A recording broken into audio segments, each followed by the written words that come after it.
I don't know what the...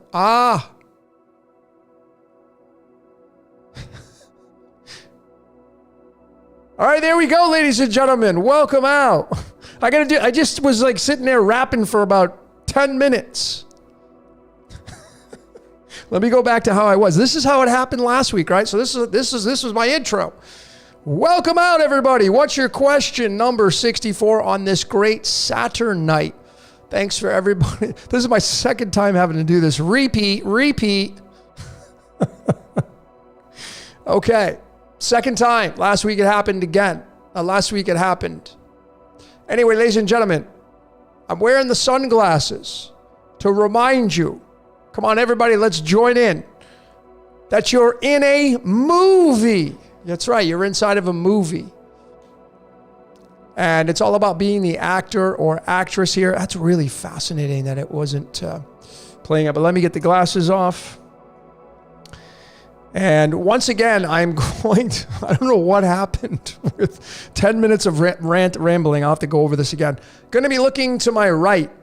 Once again, this is where my monitor is, where all your comments are that are coming in. So if I'm looking over here, you know why. So what I was saying was, what's your question number 64? I didn't know if I was going to do this tonight. I was actually thinking about doing Let's Talk Tarot, and I wanted to just do that, but I decided to do What's Your Question 64. And this is a pretty big number for me. My birth certificate name equals the number 64. And of course it's tied to the total possible codons in our DNA, 64 numbers of the ancient I Ching system, Chinese, 64 numbers of the amazing human design system. I hope all of you know what your human design is by now. One of the 5 types: manifesting generator, manifester, generator, projector, reflector. You're going to be one of those types with a profile added onto that. So that's an amazing system you should definitely take into consideration and look at. It's very accurate in the way it describes our reality. 64 squares on a chessboard. Must be the Masons or Jesuits that are running my reality, right? They're totally running my reality. My parents actually live in a brick house, and they're 76 and 77, retired, have no idea about anything about secret societies, but they're Masons because they live in a brick house. Just so we can be square. Just can be really transparent. Just now you know that it's out in the open, okay? Anyways, ladies and gentlemen, today's cards representing August 5th. Or 6th is the 5th or 6th. 5th, August 5th. We have the 8 of diamonds, card 34. And then we have the spirit card, the Queen of Spades. These literally, ladies and gentlemen, these 2 cards right here would represent the mouth of God. The mouth, in a sense. If you know how to look at the system. It's a magnificent system. The cards of illumination. Like, every time I keep studying it, it just blows my mind. And the deeper I get with this, the more clearer it gets. And I have so much material that I'm going to be pumping out. Thanks. Just a big shout out to all of you that have supported the Patreon page. Thank you so much for joining in and pledging to this Decode Your Reality platform. I'm going to continue to do videos, for the general public. Of course, I'm not just going to just go high and dry, but to keep this channel going. Been doing this complimentary for over 5 years now, give or take. And we're moving on to bigger and better things. So I appreciate all your pledges and support for all that. So there's that. A big shout out to Jordan over at Waters Above, was listening to his great voice. I often try to check in on Saturdays when he does his lives. I always like just being in the background, listening. Big shout out to the Archaics. If you're from Archaics, Jason Brashears and company.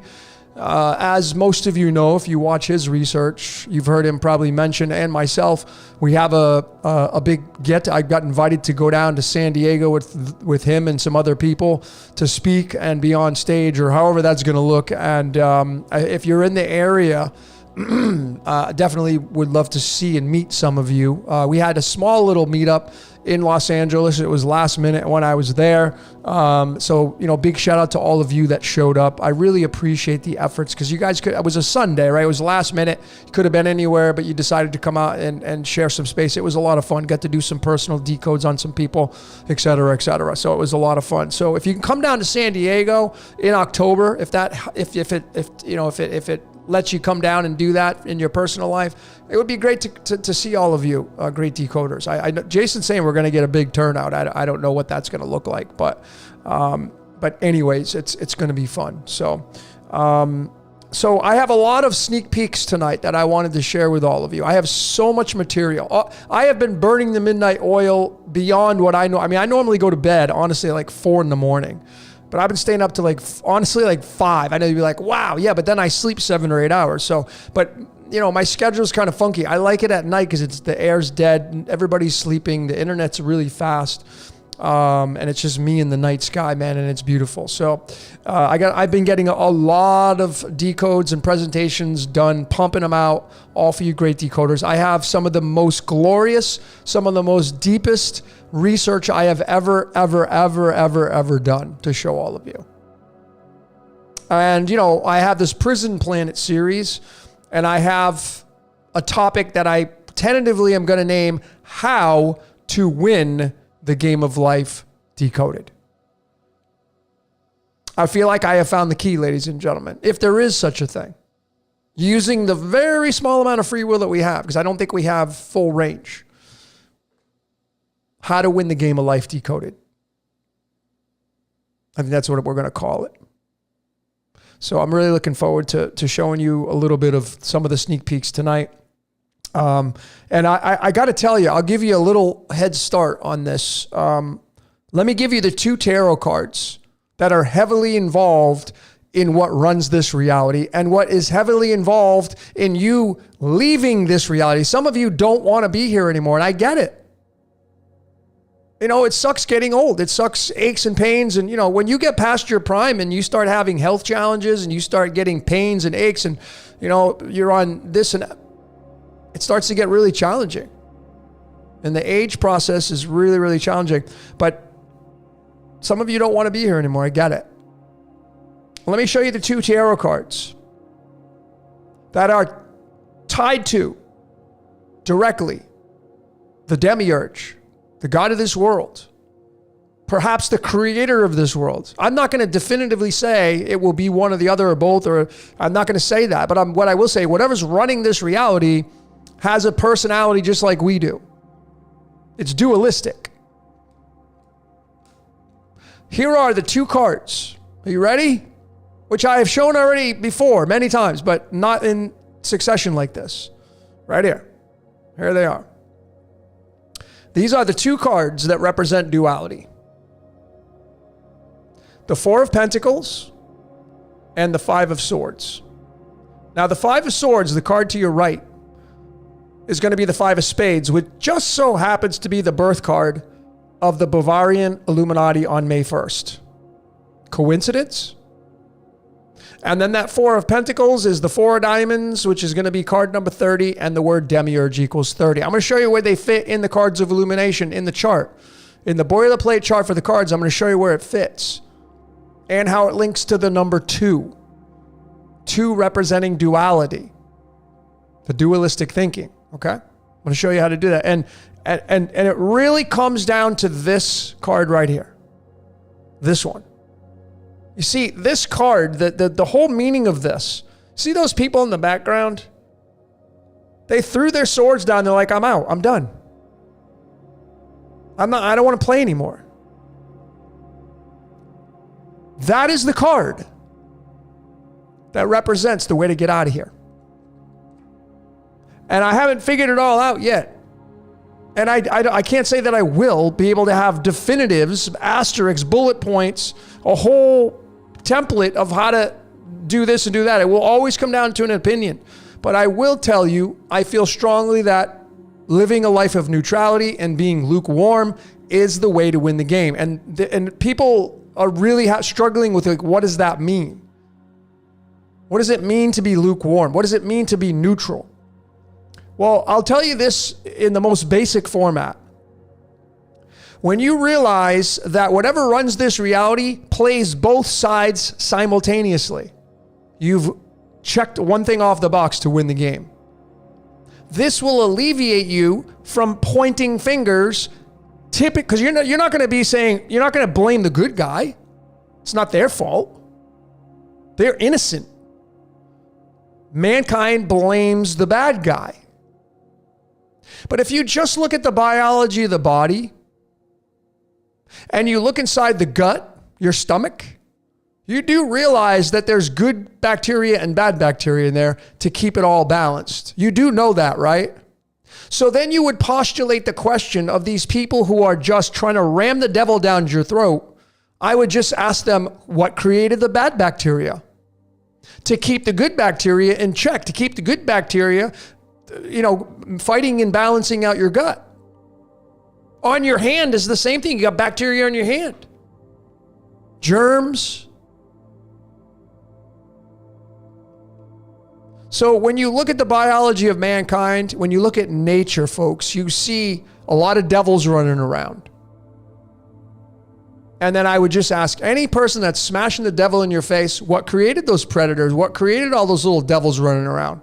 Well, certainly they're going to say it's God. Okay, great. Well, now that we have that as our foundation, now tell me what God is. So if you're somebody who doesn't want to play anymore, first you got to realize, this is the ego card of duality. This is the Four of Pentacles. This is like, you see that person sitting down, that's God. And the Pentacles, that's all of us. It doesn't want to let you go. That's why Elvis sang the song, we're caught in a trap. I can't get out because I love you too much, baby. Because it's all about chasing ass. It's all about procreation. That's why the orgasm for human beings is one of the greatest feelings in the world. That's why you have what's called testosterone. See, people don't use these layers of critical thinking. I don't know why. Because they're too busy with their lives. And I get it, man. That's why being for me anyway, the reason how I figured this out is because I became a minimalist and I didn't have a lot of distractions in my life. I've been single by myself, been a monk, living the life of a monk in a fun way, right? For over 5 years. That has given me the opportunity to dive into this information without anything distracting me. So I get it. A lot of people, they have families. That's totally fine. I get it. That's your life. But that's the life. Life gets in the way, and it's really, really challenging to figure it out because I don't have time. I don't have time to read the books. I don't have time to do the research. Folks, that's all I do. I am a slave, literally, and I say this with fun now, right? I am a slave to decoding. I am a slave to the occult sciences. That's all I have been doing day in and day out. I mean, I took a break for 2 weeks, but even when I was in the United States just last week, I was still decoding. Like, I can't get enough. I'm addicted to it. To me, it's a good addiction though, right? Like, we all have addictions. And this is it, man. The glorious, I was in tears the other night and I figured this out. It was just the other night. The early morning hours of August 4th, I figured it out. I was super grateful that I got the answers. So these two cards, they actually convert or come from these two cards. Actually, let me put them like this. These two cards. What do you see there? 54. Do you remember the news station on They Live that was broadcasting the hypnotic trance? Do you remember what news station it was? News station 54. Okay. They Live. News station 54. And this card right here is card 30. The word demiurge equals 30. The word Jehovah, the New Age name, is 30. It doesn't want to let you go. And this game of life is so amazing and it has so many rewards to it. I see why people keep coming back. And then you get all this, the samsara wheel and, all these other ancient texts, you get on this wheel and you never come off. So there's that aspect. Let me just change my music up here a little bit. Let me get my, okay, there we go.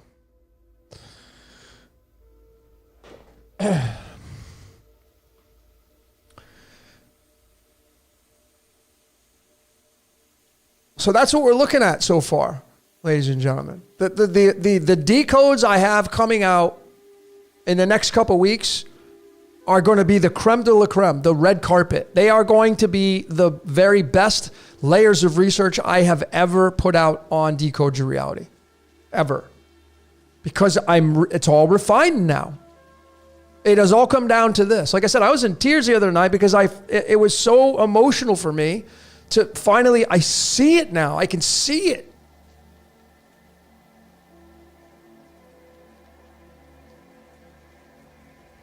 I can see it now, and I hope all of you can see it.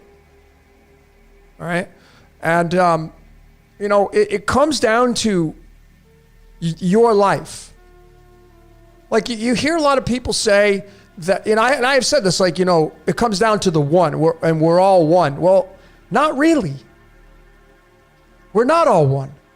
We're all separate. You don't pay my bills, I don't pay yours. You don't live in my house, you don't wake up in my bed, I don't wake up in yours. I don't take a shower, I don't put a towel around your back. I don't brush your teeth, you don't brush mine. You're not responsible for my dental bills, I'm not responsible for your medical bills. We're not all one, folks. We're all separate. We all come from the same aspects of birth, the womb, maybe a C-section, natural childbirth. We come from that birth of the sperm and the egg meeting, yes. But we are individuals having an individual journey through life. Yes, we have things in common of when you die, you return back down to the ground, whether or not you be cremated or you're put 6 feet under, whatever. See, life, it's you. When I do readings for people, and if you've gotten a reading from me, you know this, I've said this, it's life. Your life. You're engaged in this reality with your senses, and the only reason why I exist is because you're engaged in the game. That's it. And whatever created this reality is using you to experience its own reality. This is straight from the Upanishads, the Vedas. It's right in the Bible as well. Colossians 1 verses 16, it specifically says, everything was created by God for God. It's right there. I don't know why, I didn't see it, but I saw it and I'm like, there it is. Plain as day. Genesis 6 verses 3, God says, my spirit shall not reside in man forever. It doesn't say your spirit, it says my spirit. So no matter what text you want to use, you're going to find the answer. And the answer is you're inside of a movie and you're being used as an instrument to experience this reality as an actor or actress. And you have a screenplay to follow. That's the cross that you carry. That's your screenplay. That's how this works, folks. That's it. And not everybody incarnates to be the good guy. This is the humdinger of them all that most people just can't grasp. People don't all incarnate to be the good guy or the good girl. That's just the way it is, folks. And a lot of people, they say, well, why are all these atrocious things happening? All this bad stuff. I get it. There's so many questions that we can theorize on and we can go down deep rabbit holes on, et cetera, et cetera. Why does it get dark at night? Why are there 4 seasons? Why do the leaves fall off the tree? I mean, where do we want to go with all this kind of stuff? So, I think that Stephen, man suffers only because he takes seriously what the gods. Yeah. So like, folks, and the other thing is you're inside of a damn movie. Like the next time you watch a movie, the next time I know you don't watch television. I don't have a television, but you watch movies or you watch your phone and all that stuff. So whatever. But anyway, next time you watch a show or a movie, okay, try to think about like, is it real? Because you'll notice when you get engaged with the show or the movie, you get emotionally involved with it.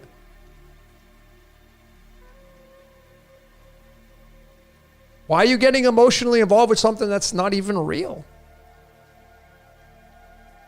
I mean, are the people real? Yes. Are they reading from a script? Yes. Did someone write that script? Yes.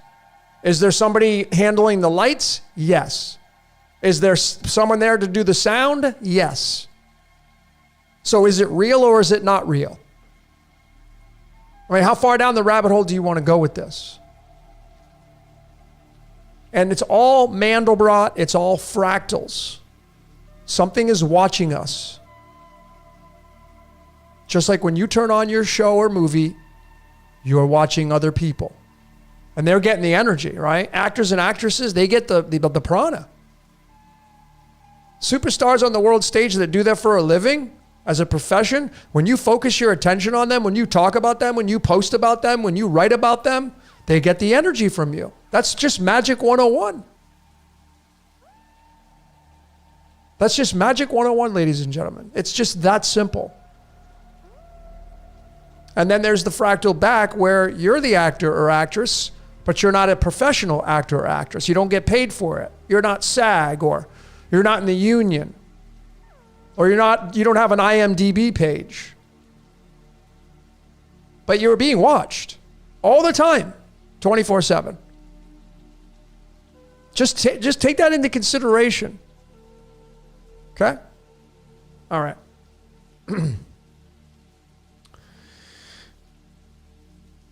Let's check out some of your questions.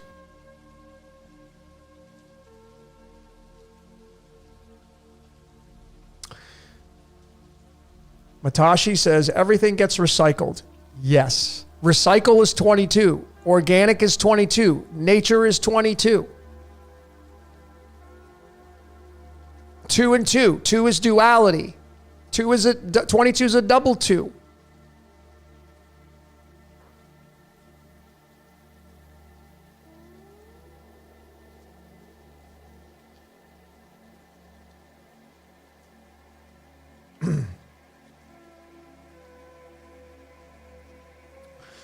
Rebecca says, why you did the purple instead of satanic red? You caught that, right? Yeah. So I had said this, you guys missed this because for whatever reason I didn't go live and I was talking to myself. So last week when I did What's Your Question 63, I found this cool background, right?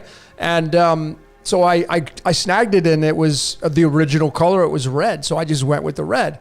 And then somebody put this comment, it's like, oh, nice satanic background. Yeah, sure. I'm trying to get one past you. Being satanic. Because it's a red movie theater. Yeah, okay, sure. So I was like, okay, well, next time I'll make it purple.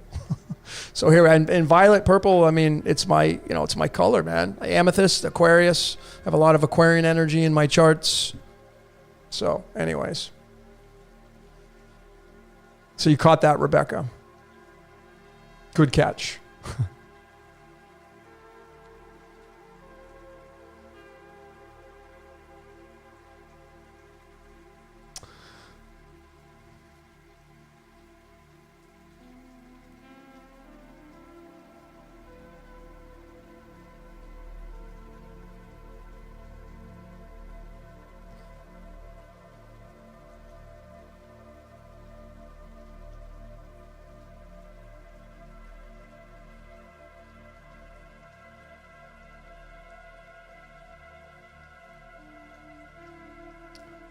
So I'm checking your comments out. I'm just scrolling up.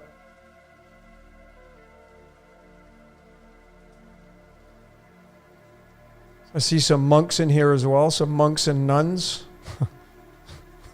However you want to look at it.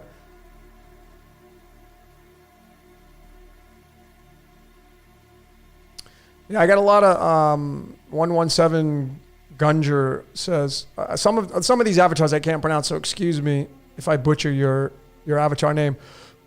Someone's mentioning they clone Tyrone. I've had a lot of. I get so many requests now. Decodes. It's like it's just. I can't. There's just no way I can get to everybody. Everybody has. That's what it is. Variety, right? Like you like this, I like that. They like this, they like that. It's just so. That's why one of the reasons why I created one of the Patreon tiers, because I'm going to give people the opportunity. We're going to run some polls. And we're gonna hand select what the popular vote is. Like these are the advantages that you'll get with supporting this channel if you can do that, right? Like I have decoded so many things, so many topics based upon all you great decoders. Some of you have suggested something, and I just clicked and I decoded it, and I give credit where credit's due. I'm like, this is because of this person or whatever.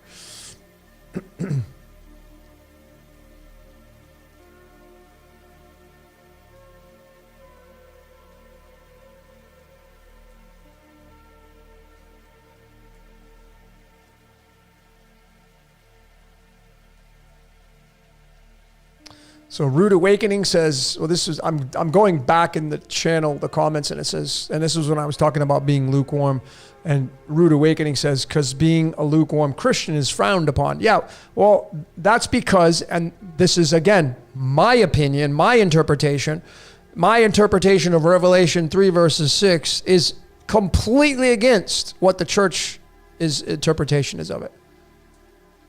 Revelation 3 verses 16, in my opinion, at this point, is the biggest standout scripture in the entire 66 books. That one. The biggest one. Let alone it's 3 verses 16. If you take those numbers and bring them together, you get 316, 163, 136, 163 is the average atomic mass or the isotope of dysprosium element 66. And Bethlehem, the latitude, longitude is 31 and 35, 66. So this is saying, like, you're all having the Jesus Christ superstar experience. Your screenplay is your cross, your pole, your whatever. The JWs are like, oh, it's not a cross, it's a stake. What the hell ever. It doesn't matter if it's an I, a T, it's symbolic. That's it. It's all the same junk, man.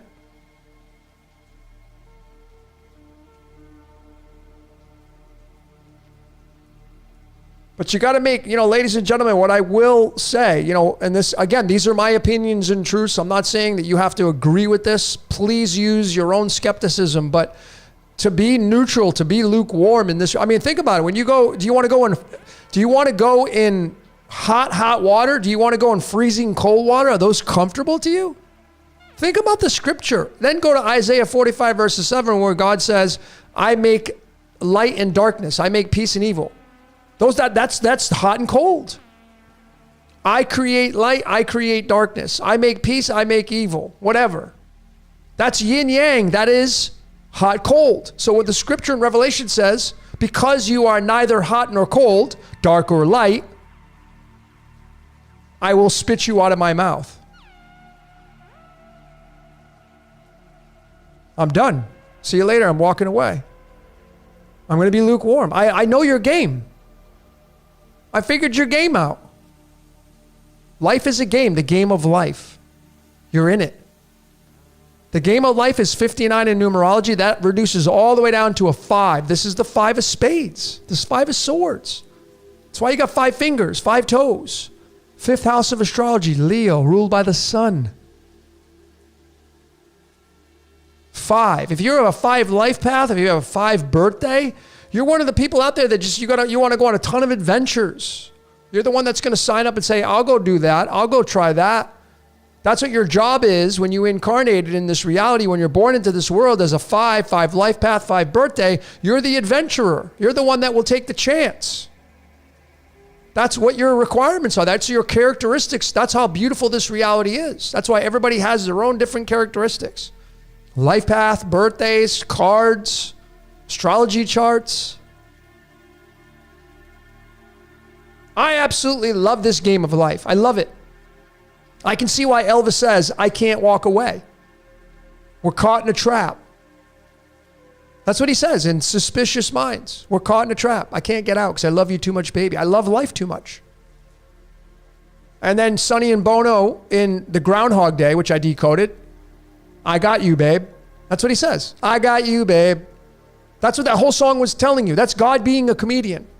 I got you. Right here. You're one of those discs. I got you, babe. And the likelihood of you getting out is very slim to none. Because the game is so fun. It's so beautiful.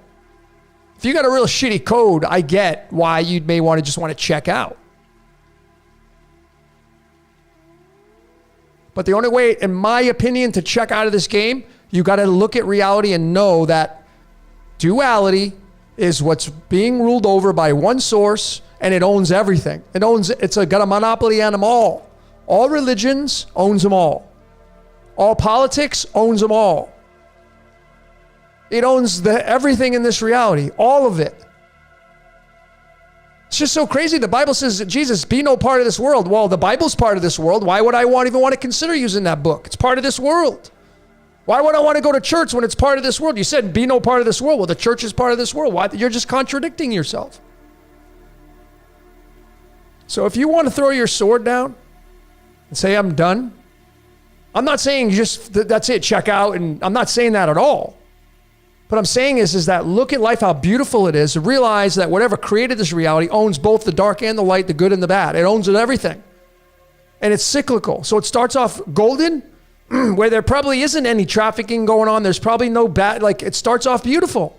And then it moves through time, and when you move through time, things start to sin. What happens when you drive a car, brand new off the lot, no miles on it, brand new? What happens when you drive it 10, 15 years? Starts to break down, starts to get wear and tear on the car and the engine. And then it eventually ends up in the junkyard and you go out and buy another one or you trade it in. But it eventually will just probably land in the junkyard or someone may restore it. I mean, look at the simplicity of trash bags. The next time you pull a trash bag out of your closet or drawer because you're cleaning, and you take the trash out, that's life, folks. That's earth. Simple trash bag. What I mean by that is, when you take the trash out, that's the dark age. That's the end of the age of the trash cycle. And then you refill the bin with a brand new bag and there's nothing in it. That's the golden age. Simple. That's how this reality works. And it's inescapable, ladies and gentlemen, because that life just wants to take you for a ride. You're being marketed to constantly. Constantly, thing is banging at your door, ringing your phone, texting you, yelling at you, bumping into you, pushing your buttons, engaging with you. That's what life does to you. So when you can take a step back and look at it and say, I see you now. I see it. I see what you're all about. But it's so beautiful.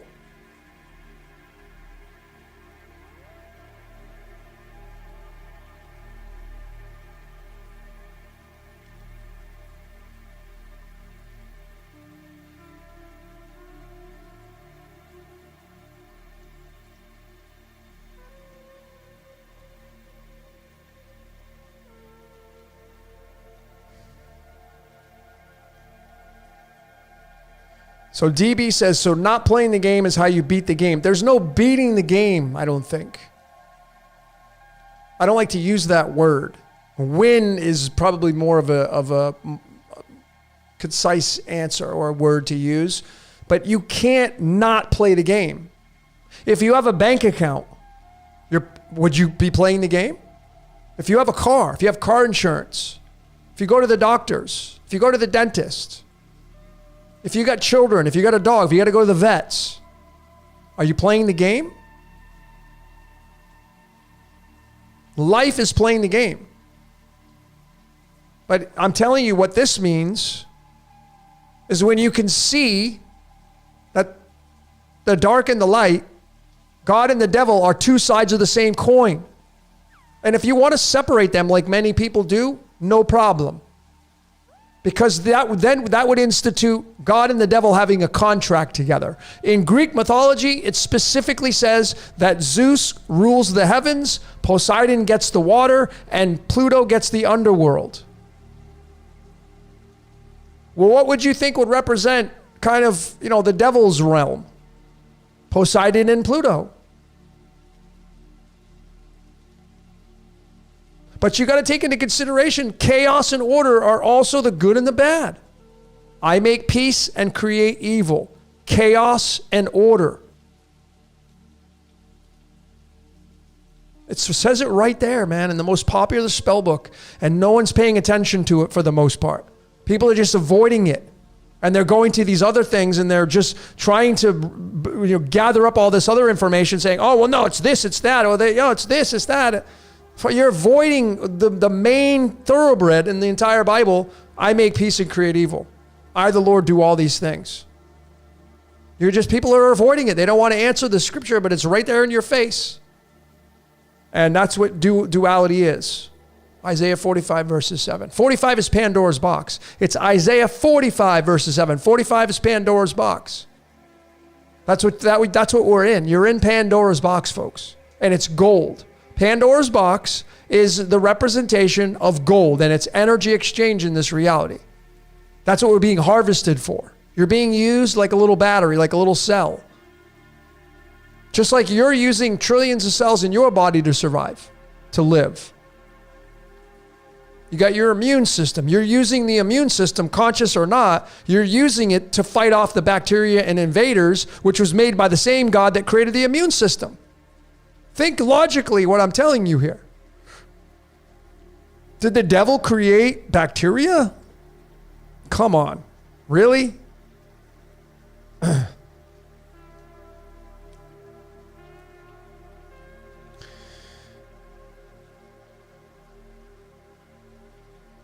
Brizo is asking, how do you know if you have a good code? Study yourself.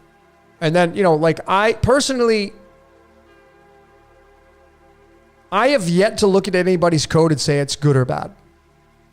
I'll use those words because I've been programmed for a very long time of using those words, but really I'm striving to get away from the adjectives, saying it's good or bad. Everything just is. That's it. Everything just is. And then you say, it is good. It is bad. Why is there such a focus on the devil character? I'll tell you why. Because you've been programmed with it. You've been programmed with it from your parents and from their parents. It's been going on for a really long time.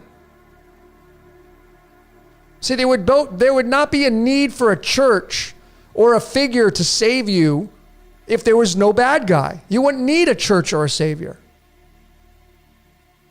That's the only reason why a church or a savior exists, because the bad guy exists. The villain exists because the superhero exists. But the superhero and the villain, when they go home at night, they're probably shacking up, laughing, having a grand old time, because it's all acting down. It's all theater down here.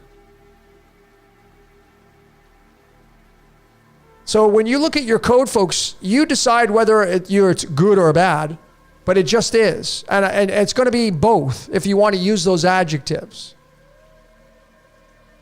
In astrology, when I look at astrology charts, which is the great beast above, by the way, when you look at the Stargate astrology, how beautiful it is, you're going to get practitioners who will tell you, well, that's malefic. Or no, that's really good. They're going to be characteristics. Realize that I like to use asset and liability, those words, right? Everything, if you really look at life, you'll see that everything in life has both being an asset and a liability.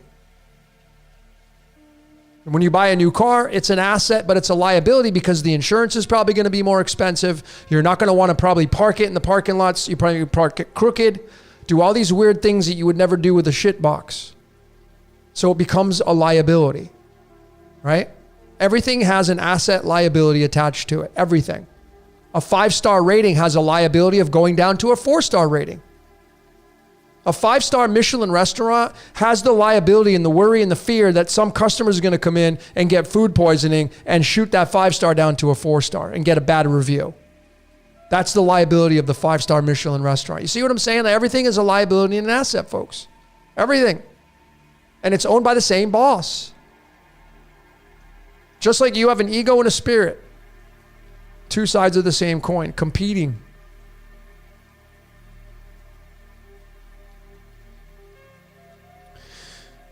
Chris Tofers says, I just watched The Punisher. Congratulations. Probably one of the best shows ever. If you like that kind of stuff. I love crime and drama because I'm heavy Scorpio. I just watched the movie. I just watched The Punisher. Can you elaborate more on the rooster symbolism of signaling the crack of dawn? Yes. Well, in The Punisher, in the show, at the very end of season 1, I think.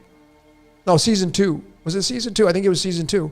There was the scene when John Barenthal, who played the Punisher, comes in and shoots his nemesis, which was once his friend. Kills him. And they were playing the rooster by Alice in Chains. Dead giveaway. Because the rooster in Chinese astrology is going to be linked to the house of Capricorn. And Capricorn's ruled by what planet? Kronos. The rooster. And the rooster signals to you that there's the crack of dawn, the first light. And then you have Ray Dawn, Raw Dawn. Then you have the tie into Lucifer. This is why in John Wick 4, I covered this last week. If you watch that movie, John Wick 4, he had to get to the church by 6 a.m. when sun was first rising, the son of the morning, Lucifer.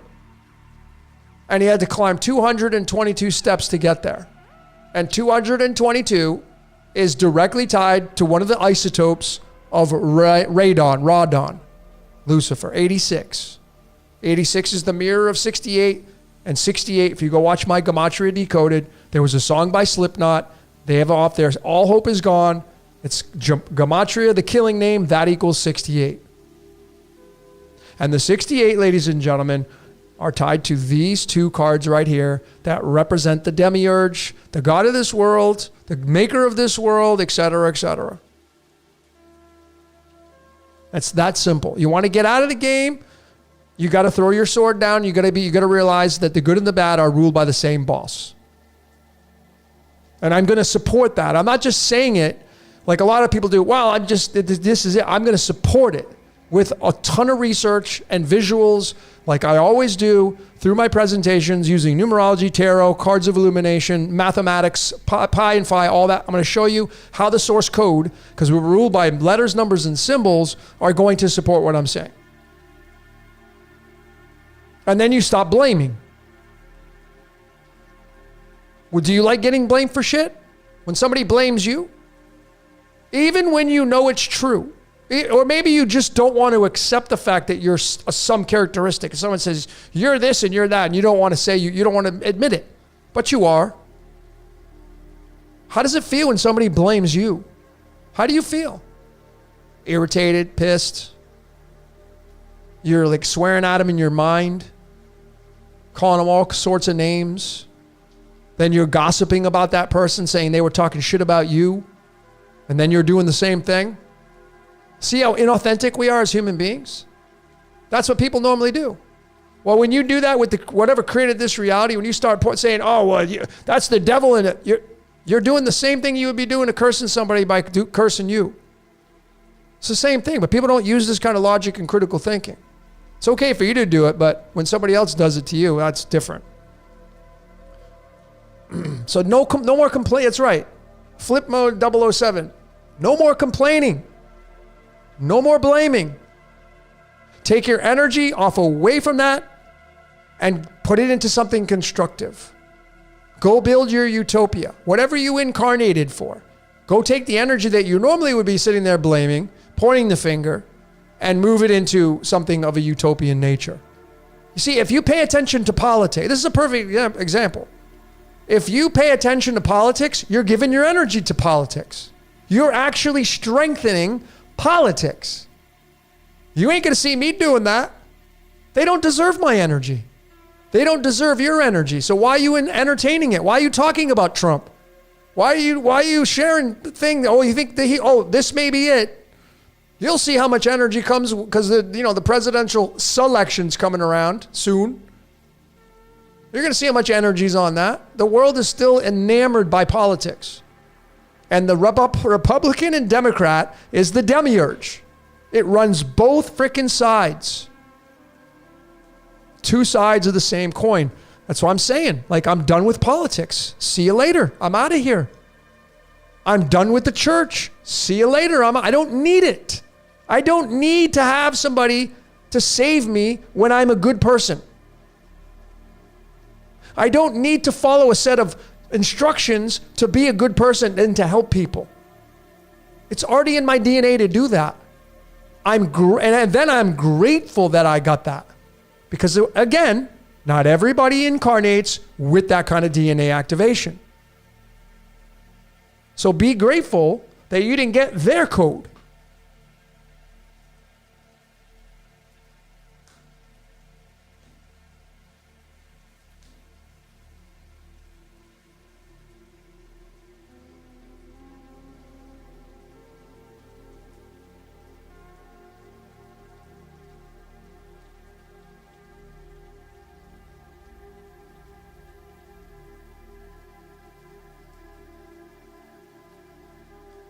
I just wish that people would really take a look at the aspects of a torus field,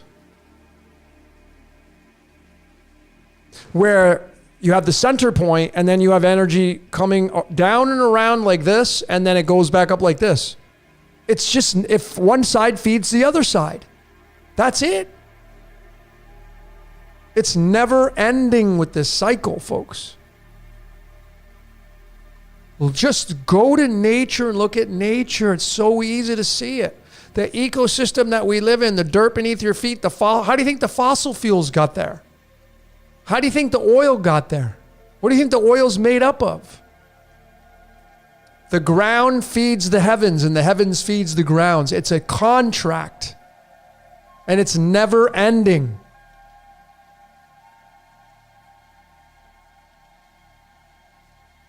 There's no, anyways.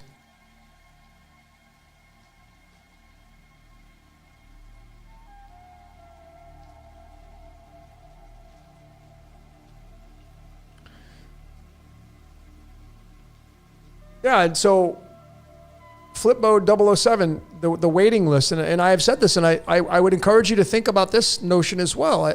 What if there is a waiting list to get in this reality? And then there's people just complaining about their lives, and their lives aren't even, they got a really, like a good code.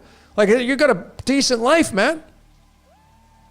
Especially, like Jordan and I have talked about this. The United States of America is the new Garden of Eden. For this time around, it's the Garden of Eden.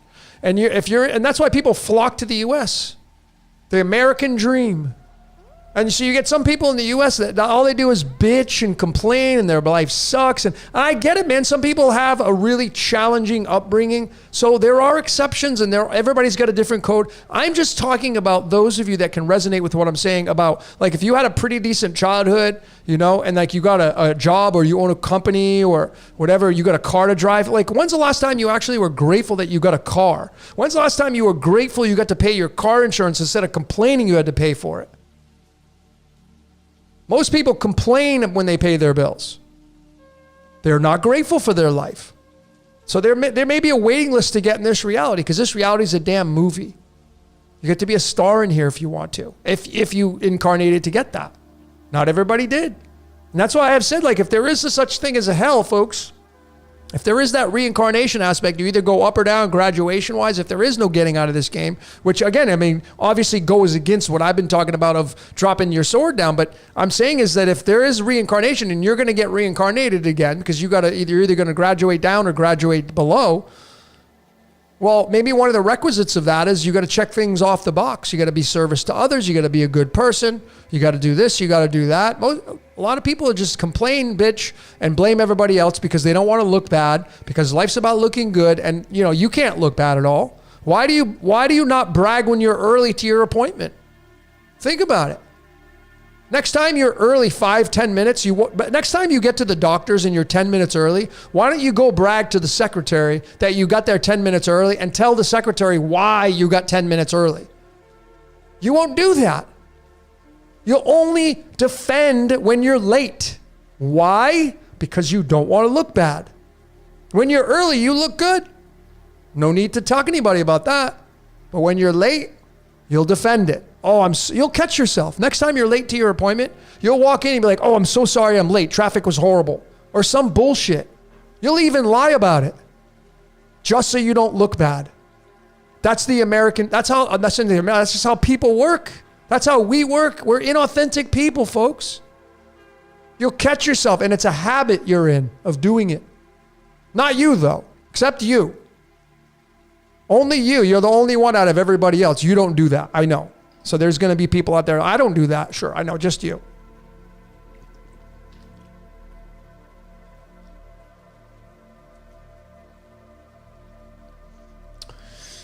All right, let's see how many people we got in here, and then I'm going to jump into some other sneak peeks. You guys and gals ready? 200. Numbers are low. How come? Okay. We're just going to roll with it. All right, let me jump into some of this sneak peek. You guys and gals all ready for this? Chakra Beats, decode the movie Man of Steel. I've already decoded Superman. Where the hell? I don't remember what decode it's in. See, I have 400 plus videos and I forget where I place some of these topics, but I have already decoded Superman, the Man of Steel. Steel is made from iron. Iron is the 26th element. The word source equals 26. From Krypton. That's where you're going to get cryptocurrency from.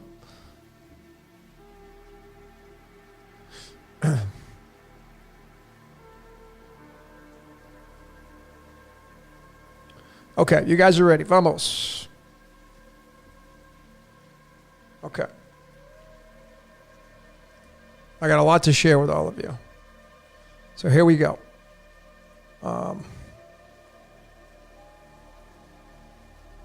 Okay. So we got this. Let me see if I have my cursor. Oh, hold on. Let me get my cursor.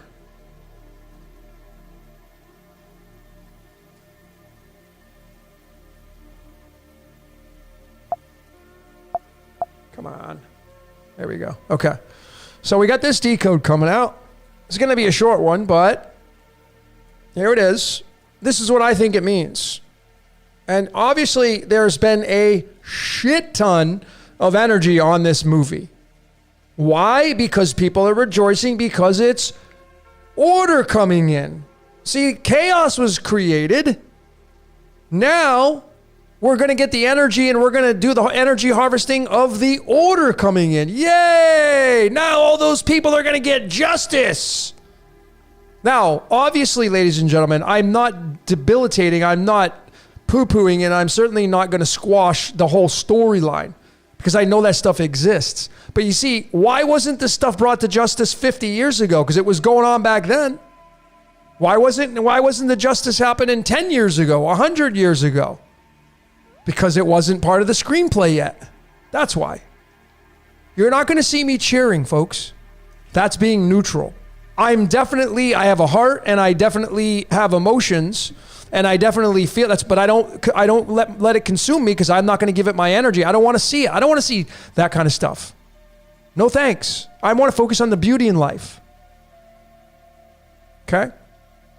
So this is the sound of crypto. I have this coming out and I just want to share with you a few slides with this. You ready to have your mind blown? This is what I'm telling you. We live in a scripted reality. And if you want support for that, absolute support, here it is. So here to your left, this is the Passion of the Christ, because this guy right here, who plays the main star of Sound of Crypto, Sound of Freedom, plays the Jesus Christ character in the Passion of the Christ. Accident? Coincidence? No. But here's the lady that played Mary. Right here. Mary. Look at what her birthday is. May 1st. You remember what the May 1st card is? The 5 of Swords. One of the cards of the Demiurge. Straight up. And then Jim, who's got Jesus Christ right there for his initials, no accident there. You think his parents chose that for him? Nope. And then he was born on the 26th of September. So if you take the 1 and the 26 and you bring it together, you get 126, which is iodine, which is the I, one half of the I am. These people are being used. And then when you do the date to date of their birthdays, 2,341 days, and that is the 347th prime number. And there you go, Shazam. Okay? It doesn't get any more clear than this, but people don't see this because they're not decoders, and I get that. Like, that's just the way it is. But these people they don't have a choice in doing what they're doing. They're part of the game, and they're heavily part of the game. So then you get into the two movies. And you'll notice the release dates and what happens when you add up the two release dates. July 4th was when this was released, 185th day of the year. February 25th, 56th day of the year. Because what is 56? Lights, camera, action. 56 and 185, 241. It's the 53rd prime number, and it's Yeshua, which is what this whole damn movie is all about. This guy's got the initials, Jesus Christ. Come on, Jesus Christ, come on. Scripted frickin' reality. These people are being used. They're not trying to mock you, folks. They're being used. Just like you're being used. It's that simple. And then if you take the two directors, Passion of the Christ, Mel Gibson, born on January 3rd, Jose Monteverde, born on July 13th, and you add up their birthdays of the days of the year, you get gold. And what is gold, folks? It's the Son of God. Hello? You think this guy's trying to mock you? How about this dude? No, they're making movies, man. They're making freaking movies. I got a lot more to go on this. This is my last slide I'm going to show you because here's the studio that came out with Sound of Freedom. Angel Studios. And you know what Angel Studio? I might as well go through the whole thing. Angel Studios is a Mormon-based studio. And it's 37. And here, what does Jesus start with? The letter what? The letter J. And it's the 37th card in the deck. The word I in the sky equals 37. What do you think the I in the sky is tied to? The sun. Okay? How about the brothers who own Angel Studios? The founders. Neil and Jeffrey Harmon. Look at their last name and look at what it links to. 24. And here is the Jesus character in the New Testament where I feel it came on the scene. I don't feel personally that Jesus came on the scene in the Old Testament, but we can still reference it, which I will because a lot of people think. But Jesus to me came on in the New Testament, and here is the original spelling for the Christ, Jesus 24. These people, okay, didn't have a choice. God, I don't know how much more to show people these slides and how it's in your face. And then when this studio was released, March 25th, guess what card it is? Oh, it's just another Jack.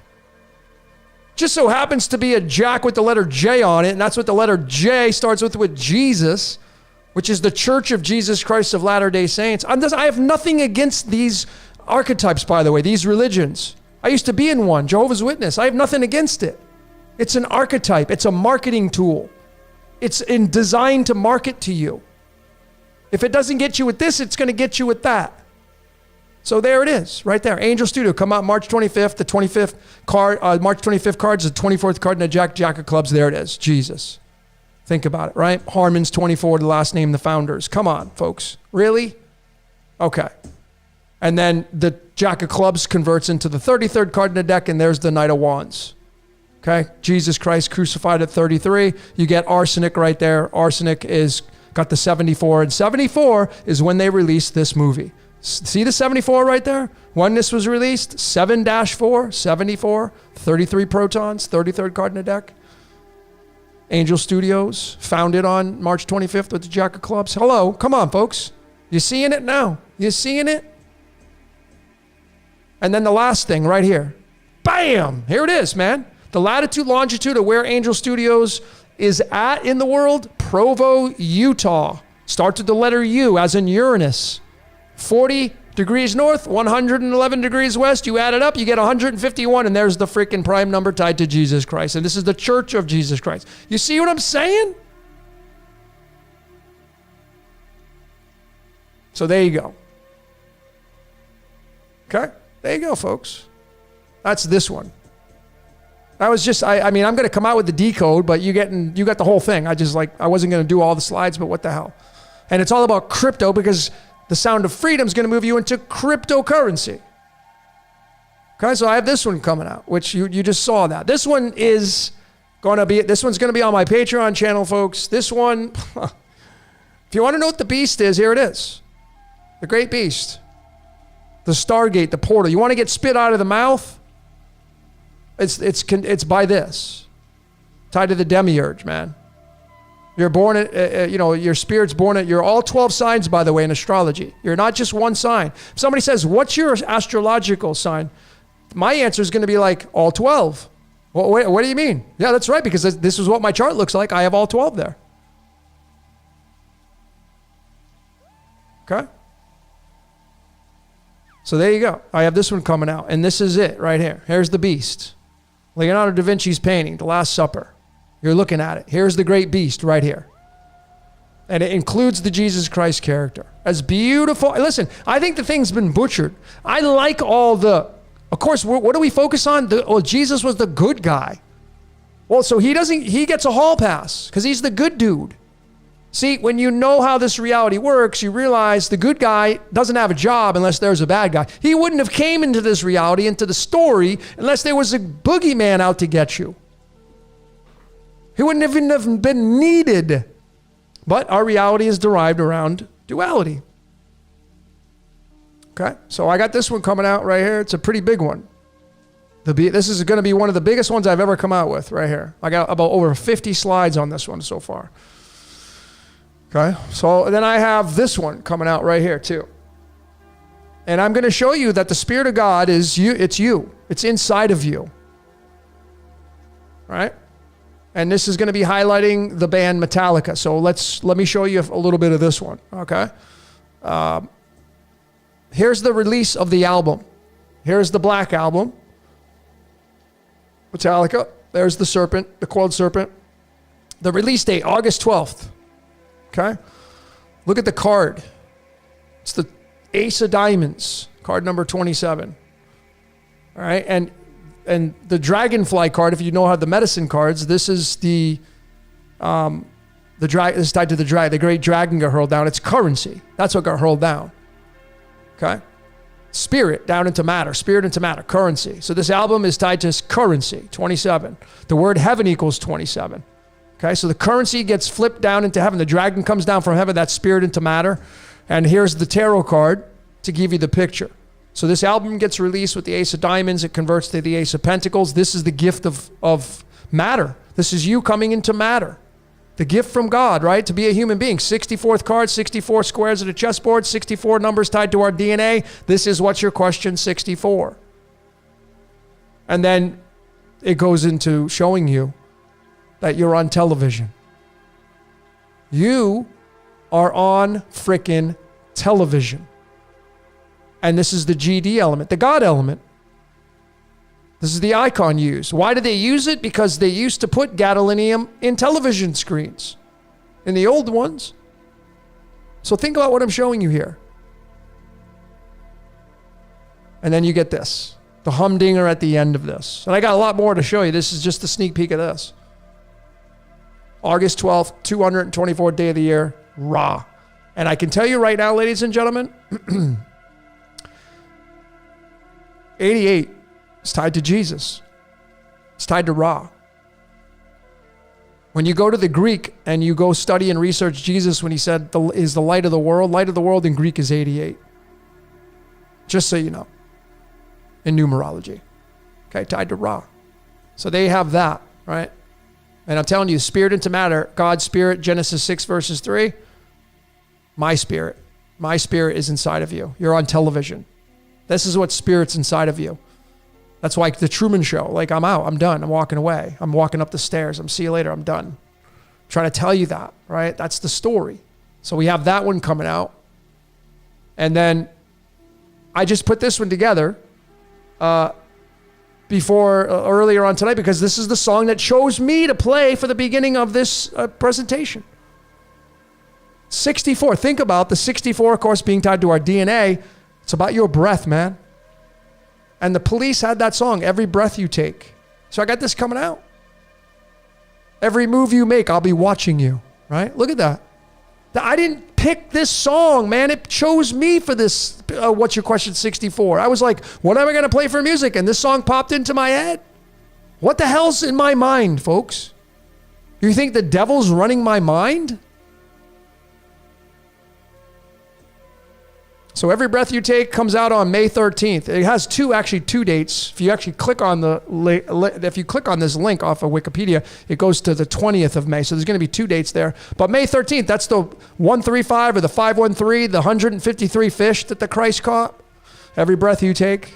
And that's going to be tied to the 133rd, 134th day of the year. You add that up and you're going to get the number 267. And this is a absolute big time number, because it's tied to Pandora's box. When you bring the 267 into the string of the golden ratio, it occupies digit 197, 198, and 199. They're both going to be prime numbers, but there it was. Because you see, you are Pandora. You're a miniature Pandora's box. Every breath you take, every move you make, I'll be watching you, because you're inside and you're being controlled in Pandora's box. That's exactly what you have. And here are the 2 cards that are linked to May 13th. Spirit card. The ego card, the 6 of diamonds. Look at this. This is the God giving you life. Here you go. This is the us. Oh, thank you, you know. And then here's the card that's associated with it. This is what you're all going to face. Heartbreak and death. Every breath you take, every move you make, I'll be watching you. This is the God, and then spirit into matter, and you're going to face death, based solely off of the release date of this song. All these songs that are in here, folks, and it's the band The Police. Really? And then here's the 2 elements on the periodic table that link to that. Thulium and tellurium. 69th card in the deck is the 6 of diamonds. 52nd card in the deck is the element tellurium. And when you add up 52 and 69, you're going to get 121. And you know what that 121 is, right? Tied to antimony and the all-seeing eye in your brain. And then I'll leave it to you. You can add these up, and there's so many more syncs with this. But then there's this one, right? There's this one. And then I didn't have the background made for this, but I'm decoding once again Nikola Tesla to show you he was being used. So I don't give a shit if people say there's a devil running around out to get you. I could care less what people's opinions are. My foundation that supersedes that is we don't have a choice. You have a screenplay to play. I was already written before you got here. You're living out a predestined script.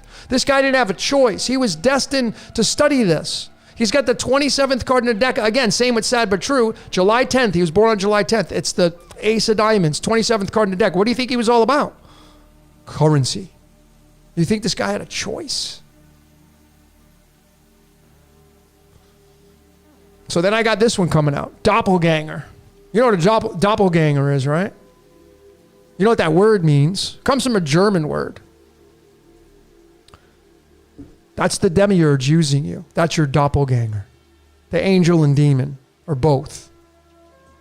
You'll notice doppelganger is 54. Remember New Station 54 and They Live, which is what was broadcasting the hypnotic trance?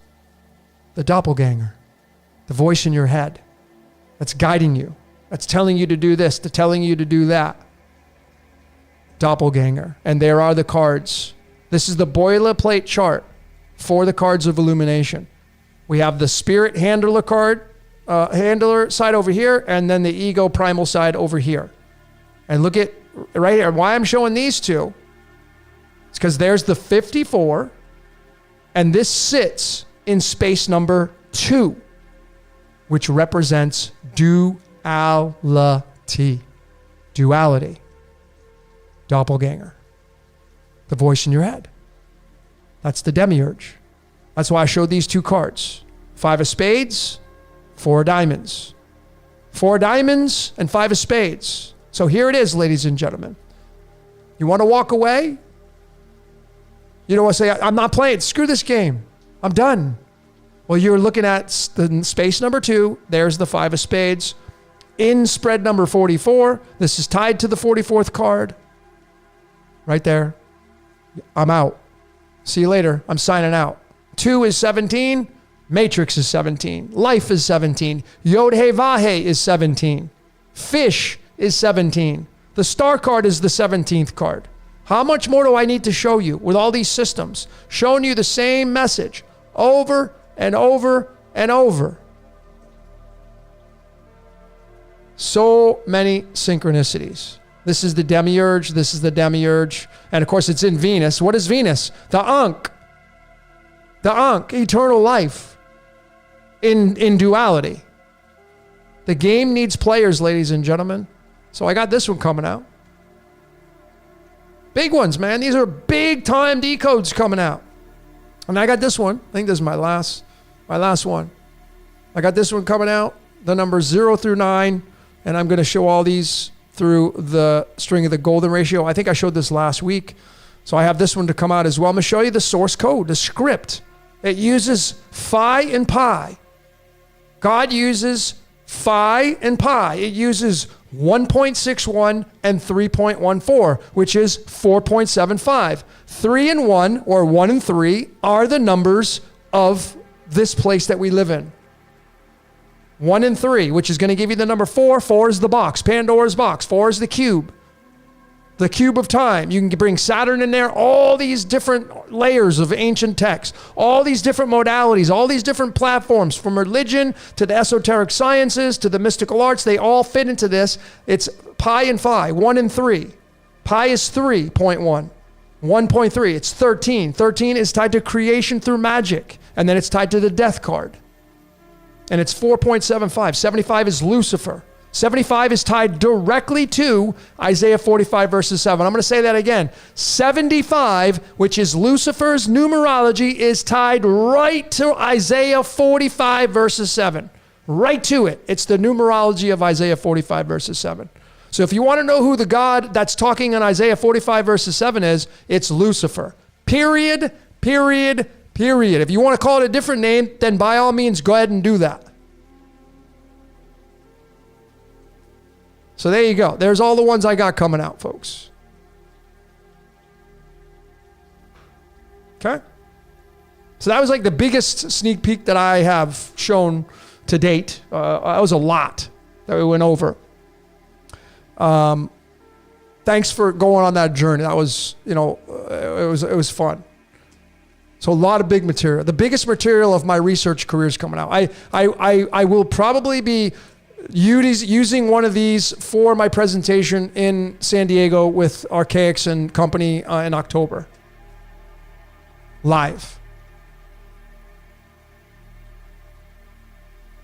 I think it's great. Like, I love talking about history, and I listen to it, but your folks, we're being used. So like, everything in history happens because it was supposed to happen.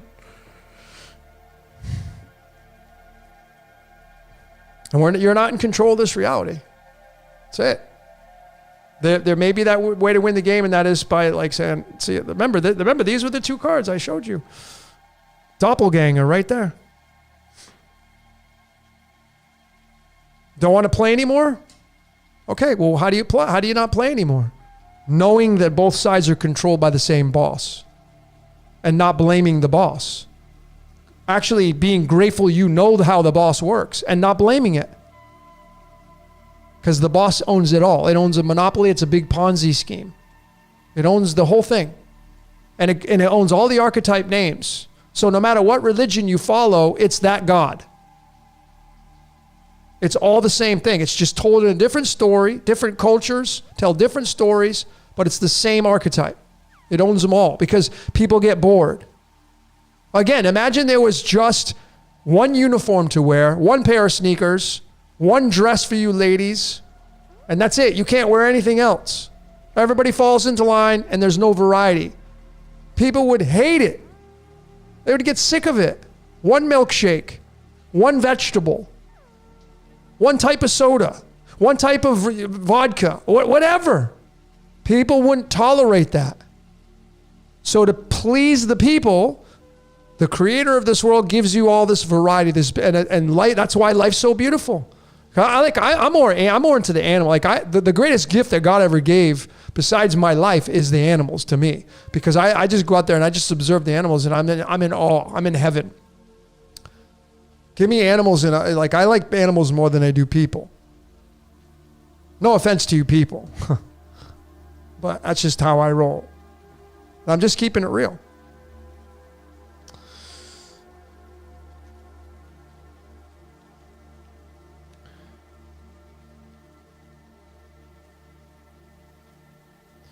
All right, so let's get into some of your comments. Are you guys selling tickets to the San Diego event? Angela, I don't know anything about the event in San Diego other than I think Jason said it's October. Let me just look at my calendar. I think it's October 21st. I think that's what he said. Yeah, so it'll be Saturday. So far, it's Saturday, October 21st. That is tentative because I don't know if they've locked down anything, et cetera, et cetera. So I don't know. I can't confirm that. I'm still waiting to hear back from Jason. He hasn't emailed me back. So I'm not sure yet. So big shout out to him, man. Much love to that guy. Like, that dude is like on fire. Think about his code he got, man. Gets incarcerated for over 20 years, and then he makes lemonade out of it. He made lemonade out of that shit. And then now he's got he blew my doors off in subscribers. We started with the Syncretism Society. Like, he got invited by Santos and Danny. I don't know who found who or whatever. He had like maybe 1,000 subscribers or something like that. And I was there, and I mean, Santos wasn't talking that much. I got to interview him, and it was a great interview. And I was like, man, this dude's onto something. That was like, 2 years ago? And now he's got over almost 120,000 subscribers. The guy's, he made lemonade out of life. That's a screenplay. Like, think about it, man. Getting locked up for that long, but then you consume all these books, and then you blast them back out again onto the world stage, and he's doing his job, and it's beautiful.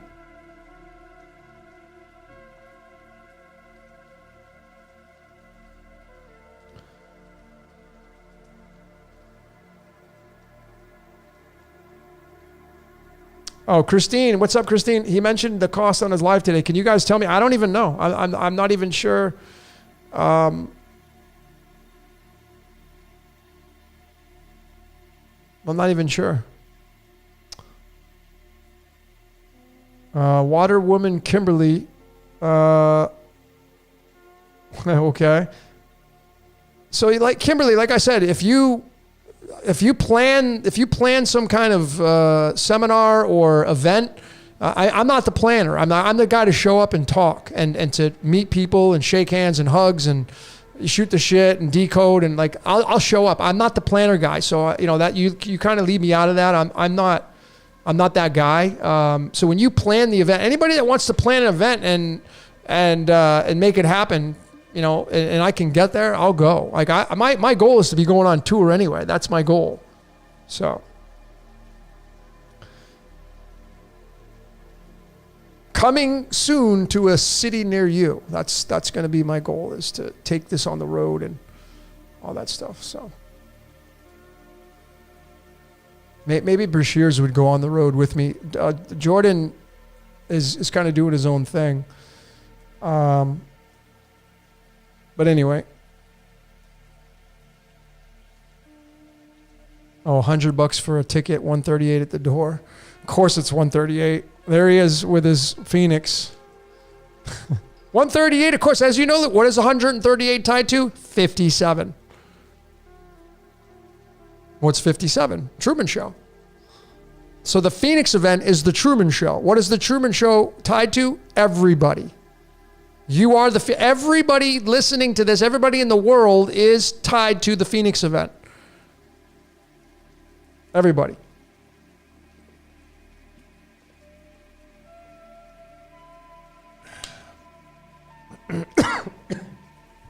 I even think, let me just double check this. I think that 54 is tied to the 138. Let me just see.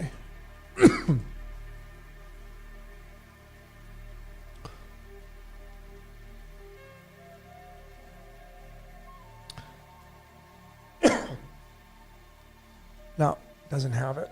I thought it would, but I bet 55 would. Let me see. Cesium.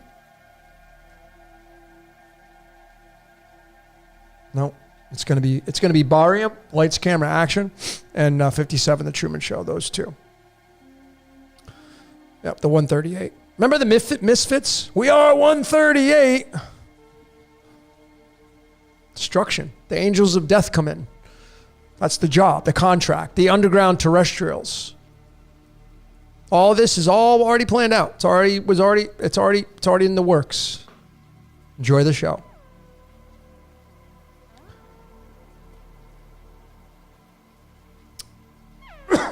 Nicholas Arnold. Is there any difference between Lucifer and Ahriman? I haven't studied Ahriman at all, so I couldn't tell you. I don't know. I love Rudolf Steiner stuff though. So.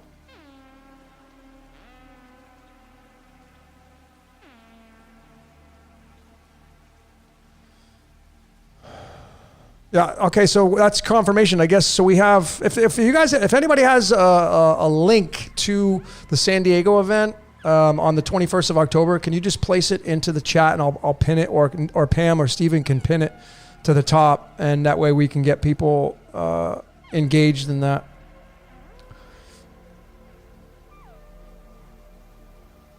Nicholas Arnold says, supposedly he's the real Satan character. I mean, Nicholas, here's the thing, man. I've studied so many of these so-called devil characters. It's going to come down to an opinion. And I would just say it's all of them. To me, it's just the personality of whatever created this reality. Just like you have just like you have good and bad inside of you, you're made in the likeness and image of the creators or creator. There you go. Okay, there's no link yet, Pamela says. Okay.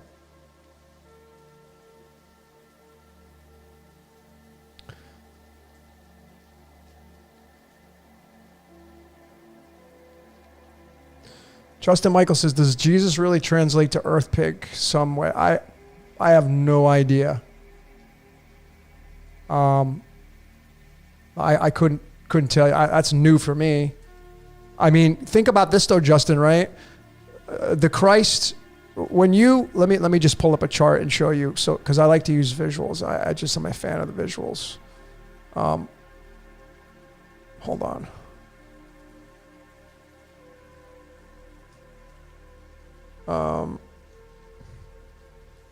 Hold on one sec.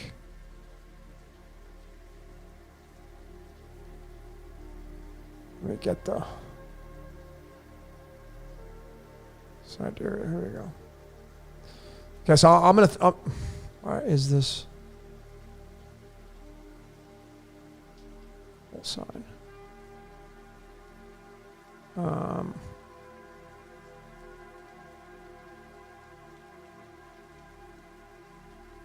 Okay, let me show you this.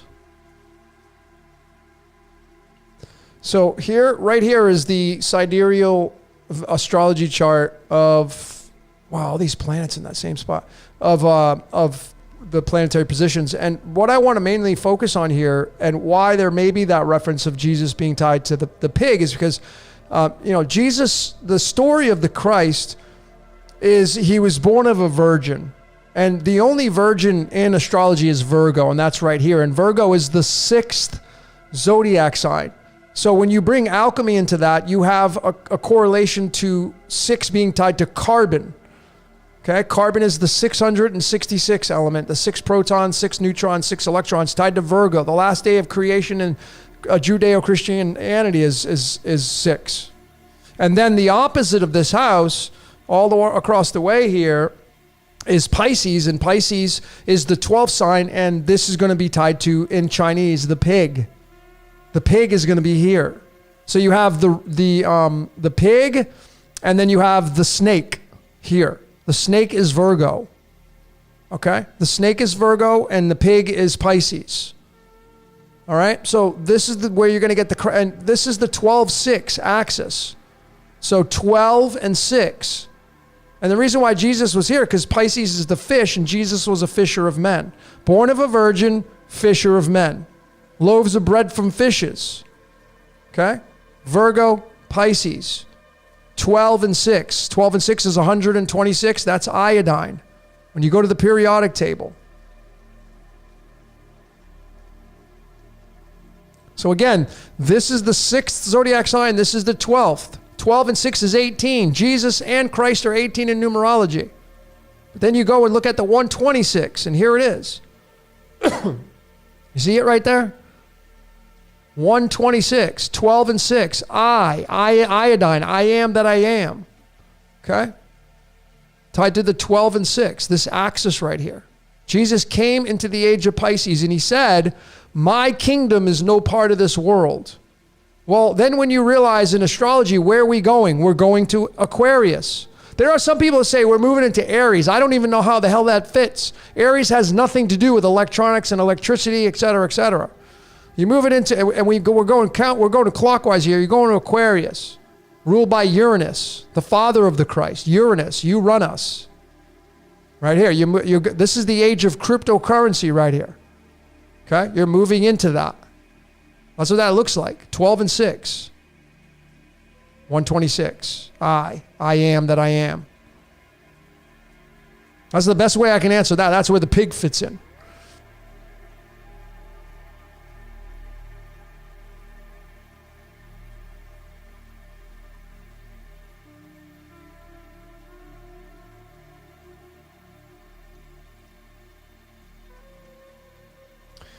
Dear Cherokee's asking about changing their name numerology because you feel it's the cause of suffering. I would have to look at what you're saying to really side with you on that. I honestly would look at where your Chiron's located at in your astrological chart first, and then, because remember, ladies and gentlemen, your numerology of your birth certificate name was chosen for you. Your parents didn't choose that. That was chosen for you. And remember that every number has a liability and asset tied to it. There's no good or bad to a number unless you say that. But there is a liability and asset. There is a good and a bad, if you want to use the adjective to describe the number. Each number has an up and down to it. So you're never going to get rid of your birth certificate name. That's my opinion. That's what I believe. Because, like I haven't officially changed. I've been going by Logan since the military, since a very long time ago. And numerology, when I read in the books on numerology, it says it takes some time for the energy to finally establish itself. I don't know if that's true. I'm not running a parallel life to measure, to see. This is not a test run, right? You can't measure to see, well, I'll go back and try it again. You could, I guess you could just go change, but you have to go through this period of time. But I don't personally think you're ever going to get rid of your birth certificate name. You got to, the way I look at life is you need to understand your code. And then you make lemonade out of life. Like Jason Bashir's, right? Like did 20 plus years, man. If he knew that he was going to have to do that, right? Well, then is there value in knowing you're going to go to prison? Like I went. I didn't know I was going to go. And then when I got in, I made lemonade out of it. I did the same thing he did. I read over 100 books in 18 months. That's all I did. I just read. Consumed books, learned how to meditate, did mirror work. Louise Hay. Got rid of my shadow self. I got rid of my programming. That's what I did. It was the greatest experience of my life. That's what promulgated me to get into this industry, so to speak, to decode. It was the kind of like my starting point. So I'm grateful that it was part of my script. But knowing that's part of, like if you knew that you had to go serve a prison sentence, you'd probably freak the hell out. That's what people do. They freak out. Oh my God, I don't want to go to prison. Like, because you get afraid. But like if there was no doubt about it that you had to go in, are you going to complain, bitch, blame? It's not my fault. If it was your fault, you're either going to make lemonade out of it or you're not. I made good time. I made a lemonade. Jason Bashir's made lemonade. And then what you do with that, go to school. You can get a degree when you go away. So I'm not saying like I wouldn't wish to do it again, but you make lemonade out of it. Chris, you did 13 years. Wow, that's quite a stint, man.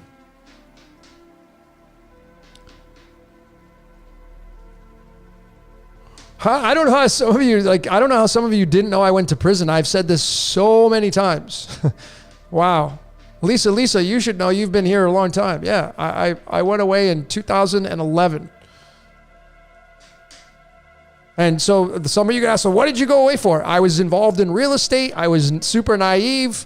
I was following this big developer, trusted the developer, and then, obviously there's a lot more details to it, and I was just a little spoke in the wheel, and I didn't even see it coming. That's how naive I was, but whatever. It's when the real estate market collapsed in 2008, got indicted in 2008, didn't see it coming, my whole entire world fell apart, and I made lemonade out of it.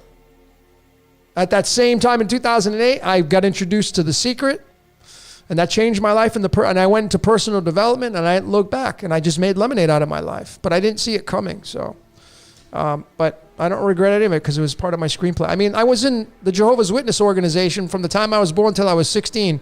That's kind of a prison as well. I've been to prison more than one time. I have the damn prison card for my birth card. Both my parents worked in the prison system. How much more do I need to show all of you and talk about? I've said this so many times before that my whole entire life is I'm living through a script. I didn't get a choice in this, folks. My birth card. I have the card of the prisoner. Right here. There's my birth card. Trapped and limited. I went to prison. My mom and my dad both worked for the state of Connecticut in the prison system. You couldn't have written it better. They retired from the prison system. I got the prison card. Come on. Really? It's just ridiculous.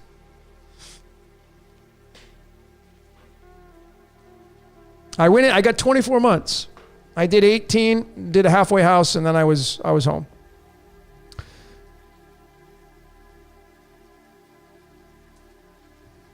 But it was a joke, man. I mean, a joke in a sense of where I went to a camp for like 5 months. I was in a transit center for 18 months. For 12 months or 14 months. I don't remember how long it was, but the majority of my time I was at this transit center. So it was locked down, double beds, double bunks, et cetera, et cetera. Then I went to the camp. There's no fences. I played guitar every day, pretty much for 2-3 hours a day. It's just, I don't know. I don't know what they spend taxpayer money on. That's why it's just crazy.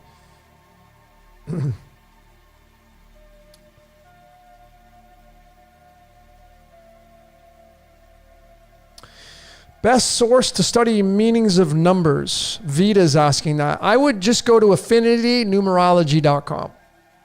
If you go to a search, let me just show all of you. I like to show visuals. So let me just share this with you.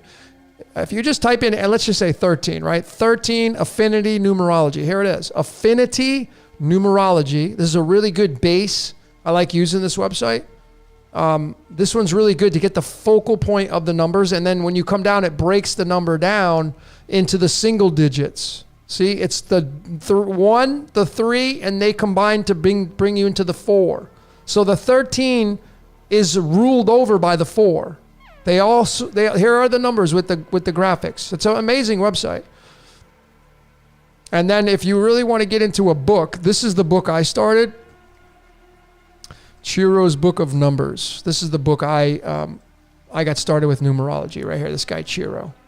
This is the exact book I had right here.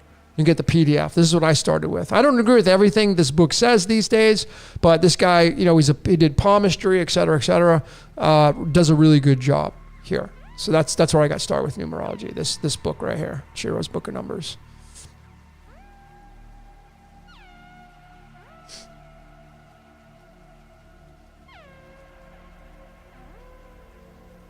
That's wild. You get to play guitar in there. Ladies and gentlemen, there was a track. There was a music room. It was like dorm style living. There's like 5 guys in one little, there's like these 6-foot brick walls that would separate you. And there was 1, 2, 3, like 3 people in my one. I was on one side, and then there was bunk beds on the right. And then there was like a shelves in the middle, and then you'd have 2 6-foot walls on each side, and it's an open dormitory style. So at nighttime when the lights go out, you can imagine what you hear. You hear every single thing that you can. And then it's, you know, early rising, going to bed early. It's very military like prison is. But it was no, when you're in a camp, there's no it's not like like a low or medium or high security. There's no lockdown. There's no fences. You could literally walk off if you wanted to. You'll get, obviously we get in trouble for that. Hello, but.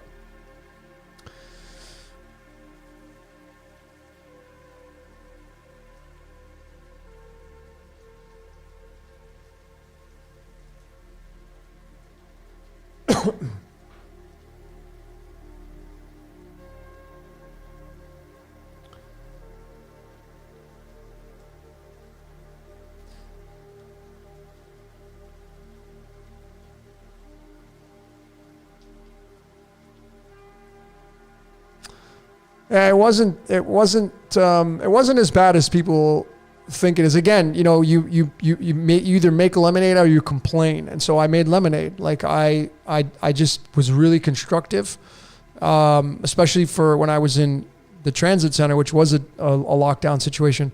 And I, you know, instead of watching TV and playing, I mean, I played a lot of ping pong because that was like, there was a ping pong table there, and I got really good at that. But I was a book reader. I read a lot of books, over 100. In 18 months, I read over 100 books. Some of them twice. So I made good with my time. You know, I made lemonade, just like Jason Bashir's did with him. You know.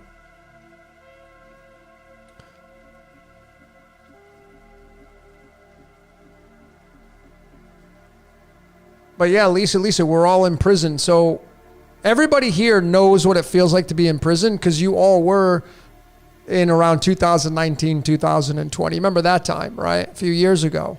Everybody knew what it felt like to be locked down.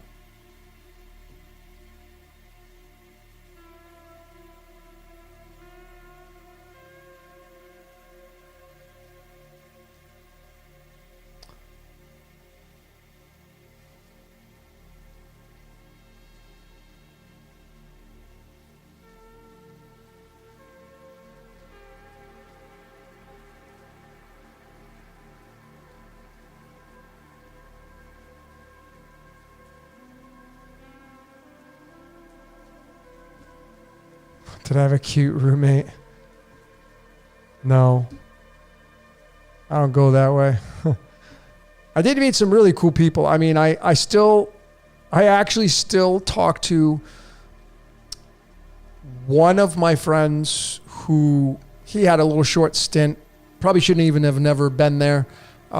He's a good dude. He lives up in San Francisco, and he owns restaurants and stuff like that.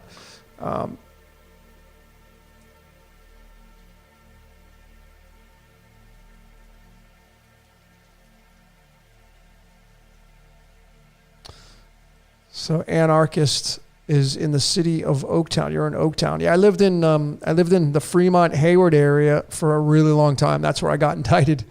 I was in the East Bay. I was up in San Francisco for, I think, 8 years. Yeah, think I was there for 8 years.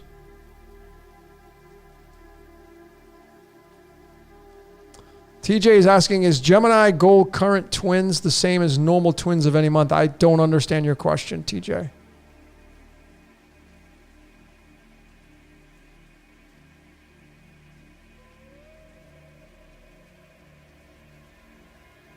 Nicholas is asking, will you be decoding the new Exorcist movie? I didn't even know there was an Exorcist movie out.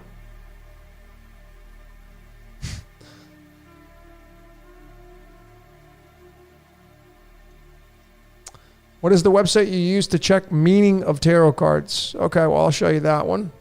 So the one I use is Teach Me Tarot. This one right here. This is the website that I use to read, primarily to read from. It's really, really good. And then there's another one called Astral Matrix. I have this deck, actually, which is kind of like a really modernized version of the tarot, and it'll give you the meaning behind these cards. But again, ladies and gentlemen, keep it simple. Like a lot of, I'm personally not in agreement that the devil card is Capricorn, because the devil card to me is Taurus. It fits in the house of Taurus. Taurus is the bull, and the bull has two horns on it, just like the devil sits on top of that block right there. And this is why you get blockchain technology. You see the block in the chain there, right? Well, blockchain technology is tied to Taurus, because Taurus is the bull, and Wall Street uses the bull. The bull is, the Taurian. It's tied to the Bible.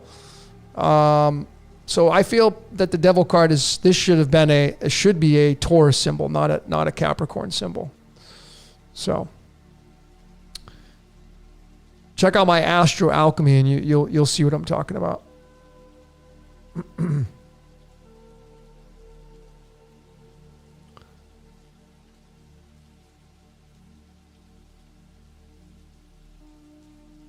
Castro Valley, man. Yeah, that's where my boss that got indicted. He got 7 years, man. He had a huge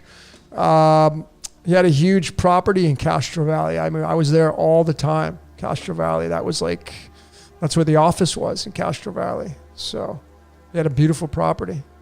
San Lorenzo. I know I did real estate all in the Bay Area, everywhere. East Bay, Marin County, from God, I can't remember some of the towns, but all over the entire Bay Area I was driving. That's what I first started doing, is real estate. Single family homes, the expansion of single family homes, then went to commercial, and that's where we got, ended up getting in really big for his britches. But that's where I got my real estate license up there. DB's asking, do you have a book list of all the books you've read or recommended to your followers? I do not. I have so many books that I've read. I mean, I could just name some off the top of my head. If you're into personal development, my favorite book of all time, the book of all books, the champion of books. To me, if you want to really figure out the machinations of how this reality works and maybe train yourself through the little free will that you have, the book I would get is going to be this one right here. I've read this book 20 times. Right here. The Master Key System. It's 24 chapters. And to me, there is no book that's better than this one. This is the best book, bar none. It was written in the early 1900s by Charles Hannell. And to me, this is the book of all books. I've recommended this book to so many people. It's just amazing. This was big into the law of attraction, which is just magic. So there's that one. And then I also like Joseph Murphy's books. The Power of the Subconscious Mind. This is a really good book. These were some of the books that I started reading when I was in prison. I got into The Secret, and I got into all the things that Rhonda Burns, who wrote The Secret, where she got it from. This is an amazing book, this one right here as well. So there's this one. And then I also like Working with the Law. This one's another one of my favorites. Norman Halliel, right here. This book is pretty badass. Or Raymond Hollowell. This one's really, really good. Working with the Law. Really, really good book. And then if you want to get into numerology, this one is always a good one that I like. Numerology and the Divine Triangle by Faith Divine and Dusty Bunker. This one. I don't agree with everything they put in there. I would rewrite it. I would definitely write it my way. I really want to do a book, but I just don't have, I don't know. People don't read books. The average person reads one book a year. There's not a big audience for books. People like to be watched. People like to be entertained. So I like going with videos. And I like to create videos with music and make it all fancy versus books. And so there you have it. Anyway, there's some of my suggestions for all of you. The Game of Life and How to Play It, Florence Scovel Skin. That's a good book as well.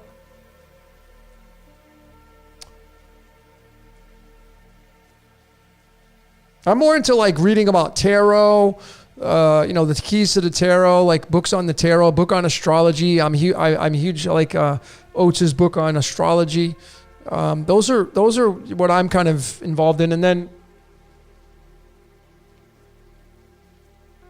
you can't get this book, but this is Sharon Jeffers' book. This has got all the charts for the cards. See that? This right here, I can predict. This is how I figured out this is how I picked the last 3 Super Bowl winners. This is one of the methodologies I used. And this is how I found, knowing what the Demiurge's cards are. This book right here.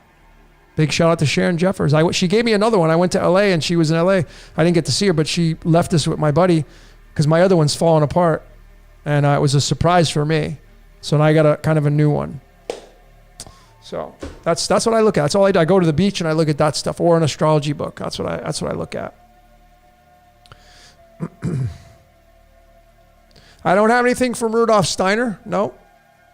I've read stuff online from Steiner. I think he's a genius, but I haven't. I don't own any of his books. All my books now are digital. Like, I'm about simplifying my life, right? So like, I have them all PDF or on my Kindle. I have them on my iPad, because I can fit. How many books can you fit inside of a bookshelf? Like, they take up so much room.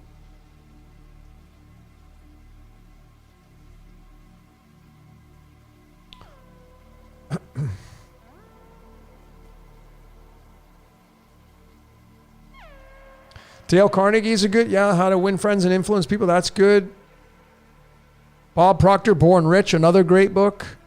I mean, if you want to change your life, that's Master Key System and Bob Proctor, Born Rich. That's all you need. But you have to actually commit to those systems. You got to commit to them. I'm going to decode him. Bob Proctor was a 10 of diamonds. Fortunate blessings. That's the code he got. That's why he did what he did. I mean, if you're a 10 of diamonds, money, you shouldn't have a problem with money. Now, there's factors that would have to be taken into consideration, such as your childhood, how you were raised, what you were programmed with, your habitual patterns. Those, because if you listen to Bob Proctor, and you listen to his story, he'll tell you, man, he struggled. He struggled with all these jobs. He couldn't hold the job down. He left school. I mean, and then he just found some guy that took him under his wing. Well, the guy found him, and that guy was supposed to find Bob Proctor. I know how it all works. And I can confidently tell all of you that when somebody tells you the story, I look at the story, but I don't just look and read the story and feel the story. I'm like, okay, well, that was supposed to happen. It was written in the screenplay of that person's life. I mean, Bob Proctor, 10 of diamonds. Tom Brady, the one that has 7 Super Bowls more than anybody else, 10 of diamonds. Michael Jackson, 10 of diamonds. Prince, 10 of diamonds.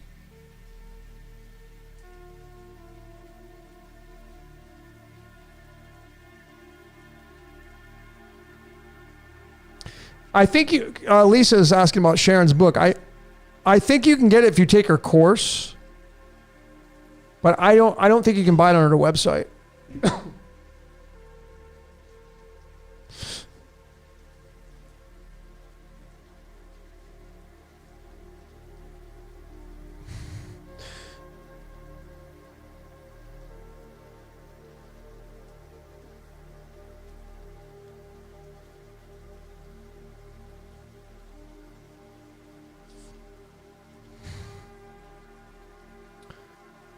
Yeah, Norman. Bob Proctor, I mean, what can I say? The guy was he was the epitome of his code. But, then I would just look at, like, the code he got was the code he got, but then he accelerated the code, and then, like, was he supposed to accelerate it? Like, is there room to accelerate? Or just like that was exactly the way he was supposed to accelerate through life? Because not everybody with a 10 of diamonds is going to have the life of Bob Proctor. So there obviously are other factors involved to take into consideration. But see, when I do readings for people, and those of you that have gotten readings, I've said this, and I'll tell the general, I tell you this, you were raised by your parents or whoever raised you, and if you look at their charts and their cards, it's not going to be anything close to what yours is. So a lot of the things you do as an adult today, you're still doing like you did when you were a kid. Think about that. Some of the daily habitual things you do week in and week out are tied to your childhood. And you don't pay any attention to it. And you don't want to break free from it because you're afraid to. Because you're coming from the lens of a child, and as kids, we get afraid. We're afraid when we're kids. So when you carry that energy into your adult life, you're still playing through the lens of a child. You're still fearful like a little kid. You don't want to make those changes. And then you got to take into consideration that a big portion of your life was programmed by the people that raised you, the organizations that influenced you. So when you want to make changes in your life, you're supposed to make the changes in your life, I think, but then you got to get rid of some of the programming in your mind, in your body. And that takes work. And a lot of people don't want to do that work because we, as human beings, we look at life like it's a scratch ticket. Well, I just want it right now. Give it to me. I want the payoff right now. We're used to that. That's not how it works. Essentially, when you do shadow work and you start to remove the programming or overwrite the programming and you rewrite the script, so to speak, because you were supposed to rewrite the script. It's not a scratch ticket situation. It takes time. It takes dedication. If you look at my YouTube channel, it's a perfect example. Go all the way back to the very first video that I put out. And then you compare that to the video that I just put out on the last one, the audio quality, the music, the production, the graphics.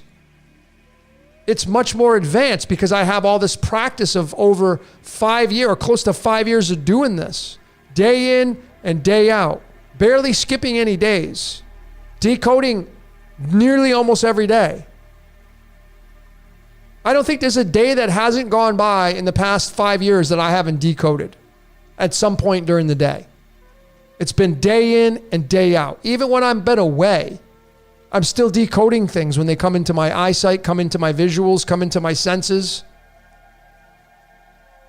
So when you do things over and over and over and over, as you know, practice makes perfect, you become good at. That's what it takes to change your life through the dedication of like maybe going through a course like Born Rich, or even making if you want to be someone who plays really good music, practice. Some of you don't want to make the change because you're afraid to make the change because you like what you do, even if you don't like the results you're getting.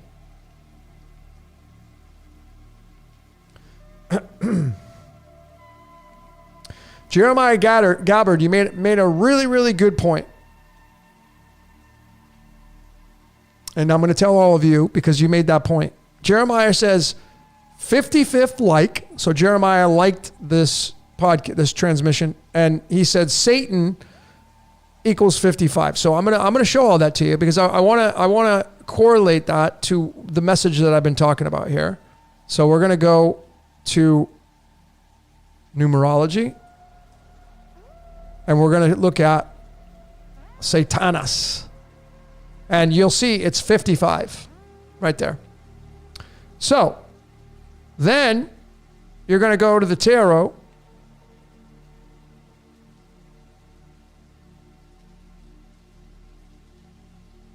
You see? Five of Swords. Tied to Satan. It's tied to the demiurge. What do you think the demiurge is? Satan. If it's just a title, it's a title. And this is like, I'm not playing anymore. I'm done. See you later. And it's what I showed you, all of you earlier with, where was it?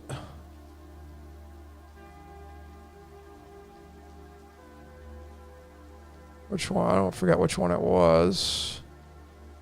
Yeah, this one right here. See? This is the card of Satan. I'm not saying Satan's a real dude. You can call it Satan. It's the God of this world that created this reality. And if you think there's a God above that, then that's totally fine. I don't care. Whatever you believe is the only thing that matters. But this is the 55th card in the deck, 54 and 55. And there it is, right in the space of duality, right there. And it's in Venus's and Neptune's row through this methodology. Neptune's got the big pitchfork on it, and you can't miss it. Duality. Here's the 7 chakras right here. Here they are, right here. They're all spades because they represent Earth. 5 of spades. 5 is your 5 fingers, 5 toes. So it's in space number 2. 2 is 17. 17 is the 7th prime number with the 7 chakras, and we live in the matrix. Matrix is 17. Life is 17. Yod-He Vahe is 17. What do you think the Yod-He Vahe is, folks? It's Satan. I have no problem saying that. I'm not, and I can tell you right now, it ain't doing the blame game. I am grateful that I have this opportunity to live out life. I don't let the devil and Satan, forget all those words. Whatever created this reality and runs this reality, I'm grateful it's giving me the opportunity to live out this reality. The good, the bad, and the ugly. My life's not freaking skittle bridges all the time. My life's not. I don't see unicorns running around.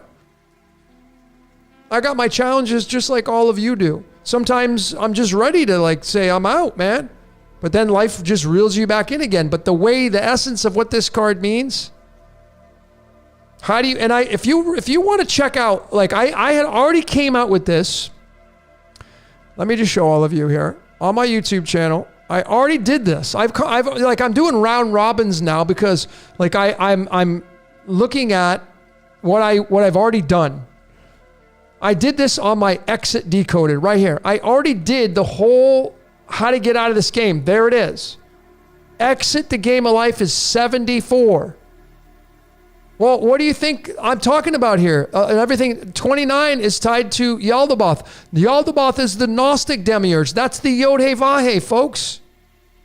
That's the one that wants your devotion. That's the one that's the jealous God. That's the one that murders people. That's the one that takes the firstborn and kills them.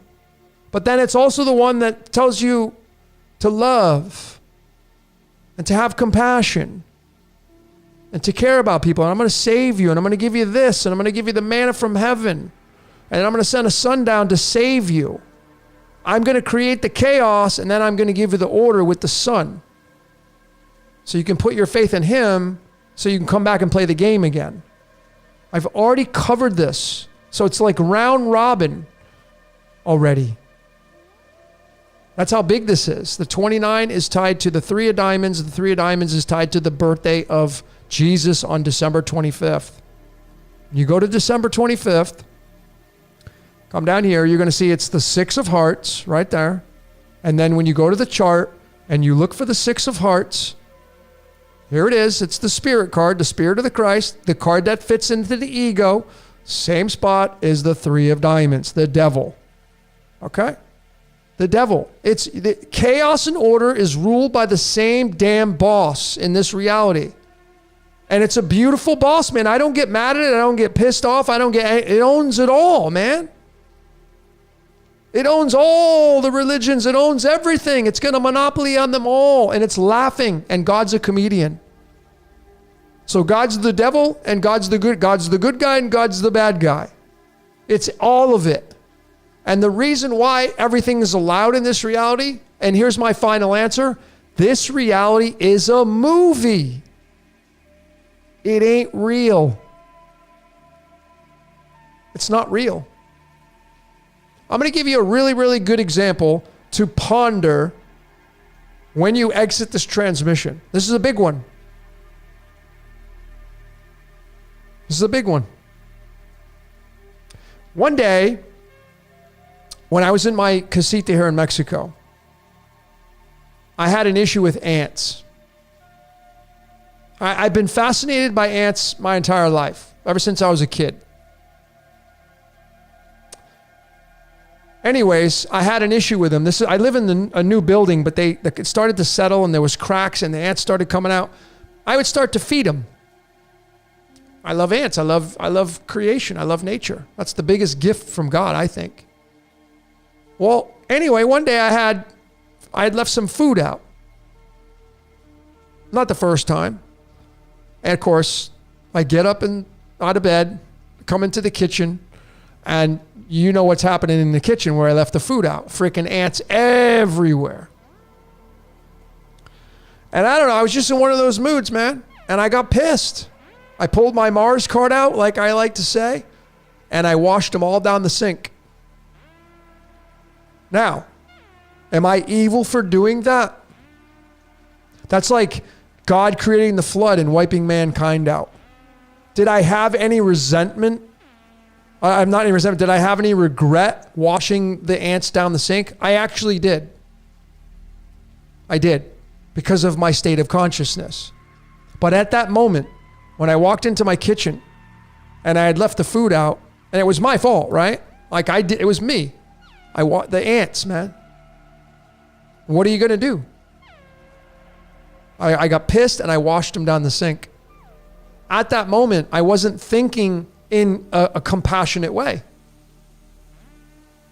I was playing God at that point. That's what I was doing. I got mad. Just like so, you go read the Bible, the most popular spell book on the world stage. You can read a lot of stories about God getting pissed off. Wipes the people out. So what I'm telling you here is you think about this, right? Like, am I an evil person for wiping the ants out and draining them down the sink? Because then the next day comes, the week after that, am I still thinking about that incident? No, it's not like I'm sitting there slitting the throat of ants. It's not like I'm torturing the ants. Far from it. I just wiped them right out within a few minutes of washing them down the sink. But at that moment, ladies and gentlemen, what's the difference? Is my life that much more above those ants that all those because they are all family members, man. They all work as a unit together. I killed a whole bunch of those ants. And I know people say, oh, it's no big deal. Well, it's all fractals. Go down to the microcosm, study the single-celled organisms in your body. Go study parasites. Go study bacteria. Go study this. You'll see that it's all Mandelbrot fractals, folks. It's never ending. It just goes down and down and down and down. It goes up and up and up and up and up. But at that moment in time, man, and that's my story of all stories, that's what I did. I played God. I got pissed. I didn't think about it. And then within a week, 2 weeks, I'm telling you the story. I haven't even thought about that. I forgot about it. No big deal, right? They're gone. The ants are gone. Whoop-did-he-do. How do you think this reality operates? It works the same freaking way. We're like little ants. We're disposable. You're going to die anyway one day. You're not designed to live forever. So you're disposable. You're collateral damage. Oh, just take a few thousand people out. No big deal. They're like little ants. They'll regenerate. They'll regroup. They'll hump again. They'll make more people. I don't run this game. I don't operate this game. Whatever created this reality, that's what operates this game. I don't have a say in that. But it's going to get you either way. Get you through this, get you through that. It's all about energy harvesting. It's all about mankind being used and the harvesting of energy. And there's no getting around that. Your mind's not your own. The voice in your head owns you. And that's my final answer. Because the voice in your head, man, where do your ideas come from? I got this idea. I got this great idea. No, you don't have nothing. It's not yours. You didn't come up with it. The voice in your head owns you. It's not your voice. It's it. Like Werner Erhard said, it thinks. You're just along for the ride.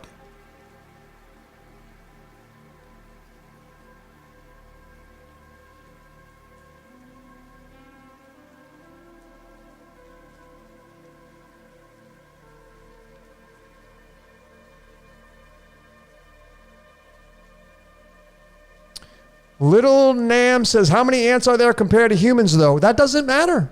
Why would that matter? I mean, that may matter to you, and your truth's the only truth that matters. So see, now I know you're like, I get it. We're now as human beings, we're going to justify how we perceive our reality. That's what we do as human beings. We justify everything we do. That's what we do. And why do we justify what we do as human beings? Because we revert right back to what the great Werner Erhard said, life's about looking good. That's why you'll justify everything that you believe, everything that you've adopted as your truth. You're the one that's right, everybody else is wrong. And that's the way it is. And that's the way it should be, because your truth is the only truth that matters. Let me share with all of you a big truth bomb. I've shared this before, but let me share it to you again. Let me just get this up.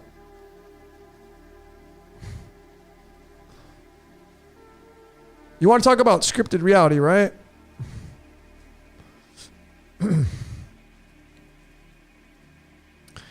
So I was raised as a JW, as most of you know.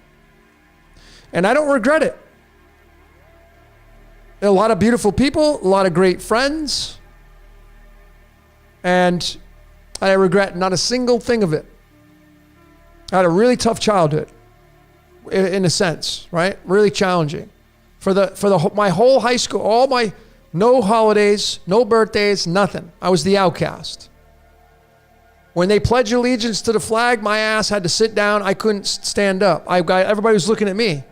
Think about that. Talk about embarrassment, all that kind of stuff. That's what I went through as a kid. So as a younger, it made me mad, angry.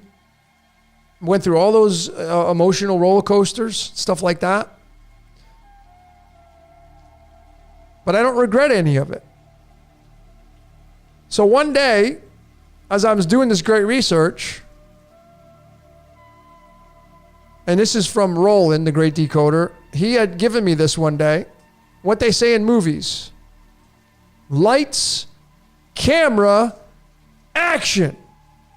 56. So I went to the song, like the JW organization, the Jehovah's Witness organization, they have a songbook. And it just so happens that song 56 is called Make the Truth Your Own. So what does this tell? See, this is the joke, the cosmic joke from God.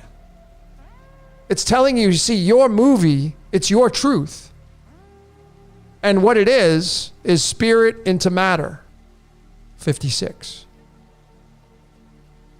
And it's called The Speed of Light. 56. Make the truth your own. So this was a big nugget for me. The value of me going through this organization, I wouldn't have found this if I wouldn't have gone through this organization. So, when you take this New Age name, this religion came out in 1871. When you take it here, it's going to give you 30. And that's an exact match for what the Gnostics call God. Same thing. And then you have the Yod-He Vahe, or the Yod-He, whatever, however you want to do it, W17. And that's going to be tied to life. Tied to what runs life. We're all little fish down here. Okay? And the 17th card in the tarot is going to be you, the star, which actually is the God force inside of you. It's not you, the spirit of God inside of you. using you to be the star. It comes down, it can be anybody it wants at any time it wants. Anything. The star, 17. 17 is the 7th prime number, and you get into the chariot. And now you have duality here through the 7 chakras.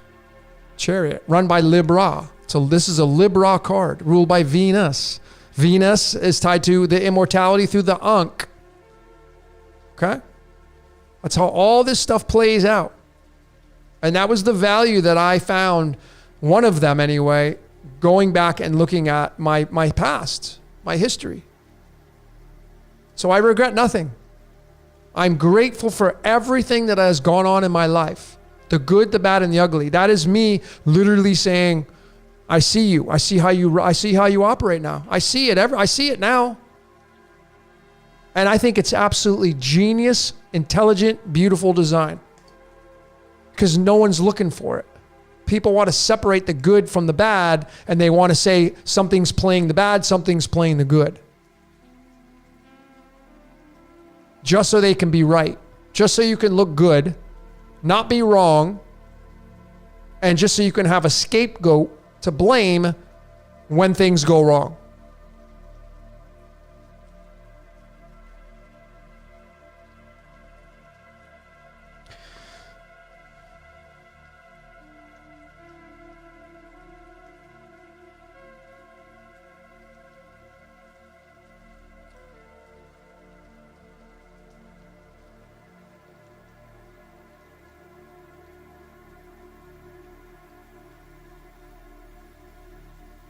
I mean, my first Jason, my birth name is Jason. That's 17. I was born into the JW. The Yod Hey Vav is 17. I mean, come on. It's ridiculously scripted for me.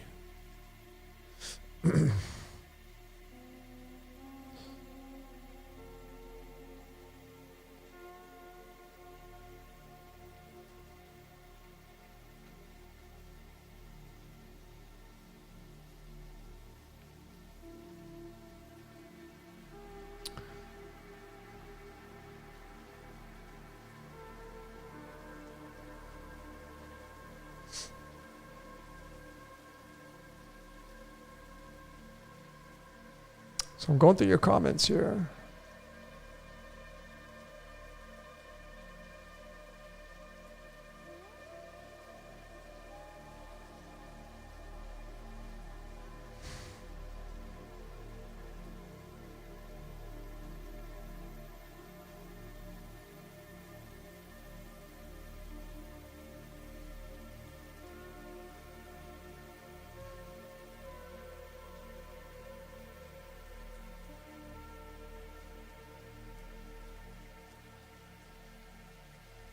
Looking at your comments.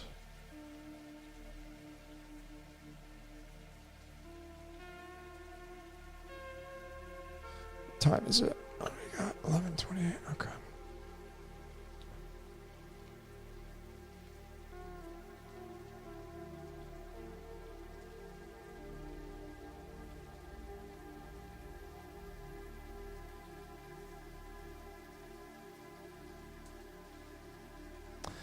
So Vita's asking about the medicine deck, the animal tarot cards.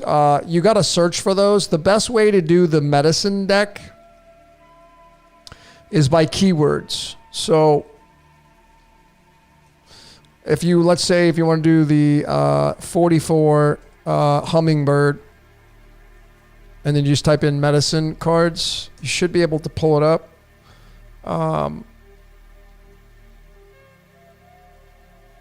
That's not a very good one. You just got to search for them separately.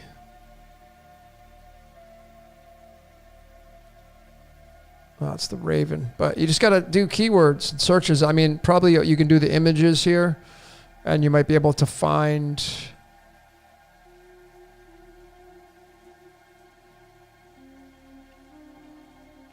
That's what I would do anyway. There's really, you got to get the book. Here's one right here. See, so you can read all about it.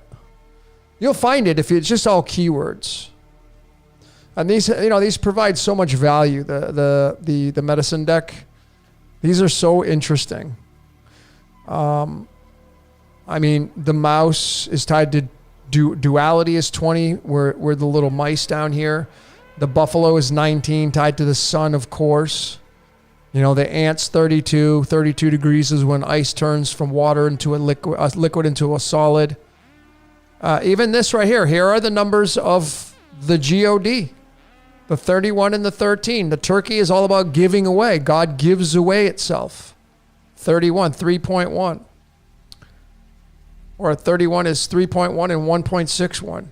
30 is the demiurge. Follow the white rabbit. Knock, knock, Neo. These are all such easy clues. 42, life, the universe, everything is the bat, which is in the upside down world. The Akashic Records is tied to the number 41. The whale is the biggest animal in the world, tied to the Akashic Records. If you go read about the whale, you know, the word God is 14. It's dog backwards. I don't know if these were Native American Indians that created, Jamie Sams and company created these, and did they sit down with numerology and look at the words before they created these cards? I mean, I personally wouldn't think so. Currency is 27, Dragonfly is the 27th card. The Yod-Heh-Vah-Heh, 17, the Mountain Lion. It's just so easy to see this stuff. The Keeper of Secrets is the Lynx, tied to the Christ, tied to Jesus. So easy to see this. Look at this, 33, the Weasel. 33 is the Weasel. 46 tied to our DNA. There you have the raccoon with the eyes. Prairie Dog is 47. Tetragrammaton tied to the Yod-Heh-Vah-Heh is 47. So it's just so simple to see this once you start looking at these cards and you realize that there's no way, man, just really, I mean, even this ridiculousness. Look at this one, salmon. The salmon card is card 49. And then when you go to numerology,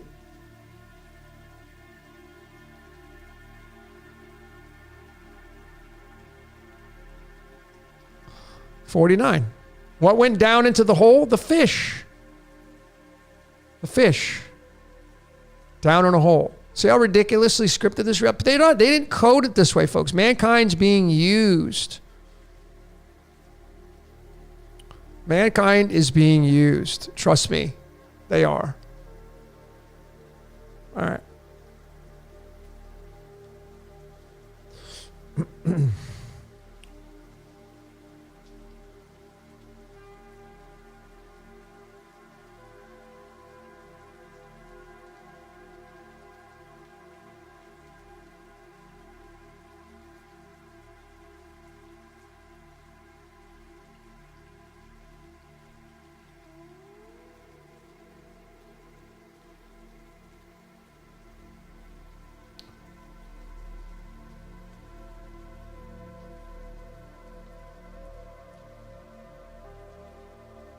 The truth is transparent.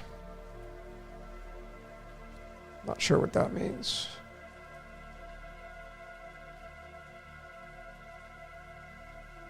Oh, you're having a conversation with Steven. Let's keep it loving here, guys. It's, this is the programming that all of us are susceptible to.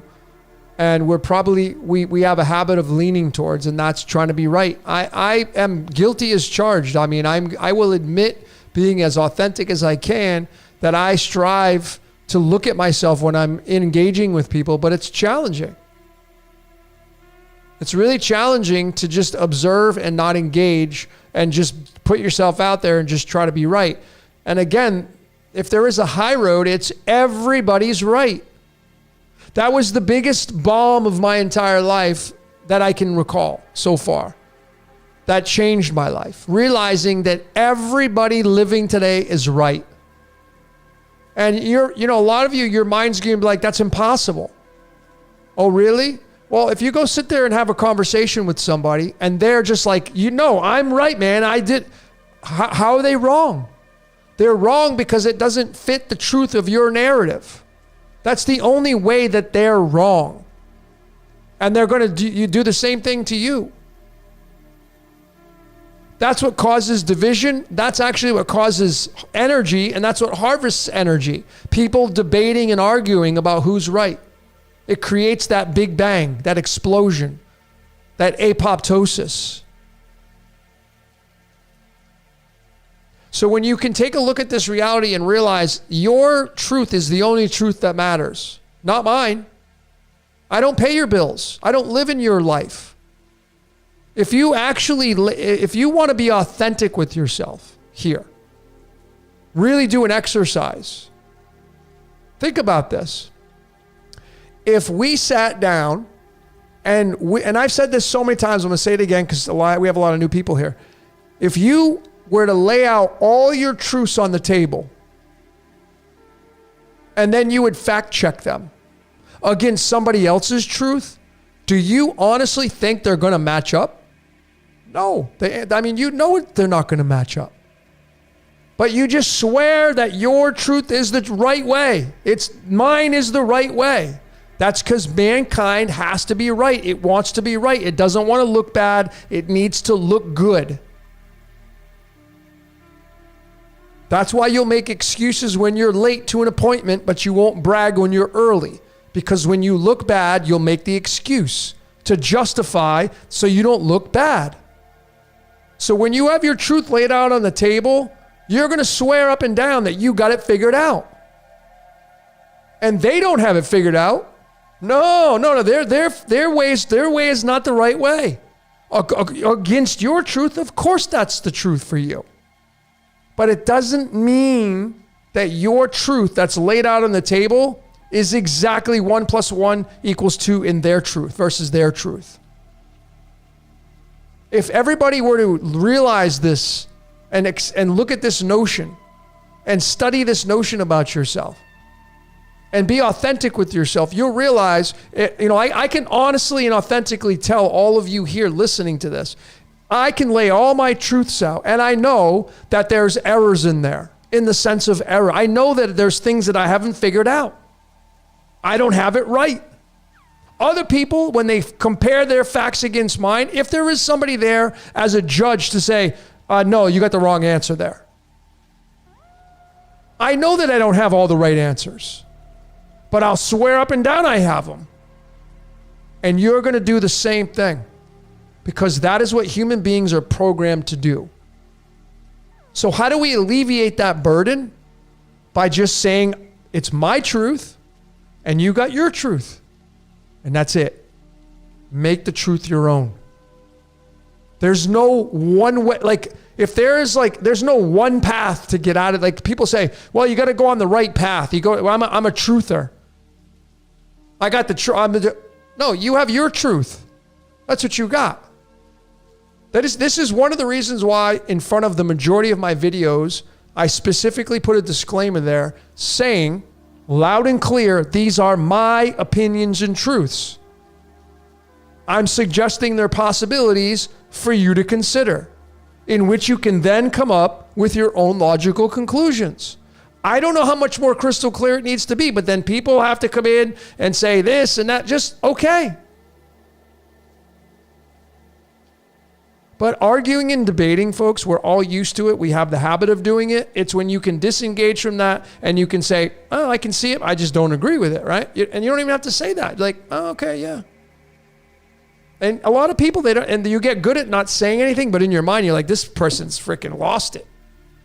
You don't say that to the person, but you're thinking it in your mind. It's a step behind that. But what do you think? Do you think there's a difference because you didn't say the magic spell? You're still thinking it. That causes energy. So when you get really good at it, you could just look at somebody's truth and say, that's your truth. Okay, cool. That's how you live your life. Not my life. I could care less. But see, mankind's not doing that. Mankind's in the habit of saying, no, you're freaking dead wrong. You're an idiot. You're a moron. You're a sheep. That's what mankind's in the habit of doing. And the funny thing is you were there one time. Oh, but now you got the big pants on.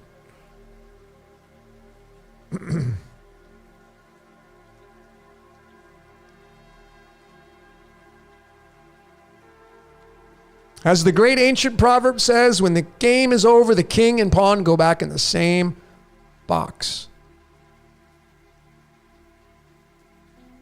Same box.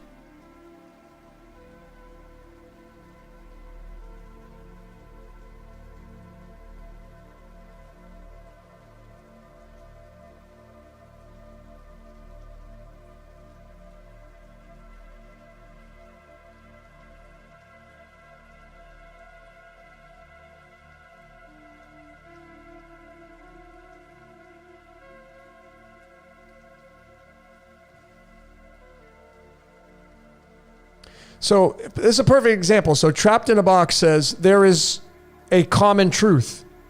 If you say so. Now, if I don't agree with that statement, am I wrong? In your eyes, you're going to, then I would say, I would throw it at you. I would say, trapped in a box.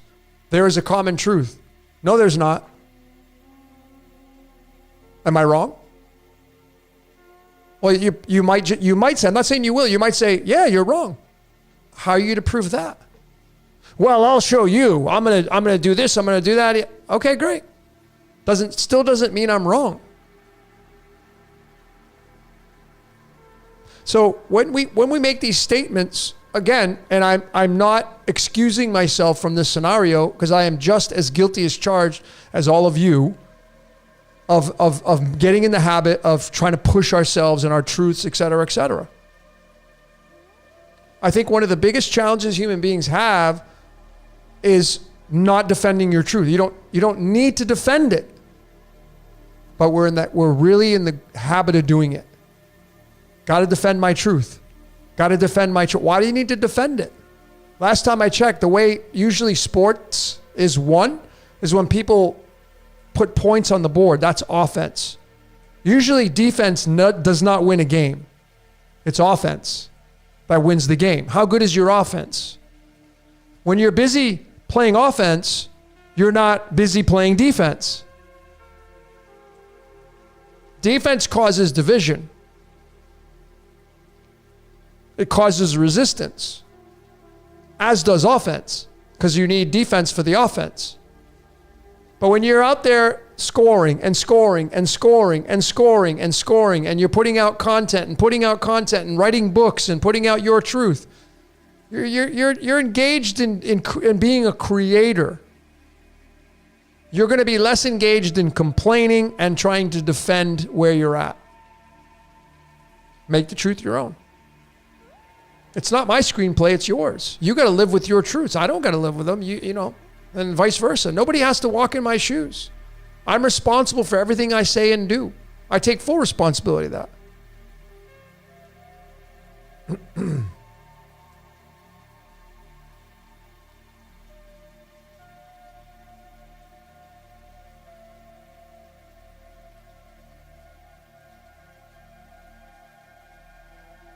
So Brian says there are underlying truths in all things, the same way the code runs behind all systems of reality. But true.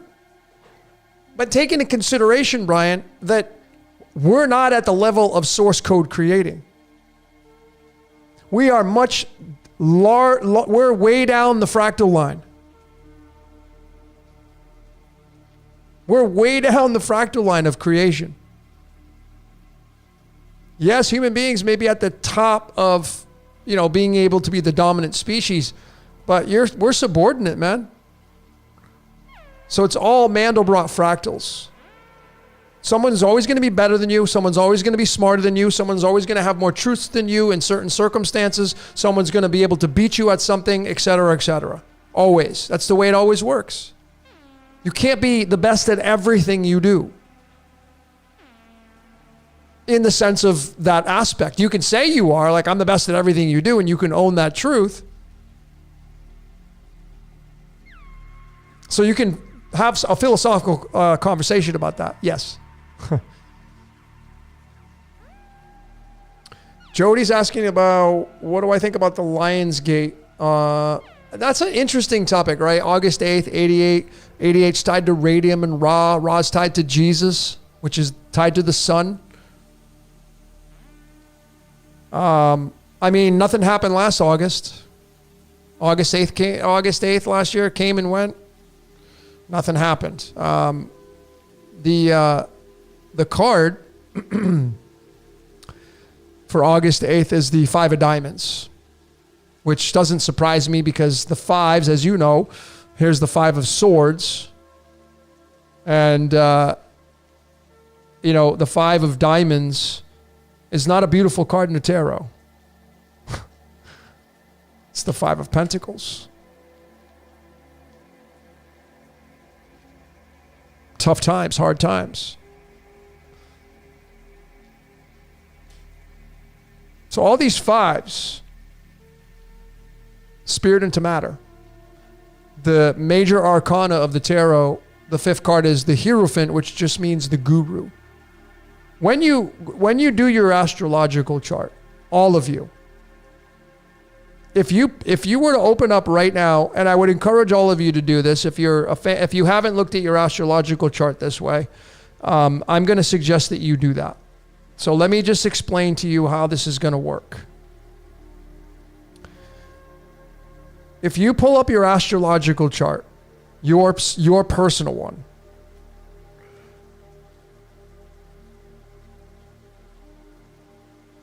you would think I'd be able to find the damn card, but holy mackerel, how am I missing the card here? Oh, there it is. Okay. So this right here is the fifth card in the major arcana, the Hierophant. It means guru. This sits in the house of Leo for all of you. You're the guru, not me. I ain't the guru in your life. I'm an extra in your life. The only time I get to be part of your life is if you tune into this transmission or you watch one of my presentations. The majority of your life is without me. You're the guru. Okay? In your fifth house of astrology, which is Leo, ruled by the sun, they decided, these are Jewish mysticism heavily influenced, they decided they'd put the Pope on that card. Why would you put the Pope of a Catholic-based religion, which are heavily steeped in Jewish mysticism, which is Judaism, because Jewish and Christianity are one and the same. Same thing, just a different wardrobe. Same thing, just different wardrobe. Anyways, the significance of this card in your astrological chart, if you open up your astrological chart, this you being the guru, 5 being your house of manifestations. Your fifth house of astrology is where all your manifesting is going to happen. It's where your drive, your testosterone, your mojo. It's what gets you off in life. Corporations, skyscrapers, buildings, fifth house of astrology. Manifestation, the house of manifestation. And if you look in your fifth house of astrology, that's where you're going to manifest through being a guru, right? So you go to look at your fifth house of astrology, and if you have nothing there, then what zodiac sign is there? If it's Leo, it's there by default. Well, now you have a defaulted position of being a guru through the layers of spirit into matter. Then you also take a look at where your house of Leo is at. Maybe your house of Leo, your fifth zodiac sign, maybe it's in the 6th house. Maybe it's moved to the 10th house. And is anything influencing that celestial-wise to impact you being a guru? Your guru. You're the guru, not me. Not anybody else outside of you. You. You are it. And essentially, ladies and gentlemen, I feel the game of life works like a DJ. Those of you that are DJs out there, what makes a good DJ?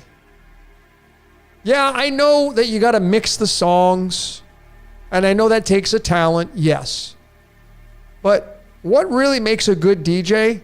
Track selection. One day I was in LA a long time ago, and I used to party and go out and do all that stuff. And I was really excited because I got to go see this DJ that I was very fond of. I don't even remember who the DJ was, but he was live, and I was stoked. Anyway, I just remember going to the venue and I was super bummed because it was a shit set. Like, didn't play, like, it was sucked. I was just like, what is this? Because the DJ, he was like experimenting and just the tracks he picked were crap. So the reason why I'm telling you that is that I feel human beings are DJs of life. You're gonna take a little bit of this. I'm gonna take that track. I'm gonna take this track. I'm gonna take a little bit of this belief. I'm going to adopt this as my beliefs. Oh, I like a little bit of that ancient text. So I'll tell, I read this book the other day. Oh my God, I'm going to take a little bit of that. Oh my God, I took this herb and it made me feel good. I'm going to take a little bit of that. Oh my God, you got to try this herb out, man. It healed my gut. I'm going to take a little bit of that. And you compile all these beliefs and things that you experiences. You become a DJ. And then you regurgitate that, or you blast that out onto the world stage and you start to market yourself. Oh, you have no idea. You got to read this book, man. The truth is in that book. No, it's your truth that's in that book. My truth's in that book. You may want to take a look at it. It's pretty amazing. People say all the time, they send me email like, oh, you got to hear this song. It's complete shit in my eyes. I'm like, God, what kind of style of music you like? They love it. I think it's complete garbage. Who's right? See, we're DJs of life. We cherry pick beliefs. We adopt our beliefs through books, through sermons, through documentaries, through this. We cherry pick.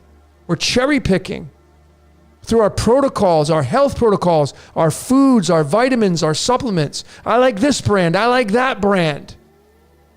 And when I went back to LA, I'm like, I'm going to get some parasite cleanse stuff. So I got some of this. Right? It's called Para-End. I don't know. I'm using it right now, right?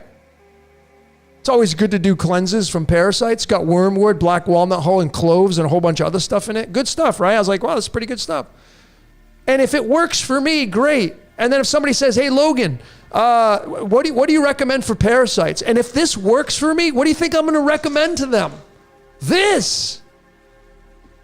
But do you think everybody that takes this Para-End, do you think it's going to work for them? Here's the simple answer, and you know the answer. Abso-freaking-lutely not. It's not a default for everybody because they may have other situations going on. But I just swear up and down, this is the parasite cleanse you got to take. And then it doesn't work for Billy. Or it doesn't work for Melissa. Same thing with our truths, ladies and gentlemen. What works for you and your truth doesn't necessarily mean it's going to work for somebody else's truths and their life. We are DJs of life. We cherry pick and then we blast back out into the world. We market ourselves because that's what life's all about. It's about marketing. Marketing equals 27 in numerology. Currency equals 27 in numerology. Religion equals 27 in numerology. Sports equals 27 in numerology. What works for me may not work for you. And that includes your truths. I don't have to believe in what you believe in, and you don't have to believe in what I believe in. Not everybody has it figured out. Even if you have it figured out, it doesn't mean someone else's screenplay was designed to figure it out the same way you did. That's why I tell people I could care less about subscribers. Don't care. Whoever finds this channel and they resonate with my truths, they were supposed to. That's just the way it is. I don't care. I'm doing my job and I love doing my job. I love it. So I'm in heaven doing what I'm doing. How about you? Do you love what you do?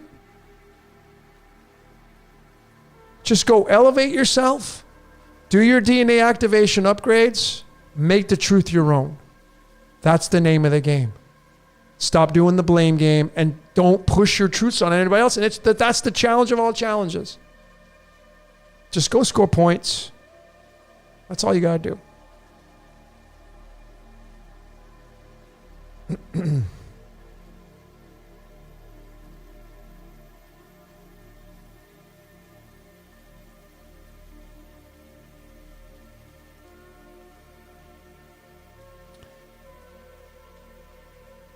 Trapped in a Box says, I tried to run my car on orange juice instead of gas because I thought OJ would combust. I would just say, who's ever put orange juice in their gasoline tank? Is that really a good example? Would you ever put orange juice in your car?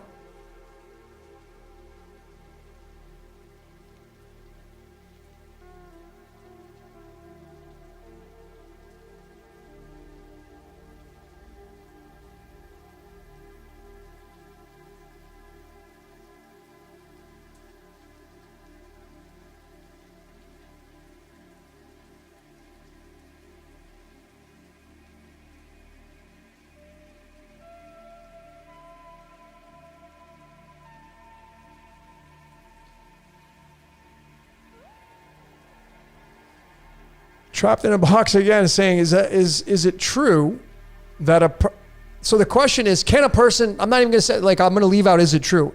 Can a person live without a heart, or is that debatable? I honestly couldn't answer that because I don't know anybody who doesn't have a heart. I'll give you an example.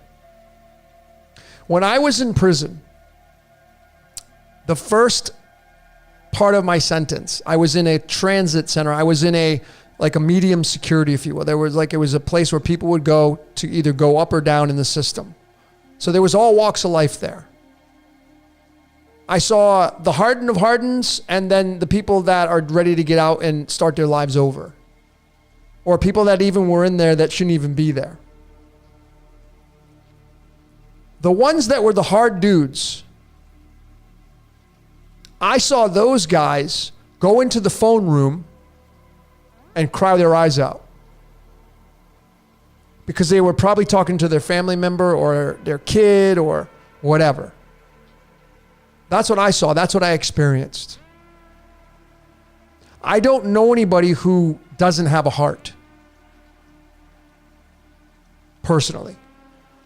I see people on the world stage where you'd question whether or not they have a heart. But then I would go say, do they have a family?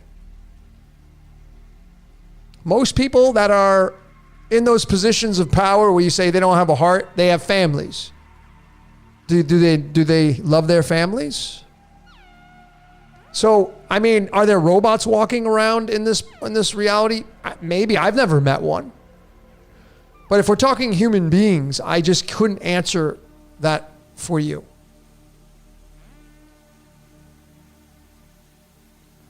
I do, however, and I have mentioned this many times in a lot of my presentations, that I think that the God Force and the great movie Wizard of Oz that came out in 1939, tied to Lucifer, tied to light slowed down into physical matter. It was all about the Tin Man, and the Tin Man was looking for his heart.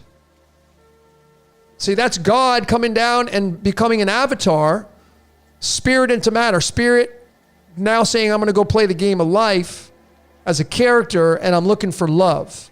Looking for your heart is looking for love. It doesn't mean you're going to go look for love to hump. You may go look for love at building a corporation. You may incarnate to be a mogul in business, to go build a golf course, whatever.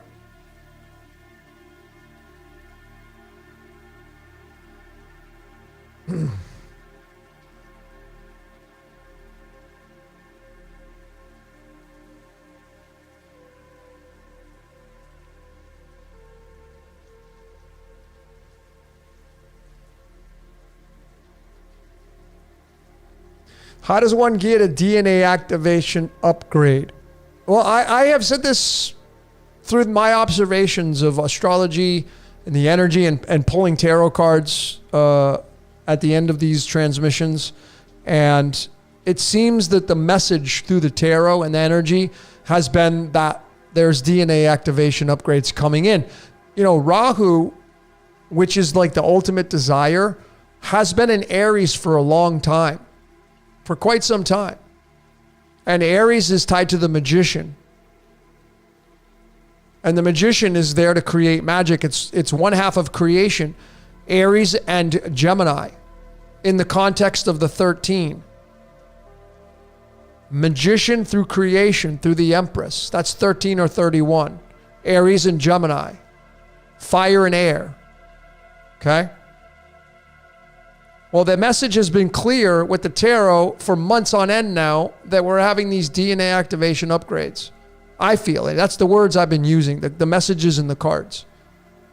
So the energy through the portal has been coming in. However that looks to you, however you resonate with that I just said.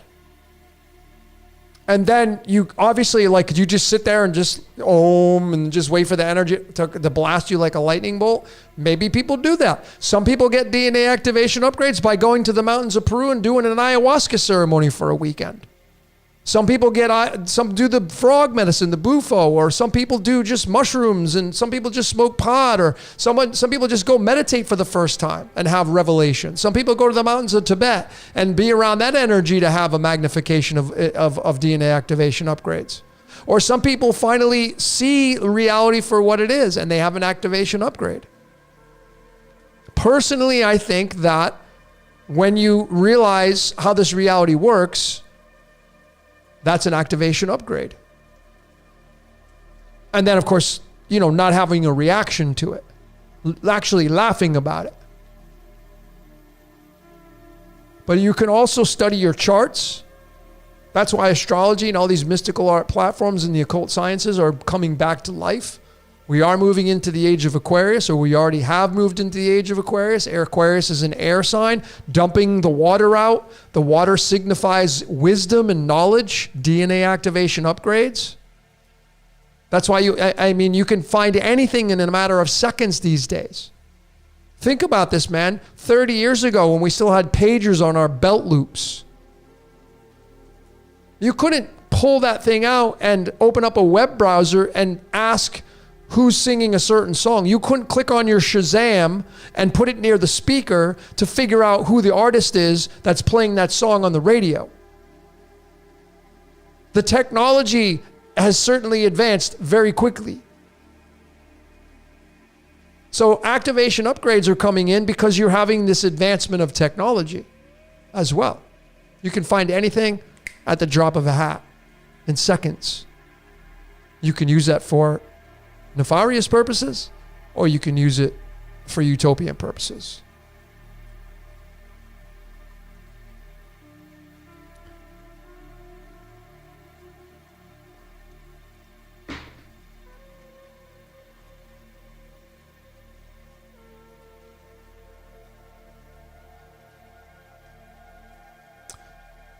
So we're still on the prison thing. Okay, I'll entertain this one last time because people, I know people are coming in and out. So Kirk's asking, what were my charges? How long did you spend in prison?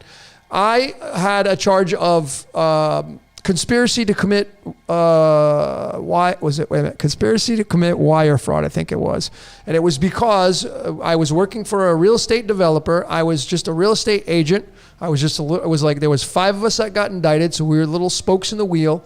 And we were doing condo conversions, and I was working with a big real estate developer up in the Bay Area. I went from single family homes, and then we went to commercial property, and just a little naive, et cetera, et cetera. So we got conspiracy to commit wire fraud because we were going over state lines, doing property in Arizona. Once you go over state lines, it becomes federal. So that was my charge.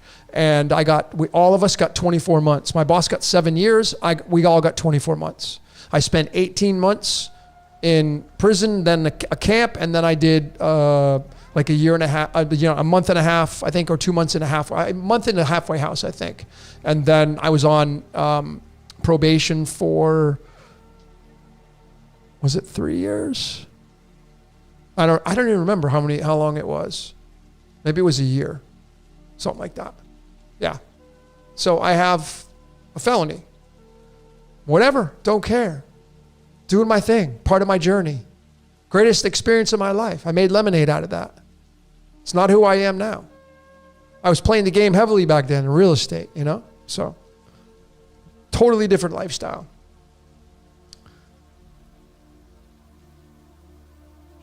And I've talked about this openly I've been doing this for years now, talking about this, telling people, I'm not hiding behind it. I've had people I'll show people. Go ahead. I've already told people I don't care. Very open about it. Very honest and authentic about it.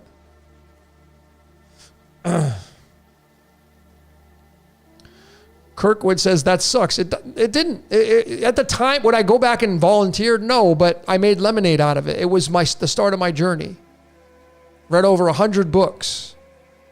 Not on novels like Nancy Drew or war stories. It was all personal development, and it was numerology, and then I got into it was all stuff to pave the way for where I'm at now. So I made lemonade, as I said, out of my sentence.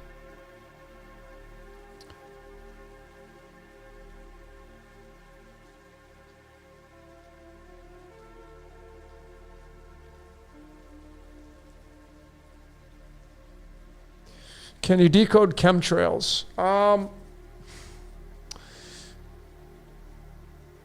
mean, what's to decode on those? I'll give you the short version here of what I feel is going on with that.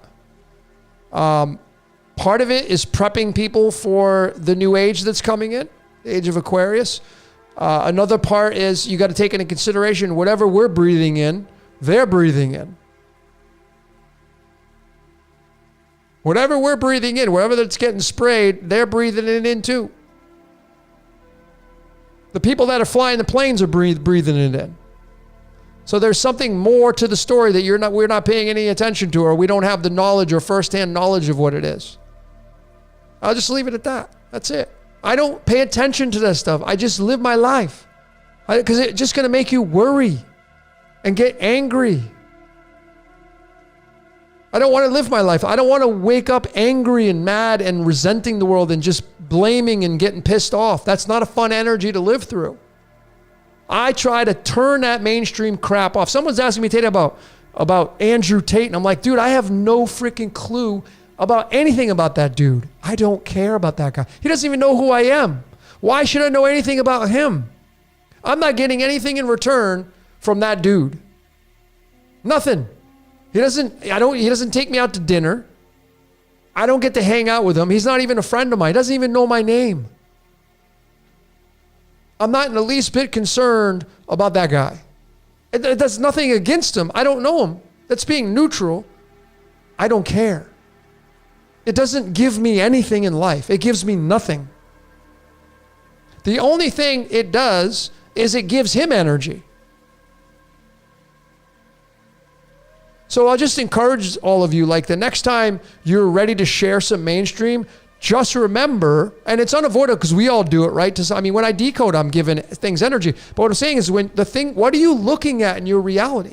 What are you paying attention to? What characters are you talking about? And then flip it. Are they talking about you? Do they mention your name at dinner with their friends? Are they texting about you and your life? I would bet the answer is going to be no, they're not.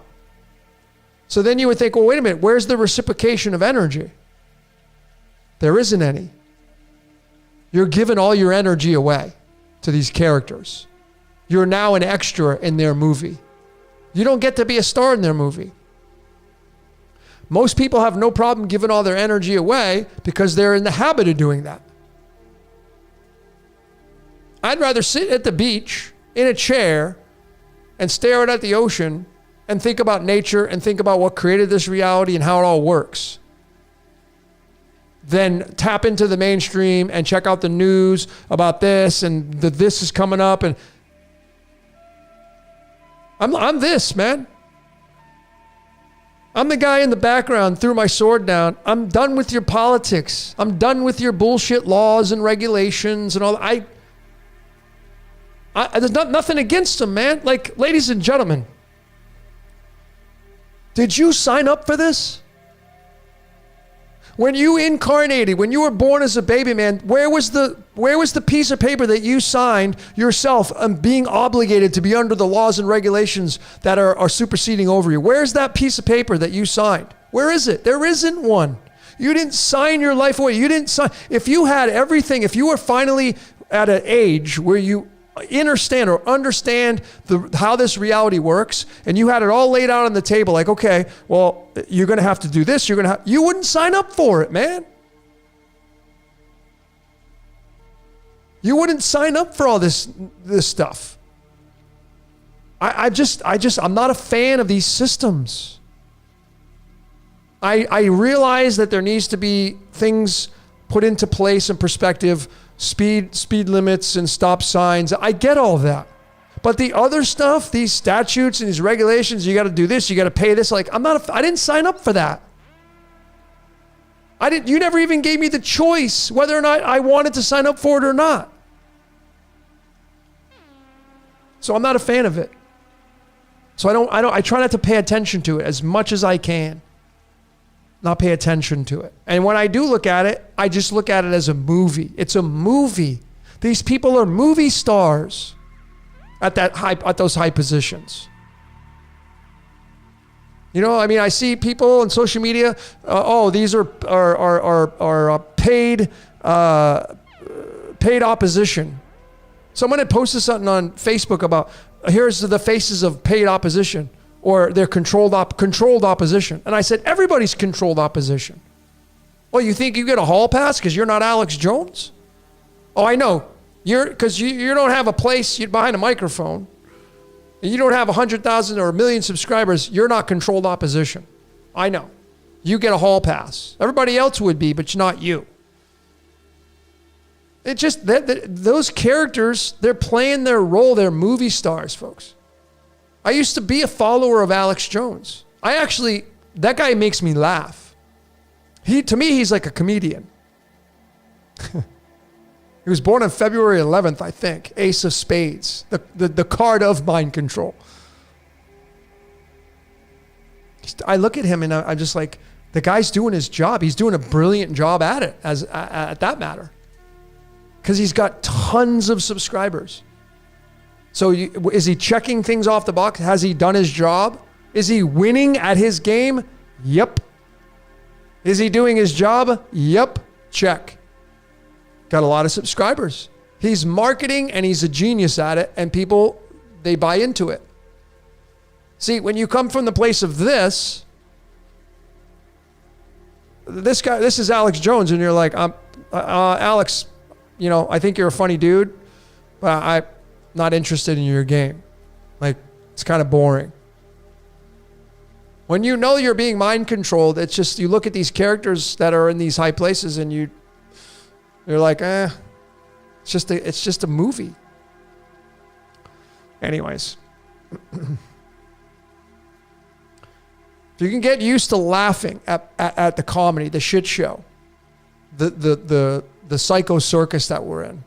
Kiss had that song. Remember that album, Kiss, Psycho Circus? You're in the psycho circus. I say, welcome to the show. I did a decode on that. Welcome to the show. You're in a show. You're in a movie. It's theater down here.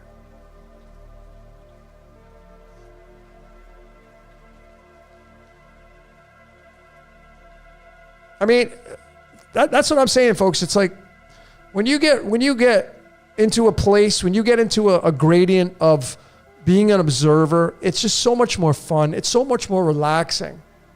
Like, there's no pressure anymore, man. Like, when I used to follow Alex Jones and InfoWars, I wasn't this guy, man.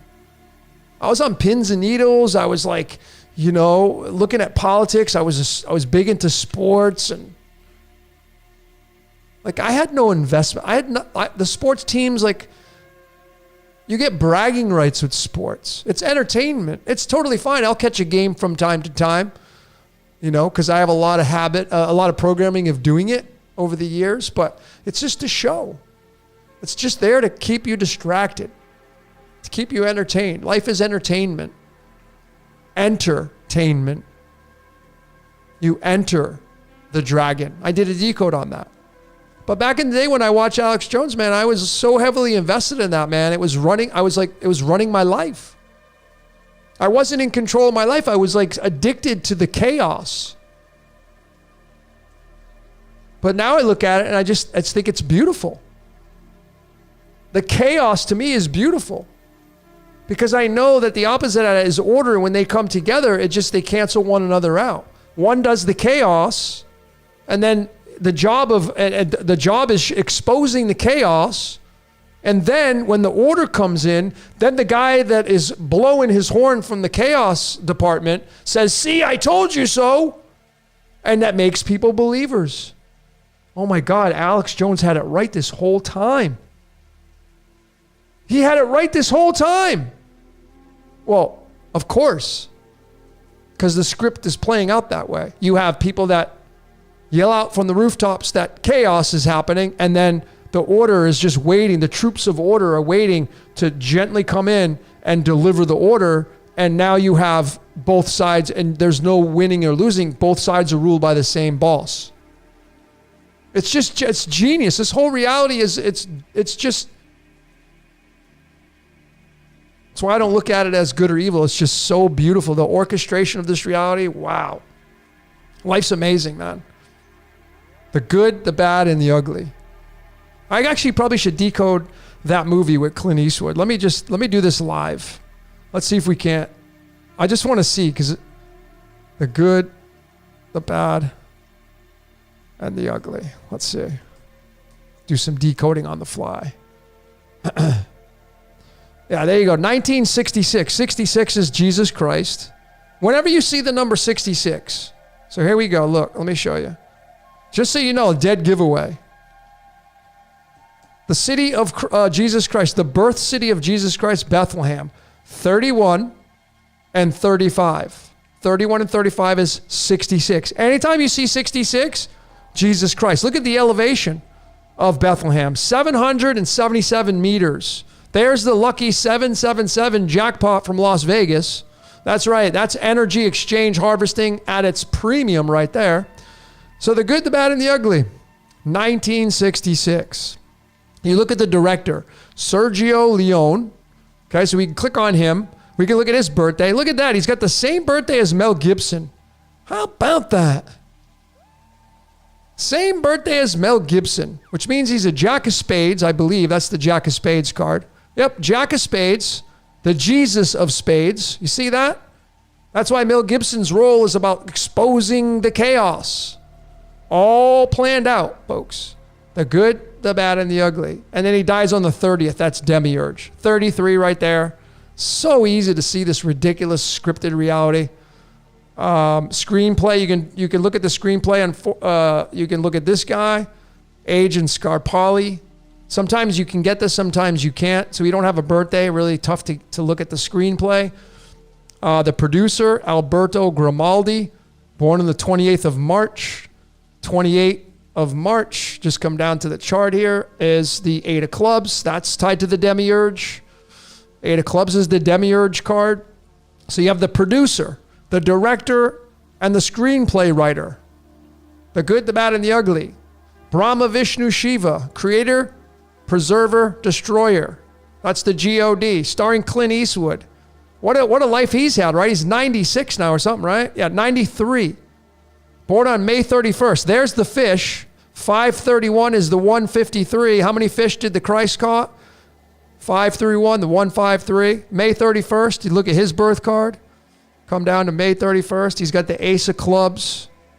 The Ace of Clubs is the 14th card in the deck. That's the magic wand. Here you go, right here. So you convert it to the tarot, and there it is.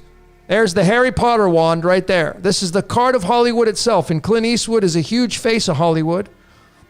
This is the Harry Potter wand. Abracadabra. And that's Clint Eastwood. Very, very successful guy. You can take his birth name here. You got to come down and look and see. He was born, let's see. See, so here's the knee name. This is what you want to do here. So we have his birth certificate name as Clint Eastwood Jr., but then we also have his mother's maiden name, Runner. See that? So we're going to go and we're going to look and see. Here we go. Clint Eastwood Jr. Look at that, 68 Demiurge. Bam! Just like that. We're going to type in Runner, and there's the 93. This is tied to Neptune. Poseidon, running the waters. Right there. But his birth certificate name, 68. And then you have this, the song by Slipknot. 68. This is the Demiurge right here, man. Running Clint Eastwood. Great life, right? Scripted reality, folks. The good, the bad, and the ugly. And even just the title. Decode the title.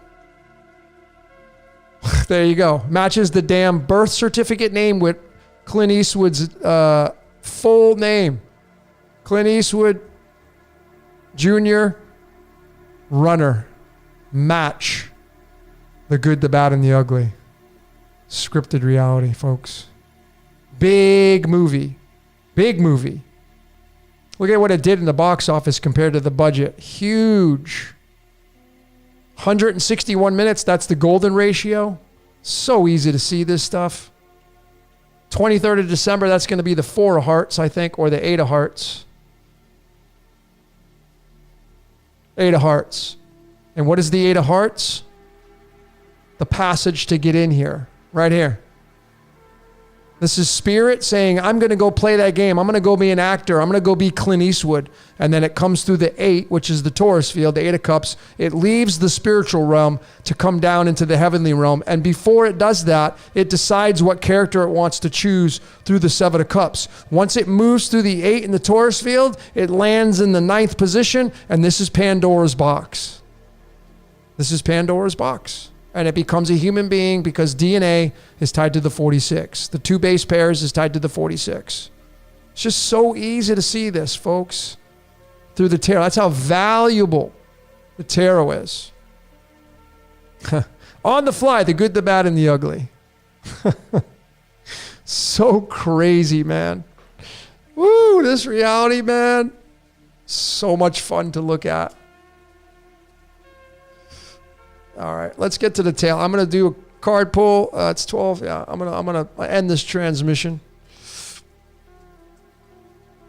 Let me shuffle these cards.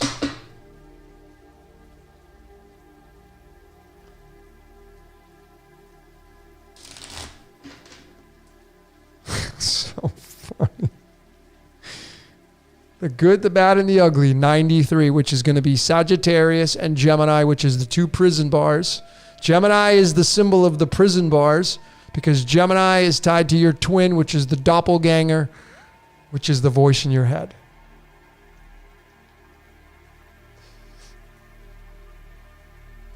Can't leave out Jupiter in there because Jupiter runs Sagittarius. But you got Neptune in there, right? Neptune, I mean, they say the son of God is, they say the sun's 93 million miles away. Well, that's Neptune. So there is some big say in Poseidon.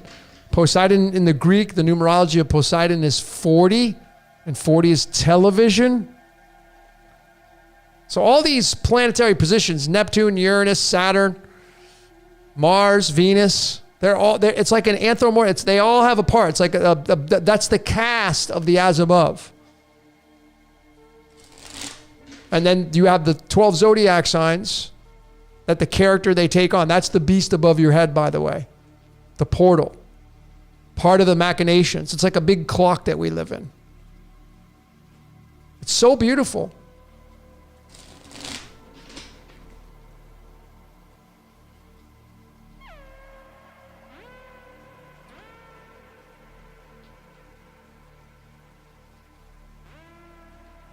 Joyce, are you serious? Her comment was, Jesus never existed.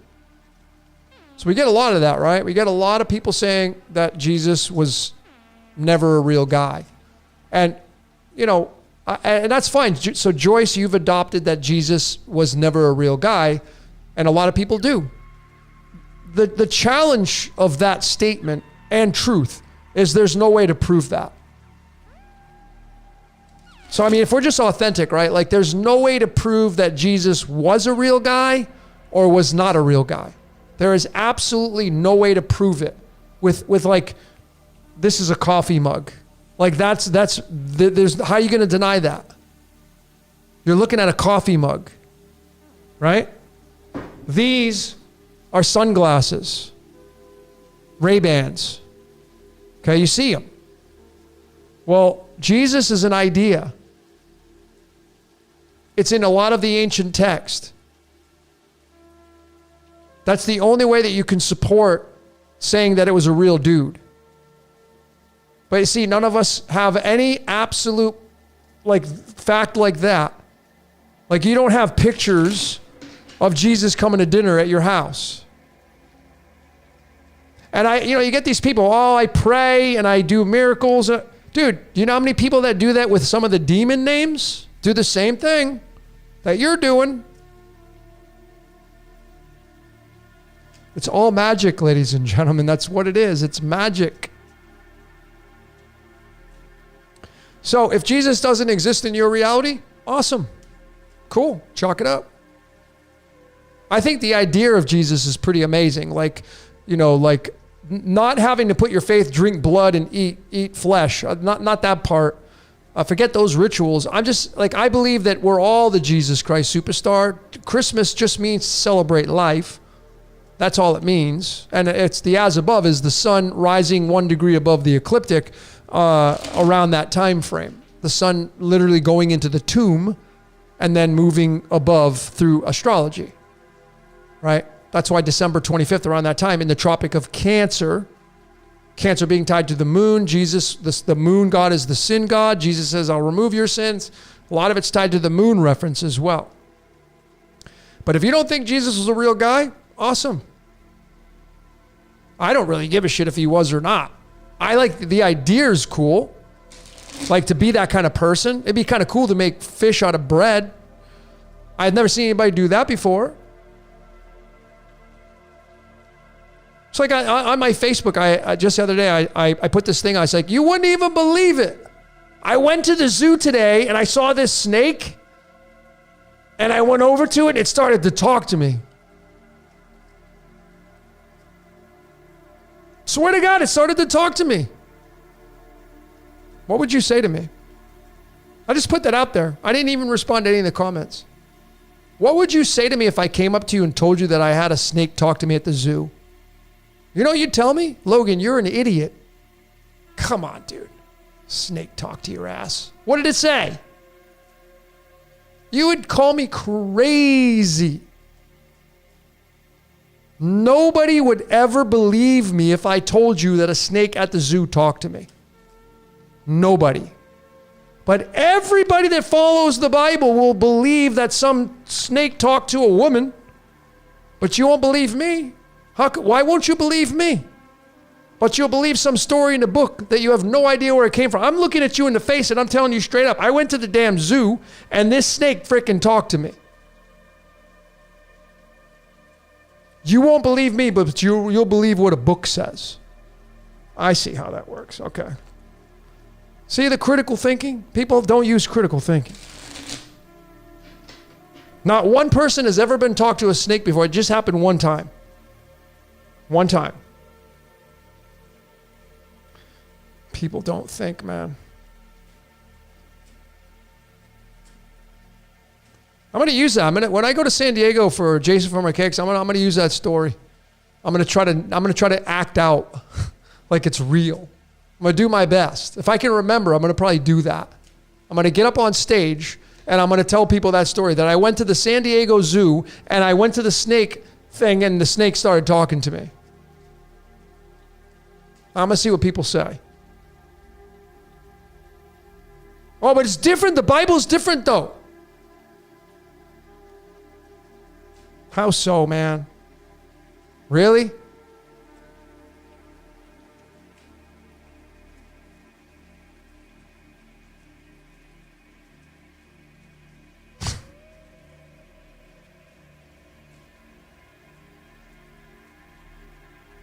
So there you go. Snake talked to me at the zoo, 96. Oh, man. God.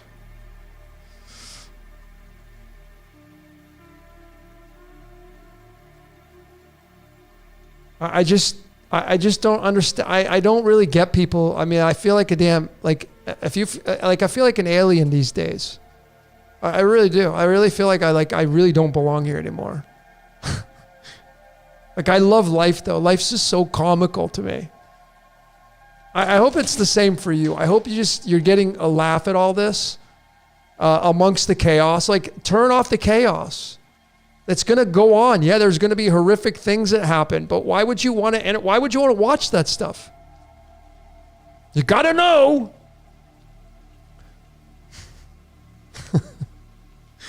Oh, man.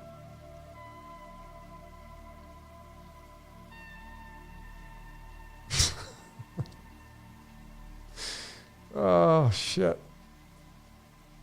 John Steele from Providence. What's up, brother? I have not got another medicine deck. You know, the one thing I don't like about that deck, the cards are too big and they're too flimsy and they stick together. So they're tough to shuffle. See, I got this deck right here. Those of you, I'm using this. This is the deck I got from Tarot. It's called the Radiant deck. It comes in a nice little tin and then the sides are playing cards.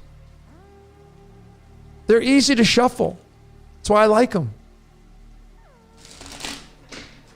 So easy to shuffle.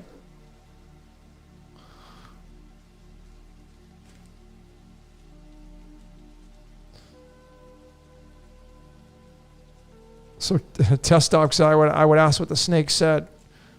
Yeah, see, well, at least I can engage in a conversation with people. But I'm really, really, really thinking about how I'm going to act this out in San Diego. So if you're here and you come to San Diego and you hear me with the microphone, well, then you're going to be probably laughing inside, like, oh shit, here he goes. Let's see how he's going to pull this off. Let's see if I can make it real. That's the thing, is actually saying it to the audience and seeing if somebody will say, really? Or will most people say, this guy's a freaking crazy loony? Because, you know, some people that are going to be at the Archaics, they don't know who the hell I am. I'm like unknown a lot in the Archaics. He's got 3 times the amount of subscribers I got.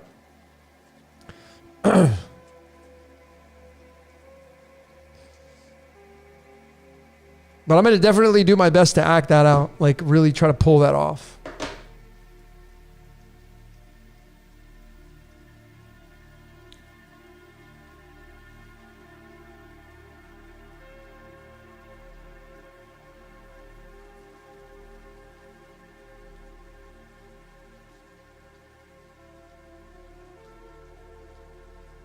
You guys want to see something funny here? Let me show you this.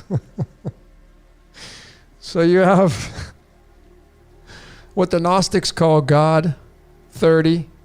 Then you have the New Age name, 30. Then you have Santa Claus coming down the chimney, 30. Then Jesus is from where? Jesus of Nazareth is 30. And then you have the nightmare. The nightmare is 30. Oh, shit. Tonight's been fun. This is the way it should be all the time. Yeah, that's right. That's right. Thanks, Steven. I got 36.9 thousand subscribers. I'll probably hit 37 tonight. Maybe tomorrow morning. And, you know, like, folks...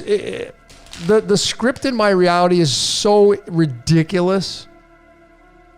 I came back from vacation, and the first video that I did was called The Redeemer. It's on my Patreon, right? It's not on public, it's Patreon. Christ. And I'm at 36,000. Jesus Christ equals 36. I wasn't even looking at my subscriber count. And that was the video that I pumped out.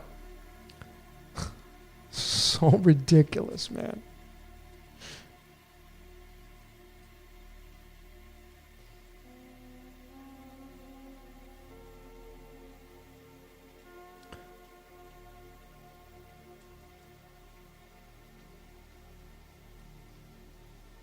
So how do you become consciously aware of the code? How do you get tapped into the code consciously? Well, you know what I did? I went out and bought some horseshoes. I went out and I got some horseshoes and I put them over my doorway, right side up. I did. I got one on my front door and one on my back door. Uranus, uranium. I'm tied right to it anyway.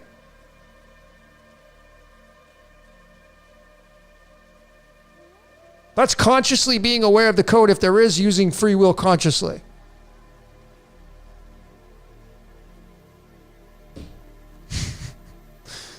Oh, man.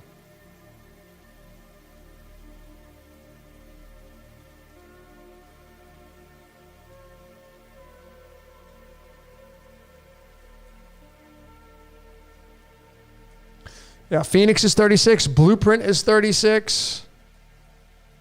You're playing out the Jesus Christ superstar experience. You are the Christ. That's the real story of it. Your screenplay is your cross. And nobody has the same one that you do. That's why you don't need to defend. Just go do you.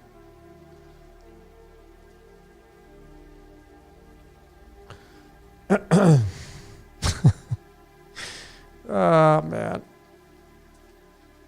Oh, yeah, hats. Good question. Hold on a sec, folks. Hang on. All right. I'm glad somebody asked me. I do wear hats. Not that much though. I like to have no restrictions. So that's why I've been wearing sleeveless shirts for well over 20 years. And so I'm so used to when I wear a t-shirt, I just I'm just in the habit of doing that. So, and I live in Mexico, so it's always warm here. This is what I wear, sleeveless and shorts. Hats, sometimes. Anyways, if you want to support this channel, one way you can do it is going over to my merchandise store, which is called cosmicsugar.store. And you can pick up a lot of the memes that I've come up with, but I do have some hats. And one of them I bought when I was in Los Angeles to bring back with me, and it's this one. It's got my fingerprints all over it, but it's this one right here. And this is embroidered. This is not cheap. These are trucker hats, so they could fit on anybody's head. They're light and airy, but there you go. Right? Maybe you're somebody like this. Is kind of fun. This is a tagline I came up with. Are you pretending to be human too? I just think this is the joke, man. We're just pretending to be a human being. So anyways, it's all dirty, man. Anyway, you can pick it up over at the cosmicsugar.store if you want to get one. They're I don't know, $20 or something like that. They're not that much. But you can support the channel doing that. I have a few other hats. Gratitude. Limited edition human. So got a couple cool ones. They're all embroidered though, so they're not cheap.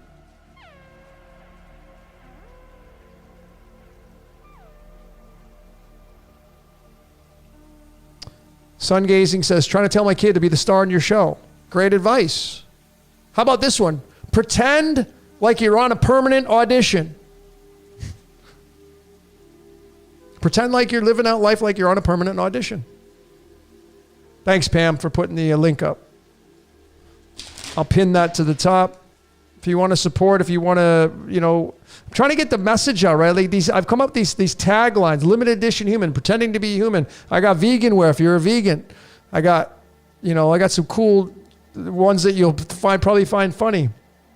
I got stuff for kids. I got all my smiley stuff is there.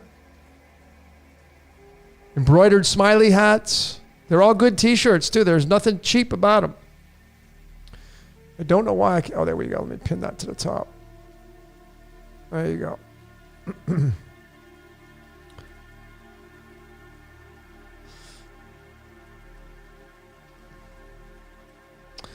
Tending to be humans, 81. Thanks, Stephen. And 81, in case you're wondering, 81 is tied to cannabis.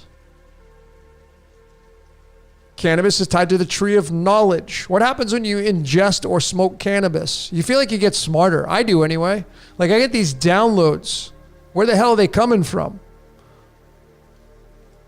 Tree of knowledge. Cannabis, tied to cannabis, which is tied to the number 81 because it's tied to the element called Mercury and the thallium, which comes from the Greek goddess Thalos, which means the vegetation, the green twig. It's so funny, man. This reality is just freaking hilarious.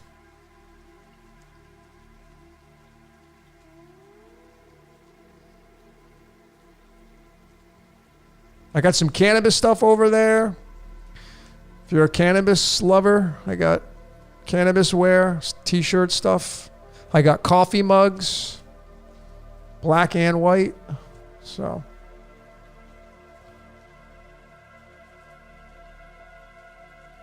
all right, I've been shuffling these cards for a while now. I guess I'm going to end the transmission here. We're going to get down to the tail end of it. Thanks for joining, everybody. I really appreciate it. This has been a fun one. What's your question 64? Let's pull some tarot cards. Well, I got my deck here that I've been shuffling a million times over, and let's see what they got to say.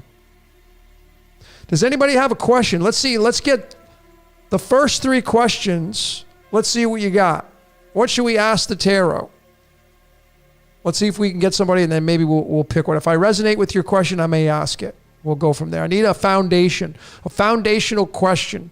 What would a good foundational question be? Thank you, Sun Gazing Lioness. Appreciate your support. If you are in the United States and you make a purchase of any of the merchandise, it's pretty quick. And I'm on it. So if I haven't had any hiccups. The printing company is really good. They're high quality t-shirts. I can assure you that the unisex ones, they're all unisex except for the women, of course. There are kids ones there. So think accordingly if you're going to get any of the t-shirts. I like the vintage ones, which are very soft. Those are my favorite. But if you order it, you'll get it usually within a week. They're pretty quick, 7 to 10 days, pretty fast.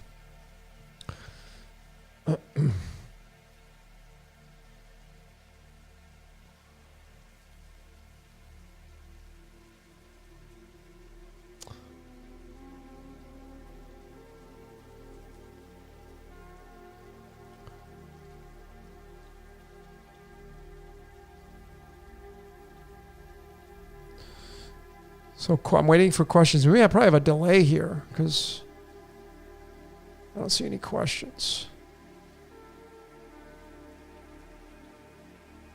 4 gates. What will utopia feel like? Christine's asked.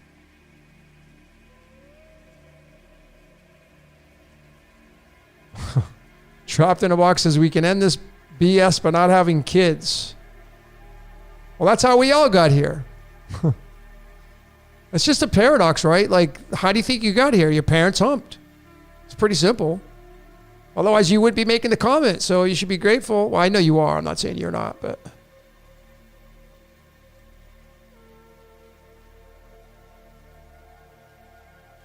Are we going to have fun at the meetup in SoCal? I already know the answer to that. Of course we're going to have fun. Where'd you get the big question marks come? Those are pretty cool. How do we navigate the rest of the year, Pamela asks. Dropped in a box. I know that's your truth. Appreciate all your comments.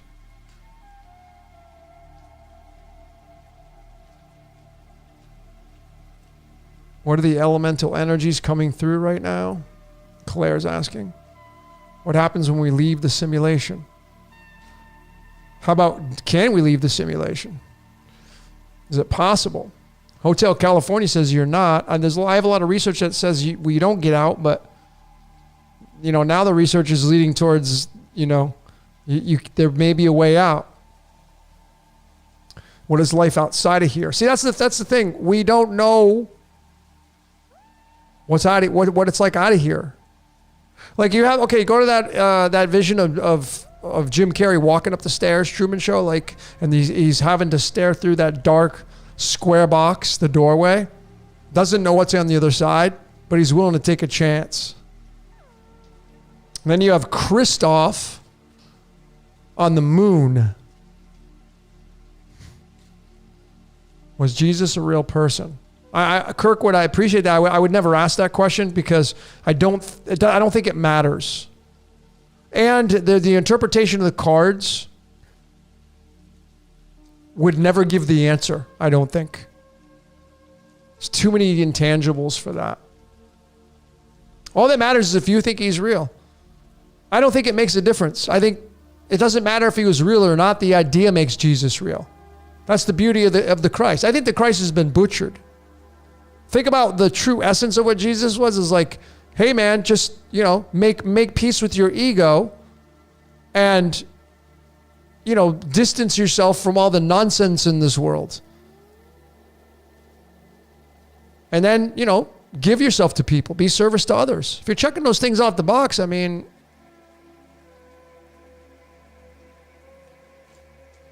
what's in store from us from now until the end of the year?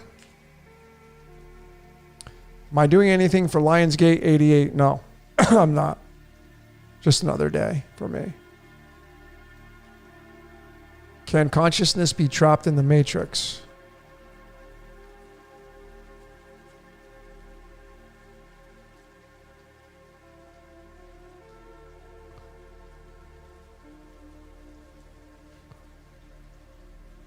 Jesus is real if you believe. That's right. The energy is here, folks. That's why people say, oh, I perform miracles. Yeah, because you're performing magic. The energy is here for you to use.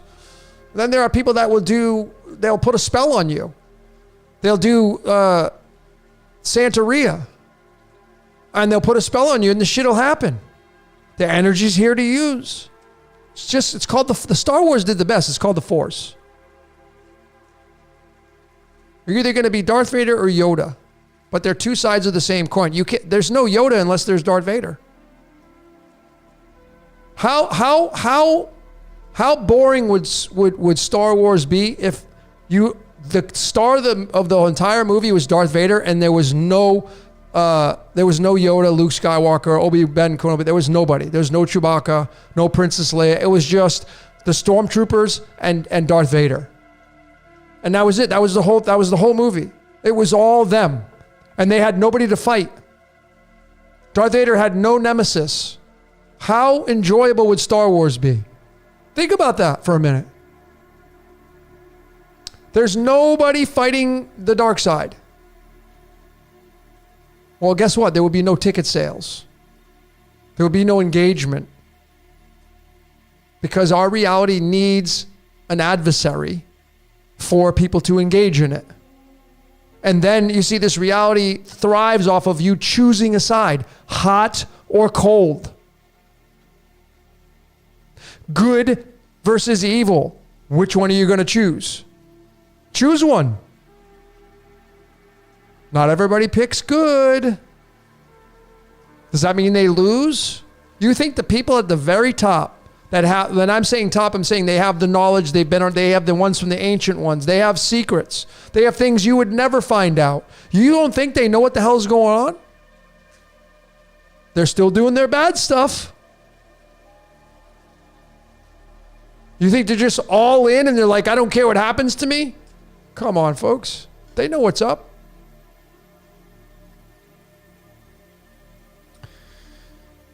Are we moving through the sun portal to a new realm?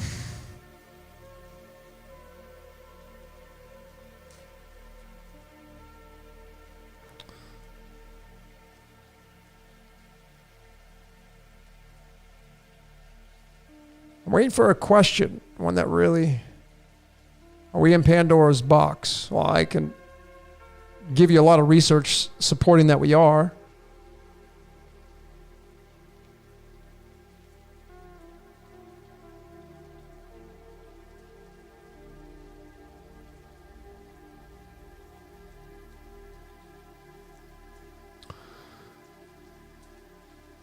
Come on, somebody give me a question that I really resonate with so I'm looking for just something specific that we can use.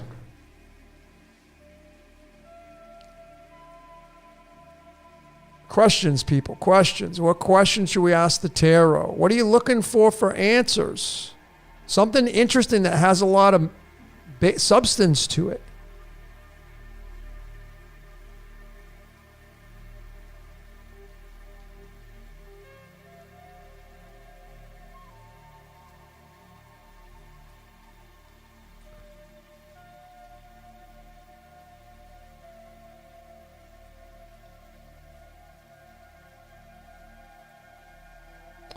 I think I know what I'm going to do.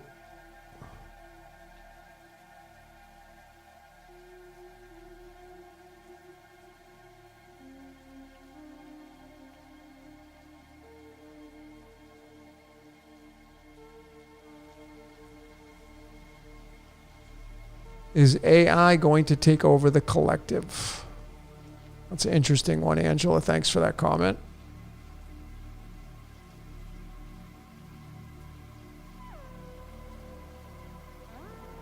When will we have a major update to our monetary system in the U.S.? It's a good question. It's just going to be really challenging because there's no definitive on dates with these cards. You can get fast movement, but that doesn't give you a specific...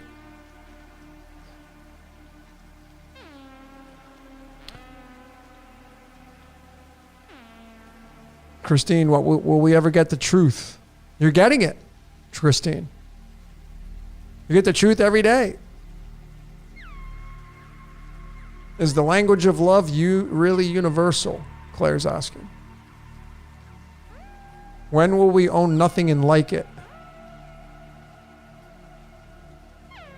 Would you, those of you that are asking the questions, right? The answer sometimes is already in the question. A lot of times. So the question was, when will we own nothing and like it? Well, would you want to own nothing? See, I don't like not having anything. We like to be entertained, right? Could you just sit on the beach and stare at the ocean every day, day in and day out, and have nothing? Well, you wouldn't be able to sit on the chair because you wouldn't have a chair. You say, okay, well, I don't mind sitting on the sand. Well, that would get old after a while.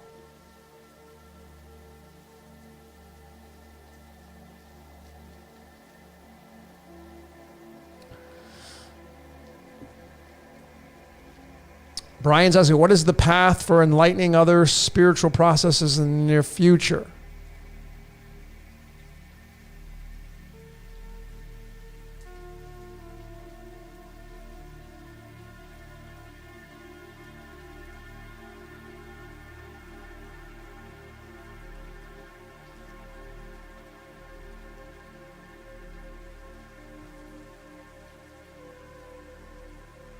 When will we have great abundance and prosper? Little Nam's asking. When do you want to have great abundance and prosper?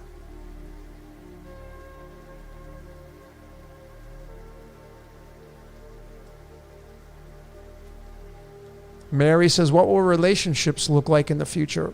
Mary, what would you want the relationships to look like in the future?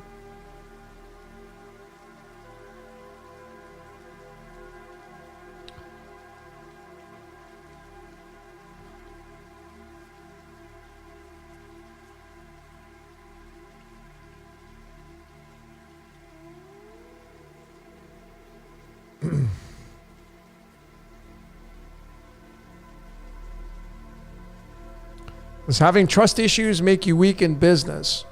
I can already tell you the answer to that. In my opinion, yep.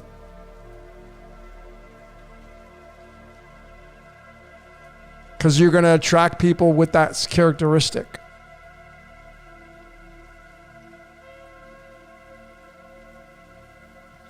Till you get sick of it, and then you're like, I'm not doing this anymore, and you'll get rid of those beliefs, and then you'll be able to free yourself from energies, and you'll be able to have other energies come in. So if you keep seeing a recurring pattern in your reality, it's more than likely tied to something that you're holding on to, and that space is taking up room and it wants to collect as the energy comes in. So when you remove that programming, you then free up, and then energy it's kind of like blocking up the chakras or the prana or chi. You slow the chi down with these beliefs. We literally become very dark as human beings with beliefs. The true essence of nirvana is getting rid of everything that you believe, so to speak, and saying, like, I know nothing, I believe nothing, I'm free. When are you not free? You're not free when you think you're this, when you think you're that, when you think you're owned, when you think you're a slave, when you think you have to do this, when you think you have to do that, or I better do this because I'm afraid of this, or I better do that because I'm afraid of that, or I better fear this, or I better fear that. You're not free. You're completely free when you just let all that stuff go. That's when you're absolutely free.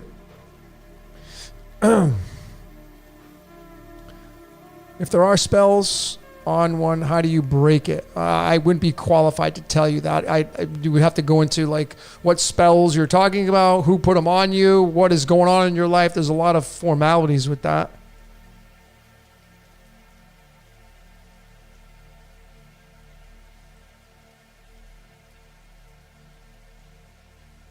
Will the world have no borders in the future coming?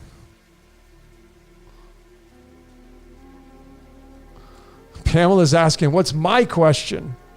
Well, I didn't think of one. That's why I'm asking all of you great decoders. Are we supposed to fight the Matrix? Remember, folks, let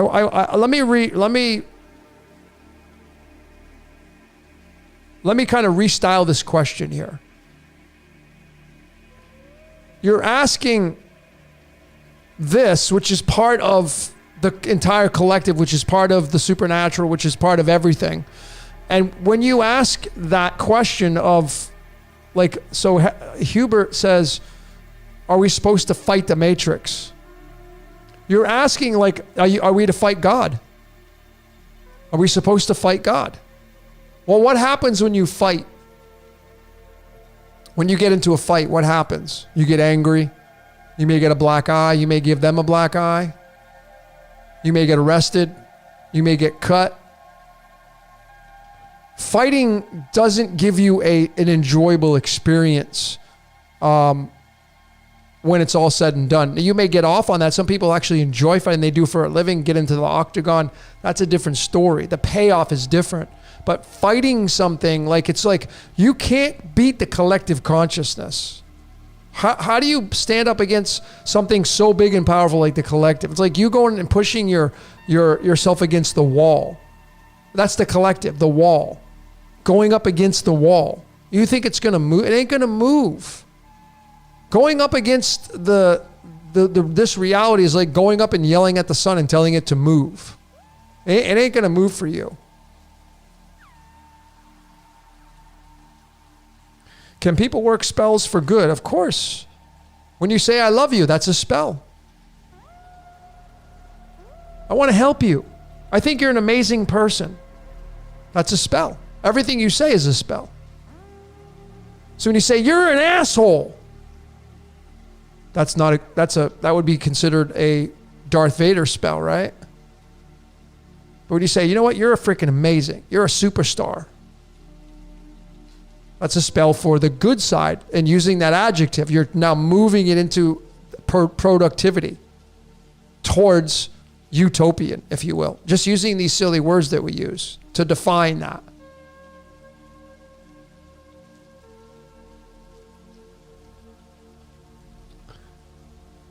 Chris says, love is the key to this life. That's how you got here, Chris. Chris Bacon. So I totally agree. Love is the key to this life. See, your parents humped and then out you popped. And that's from love, right? Could be from lust, but love. It's both start with the letter L.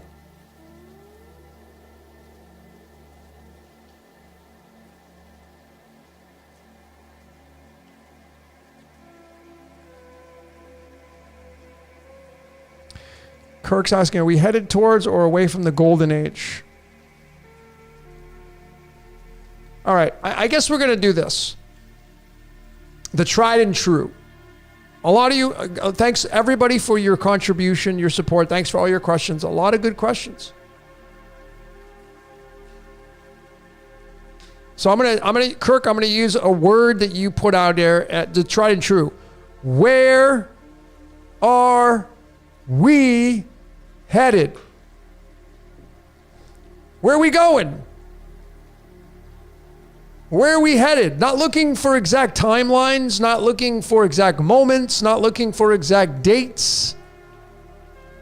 The vanilla of where are we going? Where are we headed? Let's ask that. Where are we headed? Where is life going to take us? What kind of ride are we looking at? Now, I can tell you from the past shows that we've done, past transmissions, it's been something's coming in quickly, which you can see that now. Things are starting to shift, things are starting to move, and they're moving rather quickly. There's movement now. Right? There's movement. It was because like a few months ago, it seemed like it was, and I don't follow the mainstream, but the chatter was very like, it was like dead. The chatter. And then all of a sudden you had Sound of Freedom and woo! You had everybody and their mother with their pom-poms out cheering. And then, oh, you see, they're trying to suppress it. There it is. There's the sign. There's the sign that you should be following this movie. You got to go see this movie. That was a big bomb in the sense of like the explosion of energy. And it was just bait. It was just bait. People, it was like, I get it. It's because everybody likes, most people like that feel good. Like, I felt so good watching this movie. Because the storyline of the things that really are happening, like, you're like, yeah, man, bringing these people to justice. Well, it was already in the screenplay, man. Oh, boring. It's like, that was already in the screenplay. That was already destined to happen. You ain't going to see me out there with my I'm not going to get in my cheerleading outfit. I'm not going to bring out my pom-poms. Nah. Nah, you bring some entities from outer space, or you bring some entities up that are really weird looking and they come knocking at my door or something, then you're going to get some movement on from my part. That's something that would probably be pretty exciting. But anything else now, it's just like, oh man, it's just boring. So I'm like ready to, I'm like taking the sword and I'm like, dude, come on, man. That's why I turn it off. I'd rather just go study. I like watching the animals, and I like studying insects and having fun, and just look. I like all my things I like on Facebook now. It's all animal stuff. I'm like, love this, love. It's all animal stuff. They're doing this to the animals, saving this, watching the funny animal do this.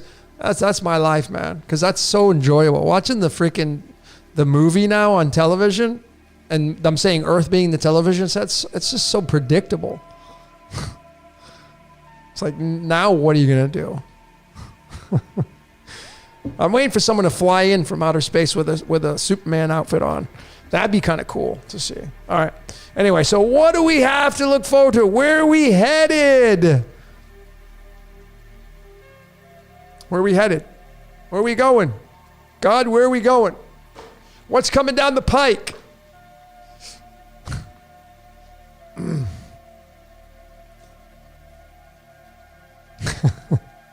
This has been a fun transmission. All right, here we go. You ready? Card number 1. Just going to tap. This is the way I do. I tap my fingers, and then I kind of rub my fingers over the top of the cards. What's at the bottom? Wow, it's interesting because this was the card for last night. I know it's Sunday now, but this was Saturday night. 8 of diamonds. This is spirit into matter right here, by the way. Spirit into matter, light into matter. Now you got to work. 8 of diamonds. Those of you that 8 of diamonds. Paired with the Queen of Spades, Queen of Swords. Okay, so where are we going? Everybody, where the hell are we going? Got some cool Blade Runner music playing in the background. This is the stuff I listen to and I decode a lot of it. Just getting this out. So where are we going, folks? Where are we going? First card. First card of the day. First card of the morning. All right, here we go. Shazam. Where are we going? Well, I can tell you this is starting it off with a bang, because this right here is the King of Wands. This is card number 35 or 36. 35 is tied to the word simulation. 36 is tied to the keys to the universe. It's tied to the words Jesus Christ. It's tied to the change, the Redeemer. The sword comes out, but it's the King of Wands. Now the interesting part, and I want to throw this in,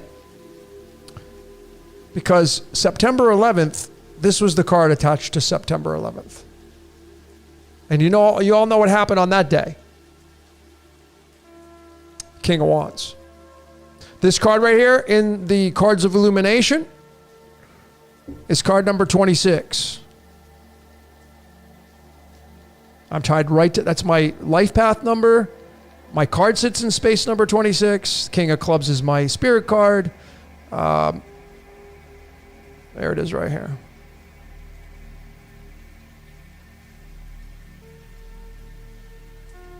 This is tied to the word source, as in source code. So that's the first card we pulled. Wow. All right. Let's see what else we got. Second card of what we have to look forward to moving forward in our reality. Second card shall be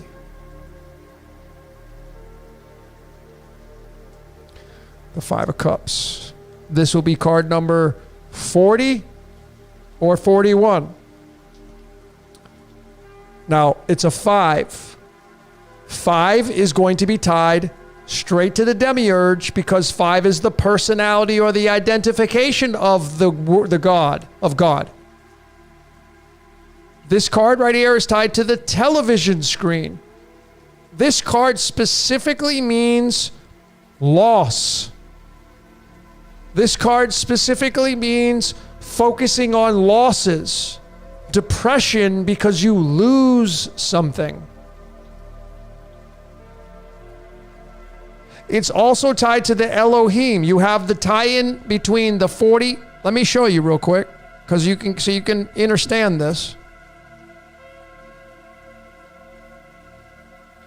So there are two ways to look at these cards. There's using the Fool at 0 and 22, right here, or not looking at the 22 and you move it out of the 22nd position. It becomes the Ace of Wands.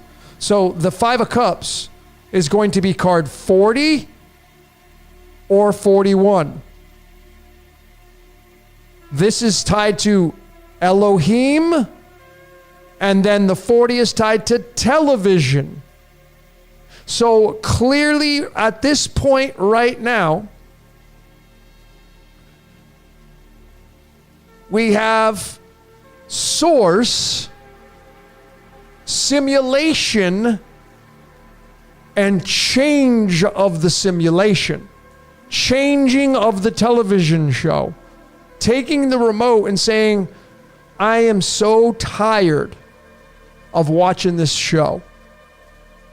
Click. And there will be a loss. You know, when you get a card tied to September 11th and you know all the losses that happened there, 3,000 people.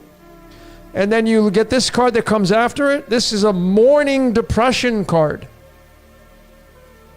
Is this indicating that something big is coming that will take people's lives? Well, I mean, how much of the prophecy from Native American to the ancient text to religion, it's all the same story packaged the same way in a different mannerism. Let's keep going. What's next? King of Clubs, King of Wands, 35, 36, 40, 41, Five of Cups. So we have, 5, remember, 5 is the identification. 5 is manifestation. Simulation, manifestation, and it doesn't look like it's a very popular outcome because there are some spilled cups here. So it looks like some collateral damage. Remember, this whole reality is based on for the greater good. Sometimes the greater good, there has to be some kind of collateral damage. People aren't fans of that. I'm not a fan of collateral. I'm not a fan of that. But anyway, next card. Third card. The outcome is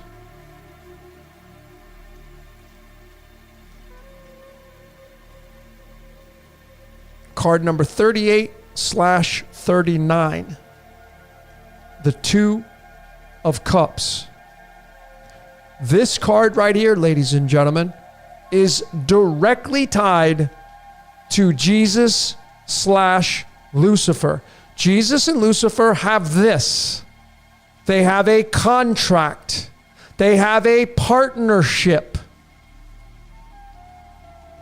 Good cop, bad cop. 38 is tied to the words 0 and 1, which is the binary system. 38 is tied to the Queen of Diamonds. 38 is tied to the words actor and actress. So what we have here is the changing of the screenplay of the movie. We have it looks like some loss. There could be a big event happen. There could be a big event that could happen. But there is a new contract coming in. 2 represents duality. Anything that has a 2 attached to it. I know we live in the 3D world, but we live in duality. So any two of hearts, two of clubs, two of cups, which is the hearts, represents duality. Ida and Pingala. Jesus, Lucifer. Good cop, bad cop. Any way you want to slice and dice it, that's what we got with the two of cups. Card number 38 or 39. Next card. For what's about to happen. What's coming down the pike for all of us. What do we have to look forward to? Fourth card in the deck. Fourth card. There we go. There it is. Fourth card.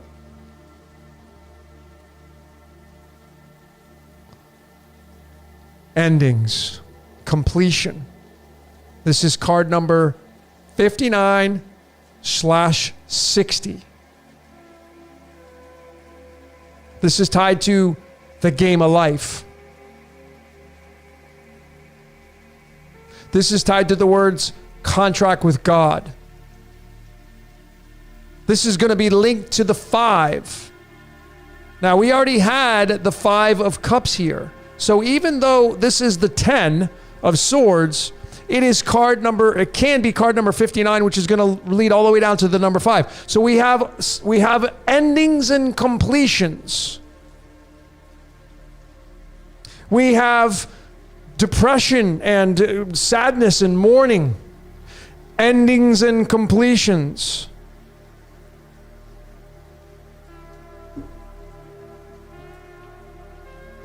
Let's keep going.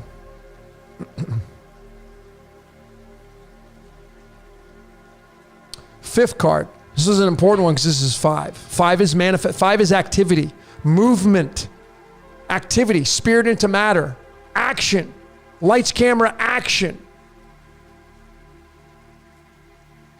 Even though action is 16, it's the Tower card. But 5. Here we go. Manifestations. The Ace of Pentacles. The aces represent new beginnings. This is the God with its hand out, and it's like, here you go. Here's the new and improved version.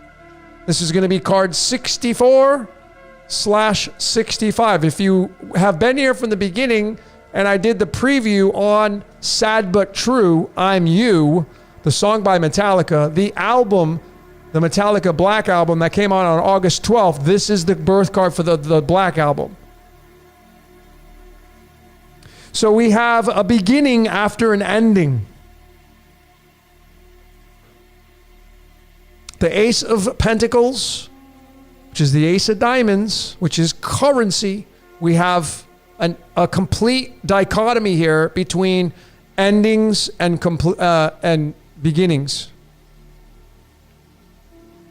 I mean, these cards are literally the opposite of one another. Even though you have the Page, the Jack, the Queen, King, the Ten of Swords, 10s are walls.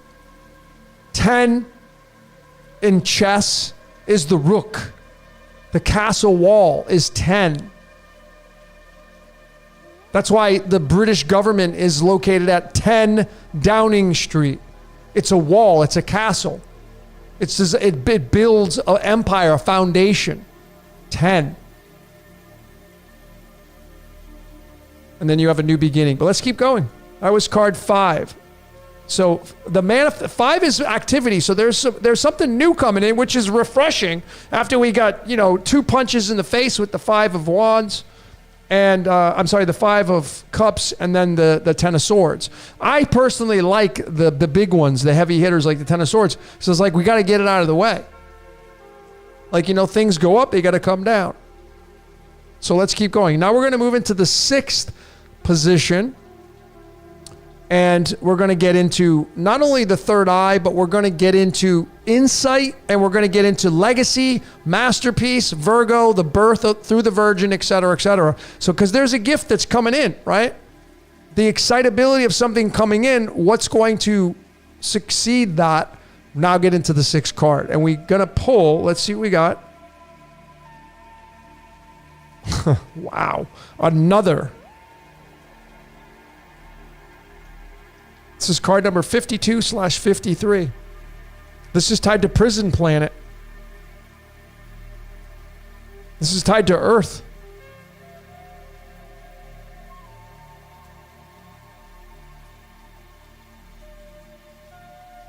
Three of Spades.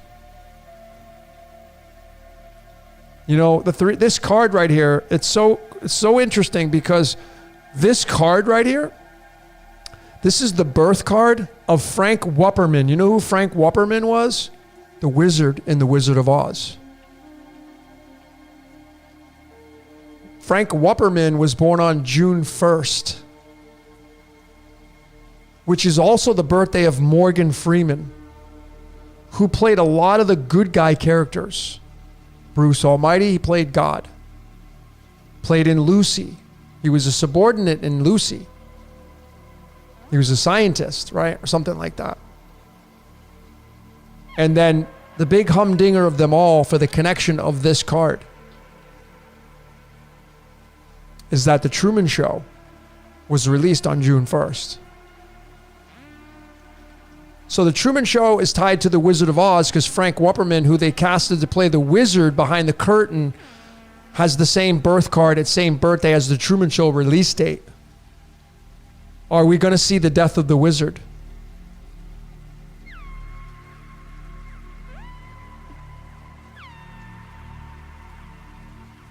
Is that what empire is going to fall? Are people going to finally have the revelation in their life to see?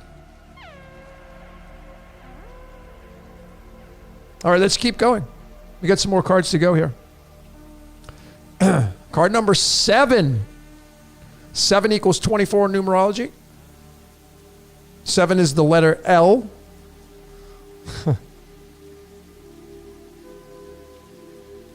Seven. So we have some big swords here. So complete annihilation and then some real big heartbreak or the death of something twice with some depression, mourning.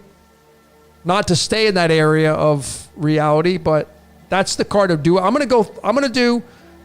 I'll do 13 cards like I did last time. So we'll do the whole astrological spread here. So we have 6 so far. I got 7 more to go, but let's do card number 7 now. And this is going to be the house of Libra. This is a big house because this is going to tie into the fall time of this year, but let's see how far into it that goes. So card number 7.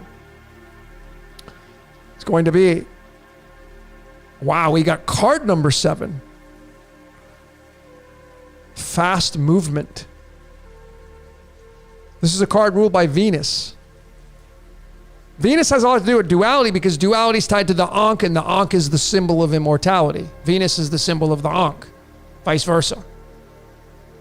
Venus is tied to procreation. That's what keeps the eternal life going. The game of life needs players. People hump, out pops a player. Now God can use that player any way it wants. Anyway, fast movement coming in. In house number 7, it gets its default card. And Chariot is usually indicating something moving in quickly. Well, does that mean love's coming in quickly? Libra is ruled by Venus.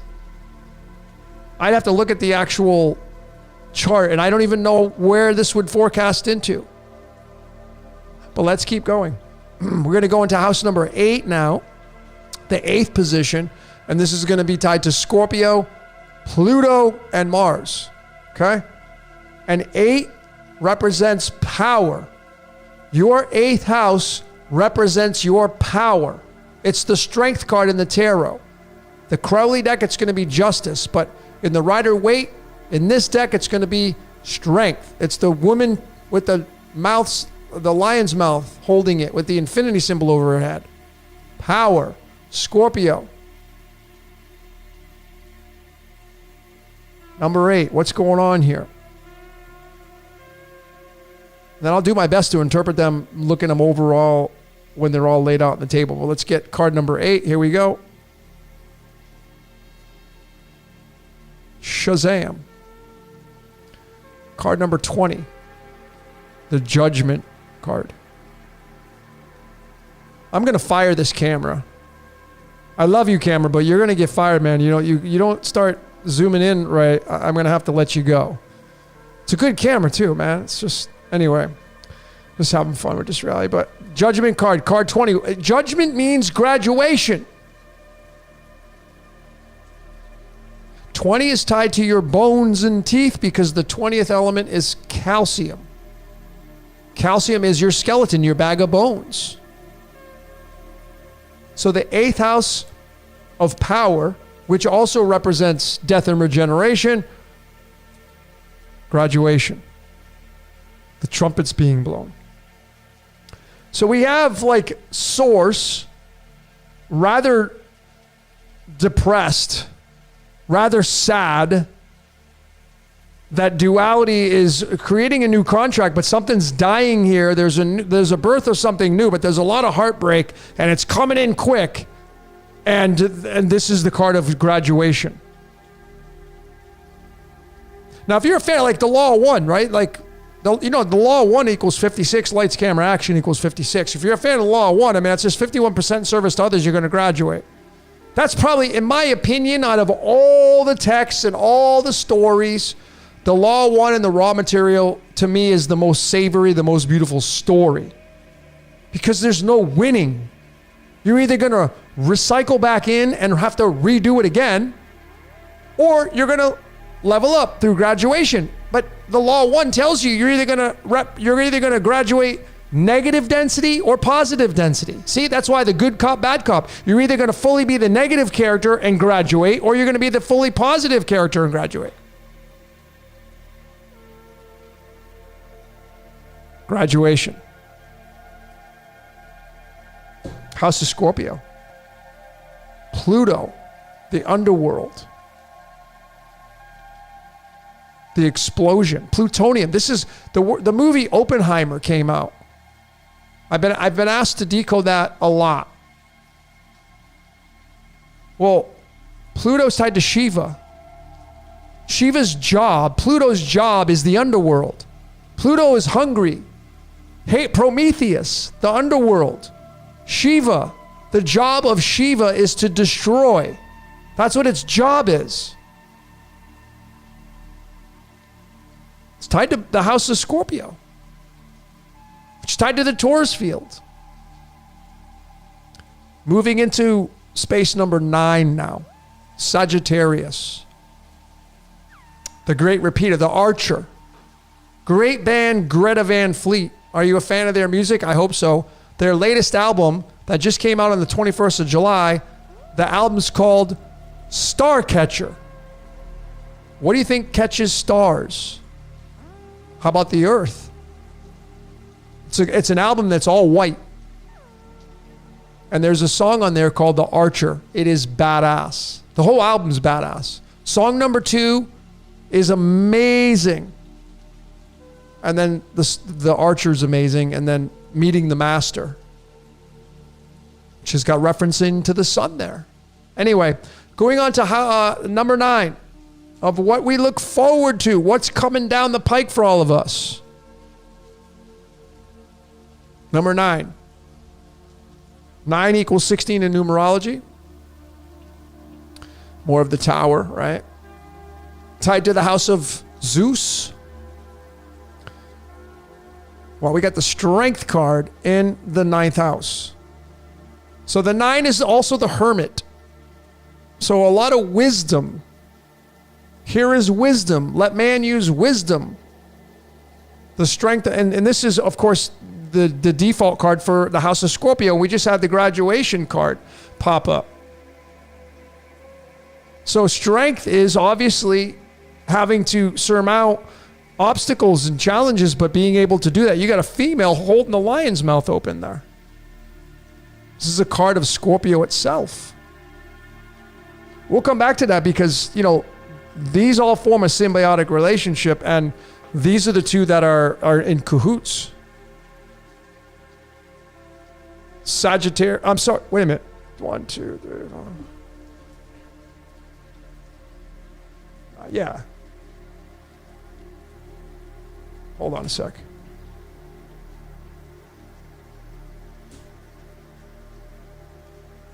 Yeah, you have these two in cahoots, excuse me.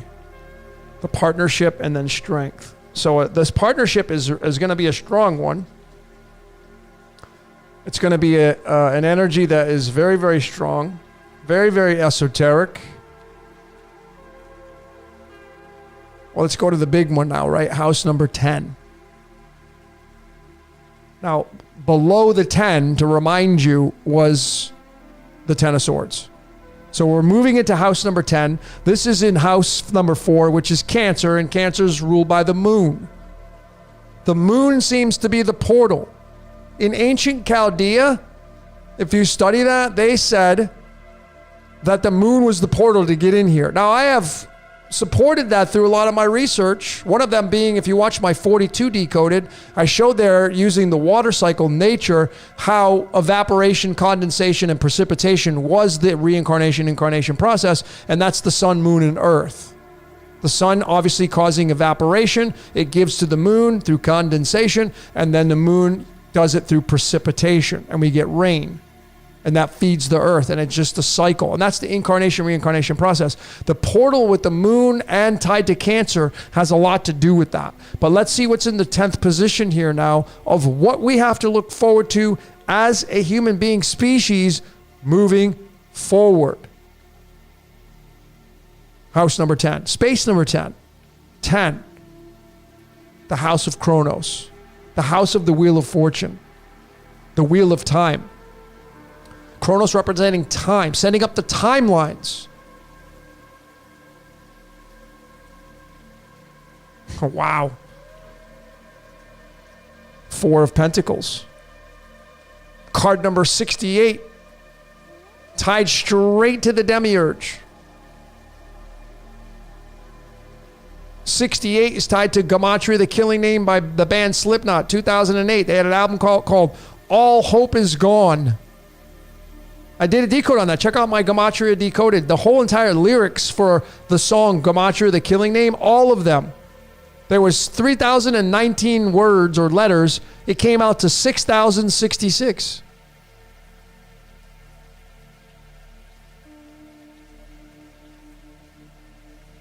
The Wheel of Fortune says, I'm not letting you go. You're mine. I got you, babe. Let's see. Let's keep going. I'm going to read these after, but I got 3 more to go. That was house number 10. Chronos. Tied to card number 30 and 68. Tied to the New Age name Jehovah. Tied to the Yod-Heh-Vah-Heh. Tied to Demiurge. Tied to Santa Claus. Tied to Nazareth.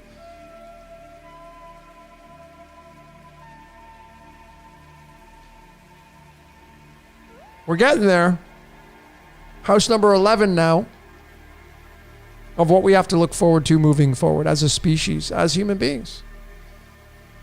House number 11. Aquarius. It's a big one, right?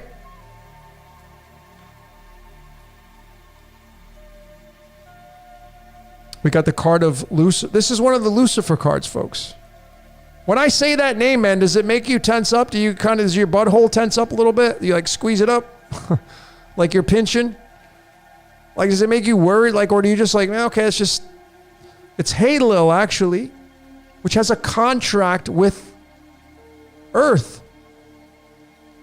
If you go study Isaiah 14 verses 12, when you do the numerology of it, you know what you're going to get? 94. Guess what the 94th element is on the periodic table? Plutonium. What movie did it just have come out along with Barbie? Oppenheimer. What was it all about? Plutonium. Plutonium is tied to Prometheus, which is tied to Hades, which is tied to Shiva, the destroyer. The job is to clear the board. And then when you clear the board, folks, you have this card right here. This is the 3 of Wands. Damn camera, you're really kind of pissing me off. 3 of Wands. This is card number 24 or 25. The word graveyard equals 25. The word black sun is 25, which is the earth, in my opinion. This right here, if you watch the movie or the show called What the hell is this show on Netflix? I can't remember the name of the show now. On Netflix. It was called Alice in Borderland. Alice in Borderland, when they did, if you watch the trailer of Alice in Borderland,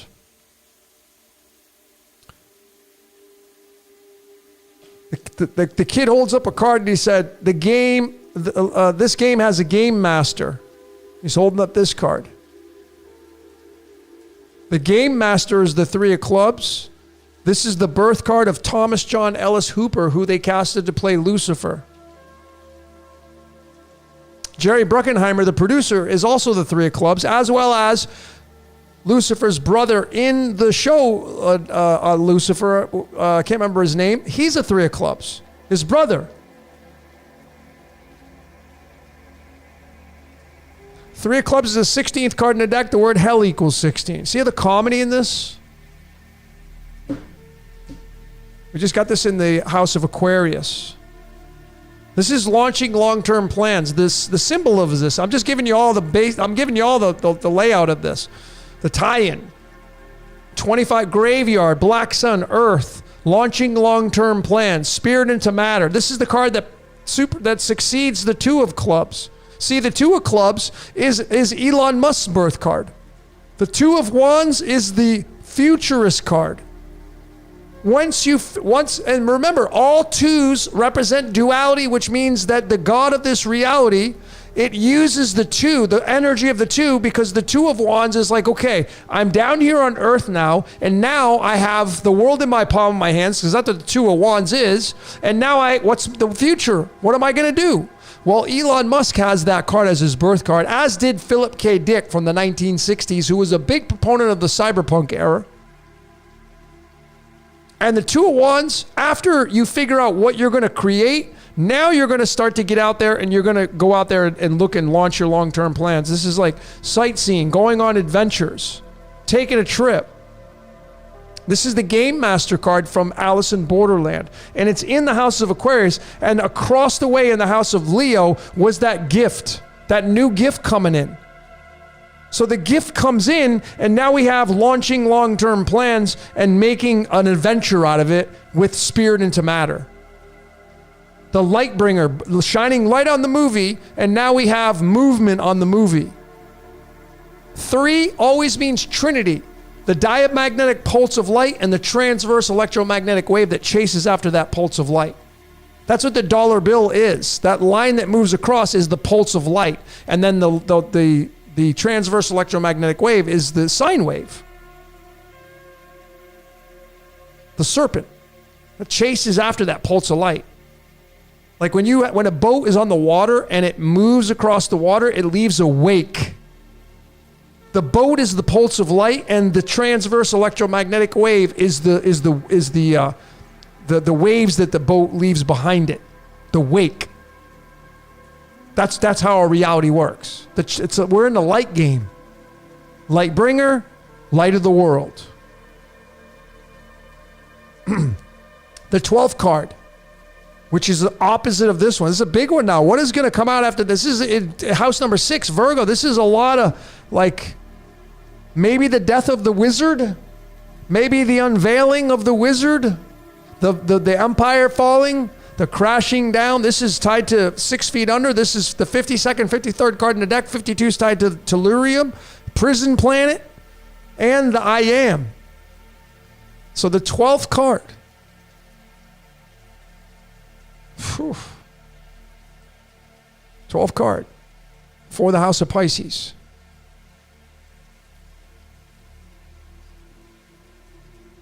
Is the Hermit.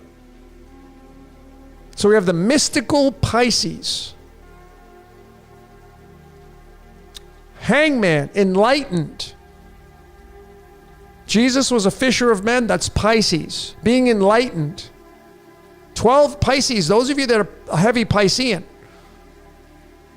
all of you are Piscean, right? You're all 12 zodiac signs, but those of you that have a lot of energy in the 12th house or the 12th sign of Pisces, wherever it's at, whatever house, you're going to be somebody who's, especially if your moon's in Pisces, like you're like empathic. You better make sure you're not hanging around with people that are negative because this is going to rub you the wrong way.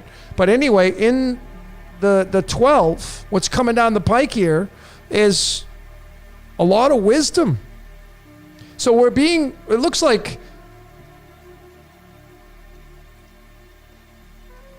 this is like a major dichotomy here.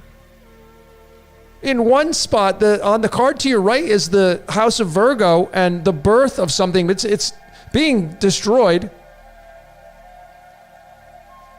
And you're moving into wisdom now. You're going into, and this could even be going into hermit mode. By a lot of change on the board. I see a lot of movement. All right, we got one more card to go, folks. Card 13, the big one. 13, remember, I will tell you, 13 is the key of everything. Because 1.61 is the golden ratio, 3.14 is pi, and those numbers before each decimal is 1 and 3, or 3 and 1. Those are the big numbers, the 1 and the 3. You bring the 1 and 3 together and you get the letter B. And B is the second letter and 2 is duality. 1 and 3 is magic through creation, through duality.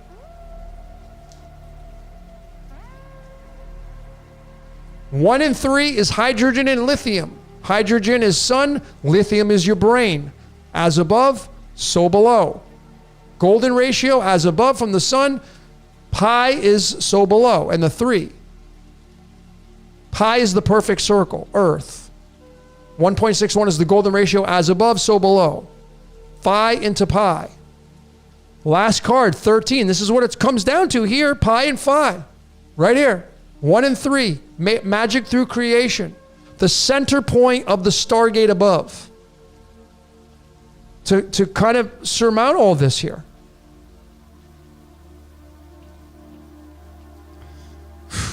I'm like, what is this card going to be, man? Okay, here we go. Fingernails in the deck. 13, drum roll.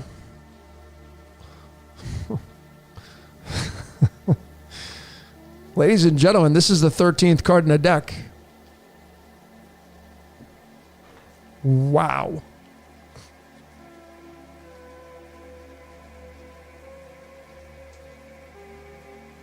I mean, this is the 13th card in the deck in the 13th position. Now, this is not doom and gloom. Folks, this is what paves the way for new life. This is the 13th card, 1 and 3. See, I'm going to give you the contrast, and then I'm going to reevaluate these to tell you what I think the overall message is here, or at least give you some interpretation.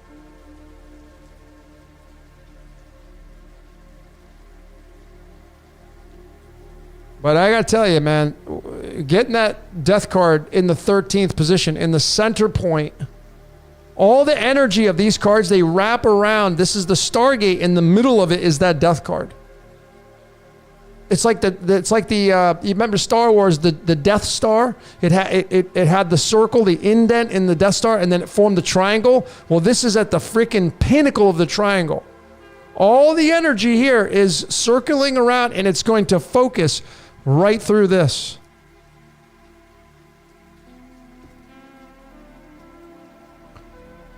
Whew. I'm ready for anything. It's fine. This is what it looks like from a singularity perspective into duality, the 1 and the 3.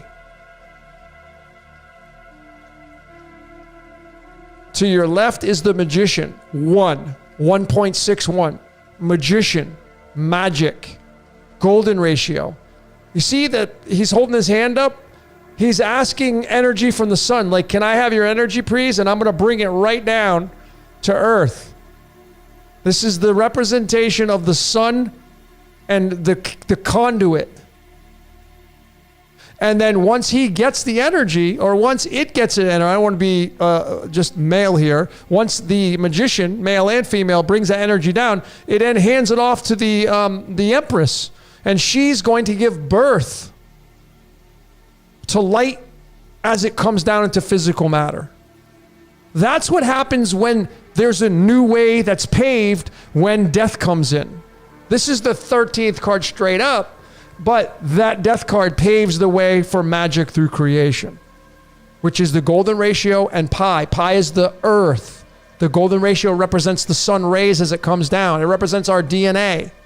Jacob's ladder, the whole shebang. That's 13, separated. But let me tell you right now, when you get the damn death card, something big is going to happen here. I'm not going to give you dates. I wouldn't do that. I'm not going to be irresponsible. And that's not me chickening out or whatever. It's the dates are irrelevant.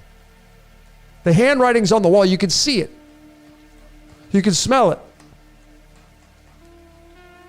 You have, I'll recap these for all of you. In the very first position, you got the boss. The King of Wands is also tied to the sun because wands are clubs and clubs are tied. This is why COVID, when you go study it and you look at it under a microscope, it's the cell is clubbed. That's why it was corona, tied to the sun. It's tied to this, the logos, the source. So you got source in the first position, and the first position by default is the magician. So that the magic that's coming into this reality through Aries, Mars energy, masculine, testosterone, and it's going to be tied to, and it's a fire, so it's going to be the start is source. Source energy coming in, and the duality that follows up the second house of Taurus the bull, ruled by Venus, is going to be the Five of Cups, which is obviously a card of sorrow. For the greater good, collateral damage. From what I see here,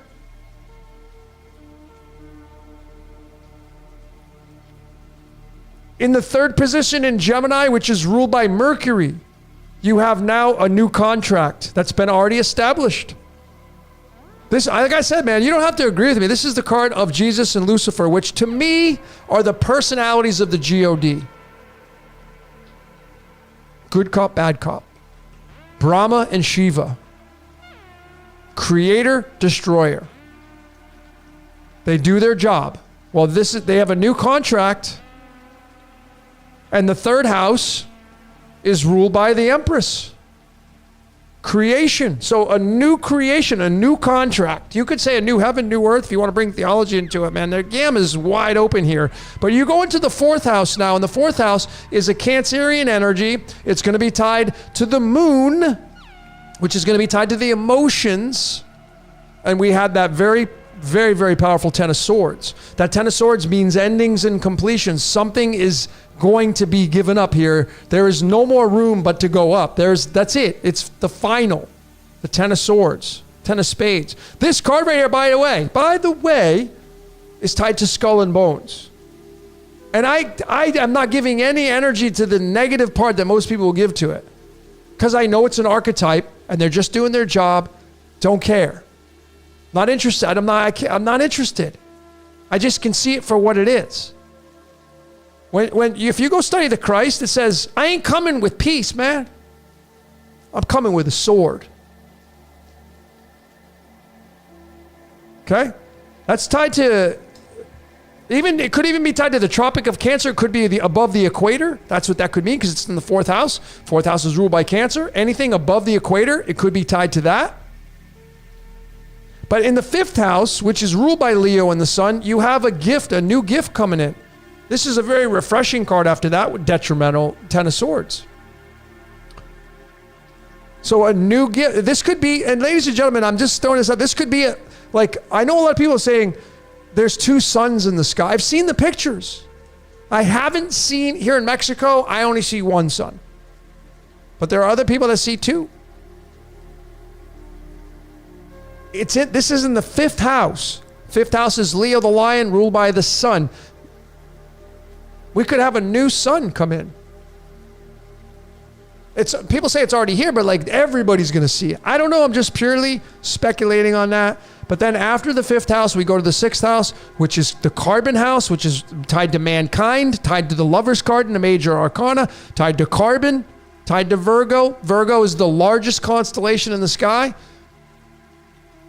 This is tied to the Wizard of Oz, folks. I mean, are we going to see the death of the wizard? Are we going to see it for what it is? Or is this just indicating more loss? Because this can definitely indicate loss here. You got two cards that are indicating major loss, and the God looking down at this reality and really kind of like for the greater good, but sad about it.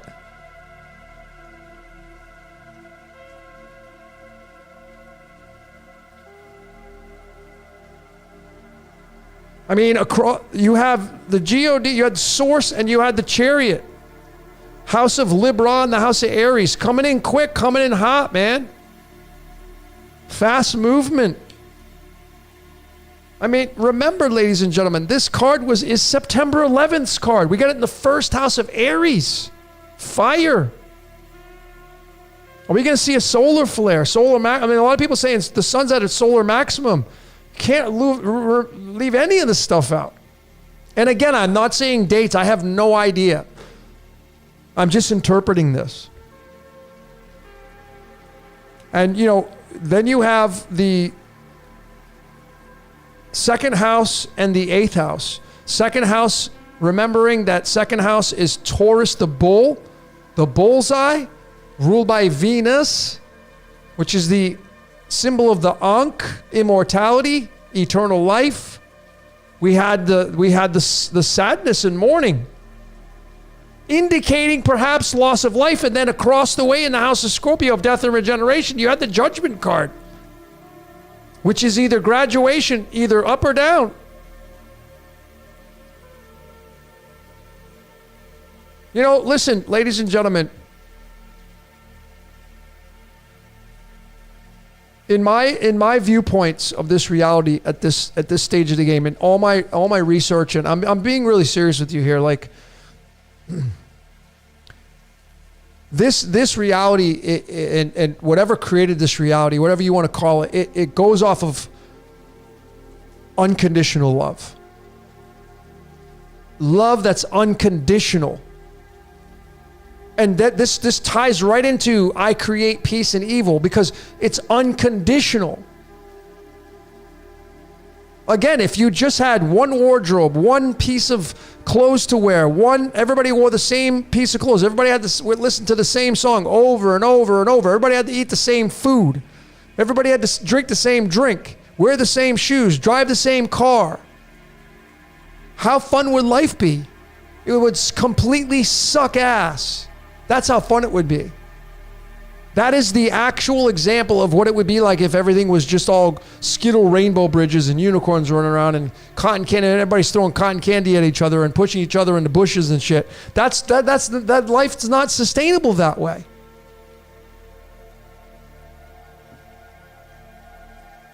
I mean, Ronnie James Dio said it best. On it goes. It's heaven and hell. Black Sabbath. I mean, just anyway. The third house, we had the new contract coming in through Gemini, the two twins in the house of Gemini. You see the twins there? A new one. And then across the way, there's a lot of strength behind that. And then in that fourth house, man, there's loss coming in, man, and it's just like demiurge. So the demiurge right here. Loss, and then the demiurge in house 4 and 10, Cancer, Capricorn. Capricorn gets the 4 of Pentacles, the demiurge. 10 of Swords is the house of Cancer, 4. 4 is tied to Pandora's box. 3 and 1, as I told you, are the keys, pi and phi. What is 3 plus 1? 4. Well, in the 4th house, you had a shitload of loss there coming in, whatever that looks like. I'm not saying there's all freak out because there's just going to be this massive genocide. I'm not saying that. I would never say that because this is trying to interpret something that is very vanilla here.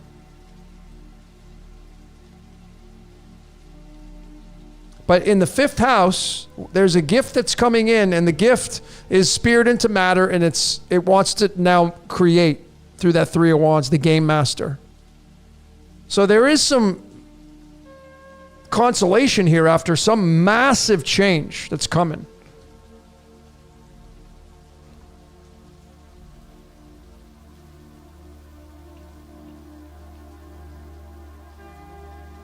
But I mean, to pull that card in the 13th position, and this is the 13th card, I mean, that's a humdinger. I mean, we got 2, 3. 3 big changes coming, folks. This is gnarly energy. And I gotta tell you, I'm hoping, let me grab this card I dropped. I'm really hoping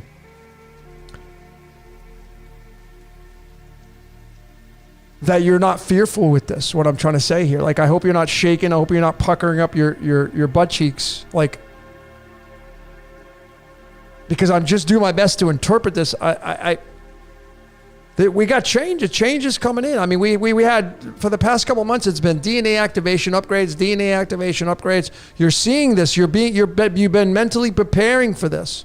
I'm trying to tell all of you through what I'm being told in my brain and being what I've found with my research is you're living inside of a movie. It's a damn movie.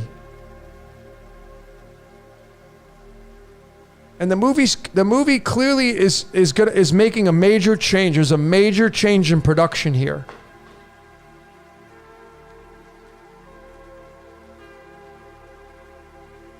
There seems to be a major change in production.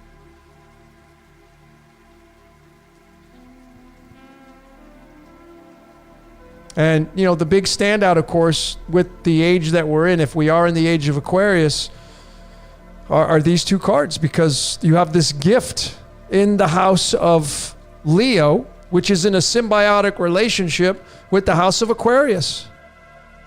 And this is a favorable combination here in the sense of describing it that way, because one is a gift, and the gift is in the house of Leo, which is tied to the sun, and then you have the light bringer here from the sun that's coming down and saying, okay, I'm ready to launch these long-term plans, and now I'm going to establish this game. And it looks like after some of this demise that I see here, that's got to come in.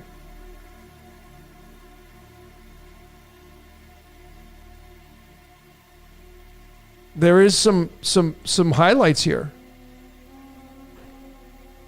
But all this energy is harnessed. So all these 12 cards, they wrap around, they create a bullseye, a dartboard, and in the middle was that death card.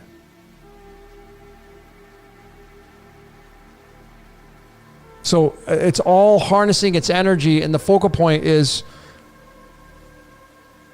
it's literally, this is saying and transcribing that there's a clearing coming.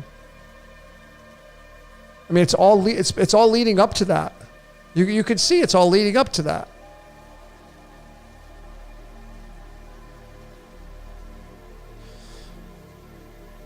All right, so that's kind of what I got, ladies and gentlemen. I think it's pretty clear. I think it's really refreshing. And again, I'm just someone who just sits back and, like, for me, I don't know what point you're at in your life, but for me, death doesn't mean the end. I used to think that for a long time. Like, I was afraid of it. Because I was programmed with, that's it. If you die, that's it. You don't make it, you're done. I don't think that's unconditional love. Some people, when I look at people's lives and I decode, even, like I've decoded serial killers, and I can see that they incarnated, and what a gnarly life. Maybe that's hell. Maybe you incarnate as Ted Bundy and you have to go through all that gnarly, nasty life. I mean, you're a serial killer and you can't help it. I know some people they're not going to tolerate that. They're like, oh no, that's crazy. He had a choice. How do you know? Based on your truth, that's your truth, that's totally fine, but you can't prove that. There's no way to support that truth. Some of these people, I've studied serial killers, these big ones that have killed hundreds, the stories anyway.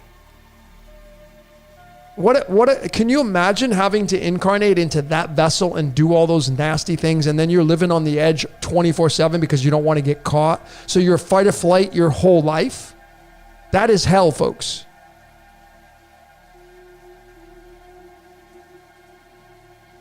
That's why I say, man, it's just like, be service to others, be a good person. Go help people. Don't do it because you're afraid to die, or you're afraid to go to hell, or you're afraid of this, and go do it because it's a good thing to do. Just like, don't go plant vegetables because you're afraid there's going to be a food shortage. The energy that's going to go into those vegetables is a fear-based energy. No, go plant vegetables because you want to have vegetables. And then give it love. They're much different. There's nothing to fear here, folks.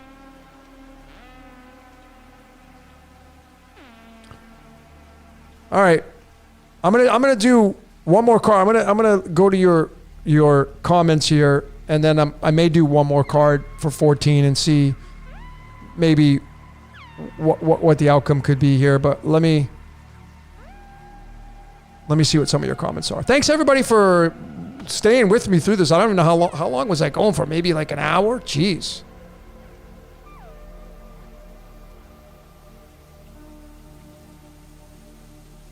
Yeah, the north, that's right, Jodestar. The Rahu is in Aries. It was in the second Nakshatra, which was Pluto, which was Yama. Now it's in the first Nakshatra, the one. Remember, 1 and 3 are the keys, man. 1 and 3 are the keys of getting in and out of here. The portal is 1 and 3. If you come into this portal, you got to die and leave your spiritual body behind. And then when you leave this place, you got to die and leave your physical body behind. And that's purely theoretical, as is the first equation I just gave you.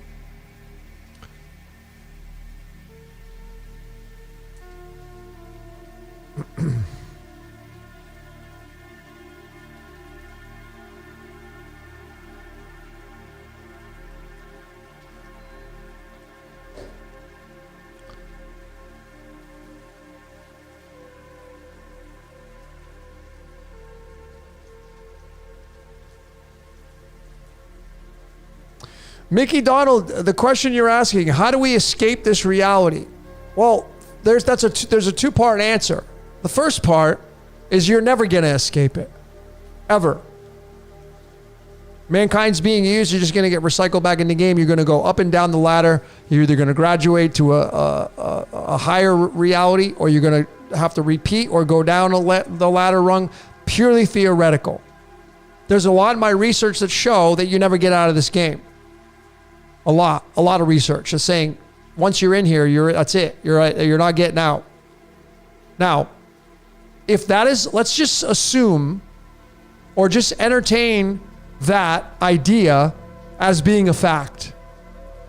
Imagine that the true fact of life is you will never, ever leave Earth. You're stuck here. Like it's a deserted island.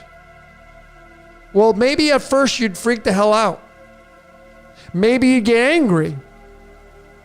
Maybe you'll get pissed off. Or maybe you'll do what I did when I went to prison, or when Jason Bashir's went to prison. You settle in on the idea, and instead of bitching and complaining, you make lemonade out of it. you'll end up saying, you know what, I'm going to do something constructive. I'm going to go enjoy life. See, if you're enjoying life already, then it's not a problem. I look at it the same, like for me personally, if you get out, you get out. If you don't get out, if you can get out, if whatever, it doesn't matter. Just enjoy your time. If you got family, if you got kids, enjoy your kids. Help them. You could be raising a kid that will save the world one day. Where's the joy in that? Some of you have children that literally will change the world and you don't even know it yet. My opinion is to guide your kids and gently nudge them towards what they're born to do. Study their code. One of your kids could save the world. That's something to live for. That's just what I think. So there's that notion of never getting out. And so what? Okay, great. Like, I love life. Personally, I love it. I think it's a lot of fun. It's beautiful. Engaging in life. I don't like the getting old part and the aches and pain. Yeah, I'm not a fan of that, but I focus on my gratitude. So there is that part one to the question. The answer is you never get out. And then what are you going to do, bitch? No, you can if you want. If you want to get mad and all stuff, go ahead. Now make lemonade out of it. And then there's that part two where there may be a way to exit the game. And the way to exit the game, as I showed throughout this entire transmission, was through the picture. Actually, I'm going to show you the picture. Hold on, let me get it.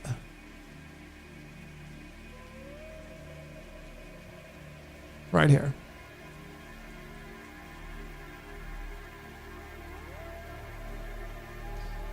This right here, this card, this tarot card, is the absolute representation of walking away. Now, this is the Five of Swords, which sits right here. It sits in space number 2. All these spaces are numbered like a bingo chart. This Five of Spades sits in space number 2, which is in the line of Venus and Neptune. Neptune has the pitchfork. The devil's pitchfork, Poseidon. Remember, Poseidon got the waters. Your body's made up of primarily water. Earth's real estate is about 70% water. And Venus is the Ankh and immortality. And this is tied to the game of life, right? 2 is duality. 17 is duality. Matrix is duality. Yod-He Vah-He is duality. Life is duality. This is spread number 44 because this is tied to the 44th card, the Five of Spades. So the part 2 to your question, if there is a way to win the game and to get out of the game, I say if. You got to throw your sword down and say, I'm not playing anymore. How do you do that? Well, the only solution, the only explanation that I can currently give you is to realize that the good and bad are one in the same. They are one in the same, folks. The yin and the yang, the duality, is ruled by the same creator that created heaven and earth. It has to be. Would you let this shit show go on if you ruled it? Would you allow all this craziness to go on if you ruled this reality? This reality can't be real. It's a movie. If you're tired of the movie, you got to realize that the movie is operating through duality. It cannot operate from a single point of view because it would be boring. Singularity is not the reality we live in. We live in a choice variety reality. This is you throwing your sword down and saying, I'm not playing anymore. And the how you not play is realizing politics and religion and everything under the dome in this reality is owned and operated by the same creator. It owns them all. Every single one, all the beautiful ones, the religions that people say, nope, it's this religion. I got the true God. That's when you know they don't have the true God. Because the true God owns them all. It owns all of them. And that's when you throw your sword down and say, I see how the game works. I'm not mad at it. I see the beauty in it. And I'm grateful that I see it. I have a lot of gratitude that I see it. And then you just walk away and you're not paying attention to it anymore. And that's when you get spit out of thy mouth. This is the card of, I will spit you out of my mouth. Revelation 3 verses 16, the mouth is duality. The mouth is 17. This is you being the star. You're done. You're walking away. I don't want to engage anymore because I see that politics, religion, and everything under the sun is owned by the same boss. And I think it's beautiful, but I don't want to play anymore because it's boring when you know that it's already predestined. You know that it owns and operates both sides of the same coin. So what's the point? What's there to learn at that point? You're not engaged in the game. See, God wants you to engage in the game. That's why it says that if you are hot or cold. Let me show you the scripture so we can be very, very transparent so you can see what I'm talking about. So there's no room for error here or misinterpretation. Revelation 3 verses 16. I'm not going to do it in the Greek because you can't read Greek probably. But it says right here, because you are lukewarm, neither hot nor cold, I will spit you out of my mouth. Now, the church is going to tell you, well, if you get spit out of the mouth, you're dead. Or you don't want to be spit out of the mouth, man. You don't want to be lukewarm. Well, do you want to be in a hot bath? Do you want to be in a cold bath? Or do you want to be in a pleasant, warm, lukewarm bath? What's more pleasant? What's the better outcome? Our pH of our blood is lukewarm. It ain't hot or cold. You'd be acid or alkaline. You'd be dead. Lukewarm is the way to win the game, folks. The church is interpreting it incorrectly. And then you just go to Isaiah. Okay, so the church is going to tell you to be hot or cold. Okay, great. Well, I'm going to go to Isaiah 45 verses 7. I'm going to show you what hot and cold is. Light and darkness, hot and cold. Peace and evil, hot and cold. So if you don't want to participate in this anymore, when you know the light and the darkness are contrasting each other, when you know evil exists because peace exists, what you're going to do is you're going to say, I see your game now. I think it's a beautiful game, but I'm not interested in it anymore. I get it. It doesn't interest me anymore. Like the church doesn't exist without the devil. Well, when you go to that scripture, ladies and gentlemen, right here, what do you think the church and devil is? Hot and cold. God and the devil. But it's both. It's going to be both. Isaiah 45 verses 7. Peace and evil, God and the devil. It's the same thing. Two sides of the same coin. So I hope that answers your question. That's like my long ass answer. I hope people are getting this. And I want to be really clear. These are my opinions and truth. These are my interpretations. I'm not going to force this down your throat. I'm not going to tell you this is absolutely the way it's got to be for you. This is how I see it. Through years and years of meticulous study and research. Not just interpreting, but using the tarot, the cards, the card charts, astrology, seeing how all these systems work together, and then it spits out your truth. And then now I have the interpretation. Beyond just like, well, it says this in this book, and it says that here, and it says this, and well, okay, that's fine, but this is what the cards say. This is what the cards of illumination say. This is what astrology says. This is what the golden ratio says. This is what source code through the Fibonacci sequence says. I trust that over somebody that's sitting there on a sermon on the church telling me from the stage. Well, you better do that. You better be, what are you going to be, hot or cold? That's yin yang, man. I want to duality. You want to supersede duality.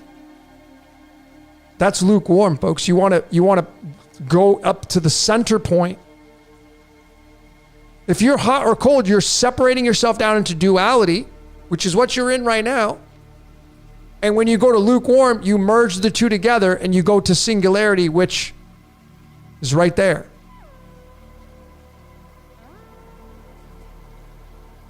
That's how I feel. If there is a way to win the game, and I've been saying through my prison plan, I showed this in my prison planet series last year. I feel like that's the way to win the game, if there is such a way.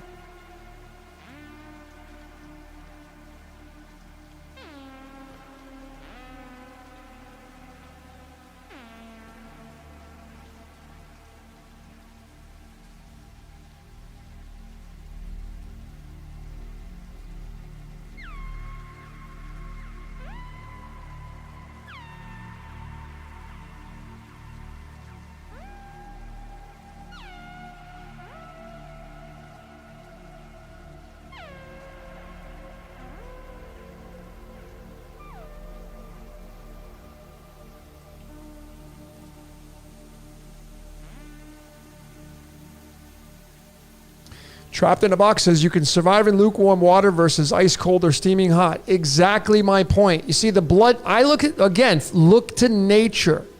Your body, the blood, which is your lifeline.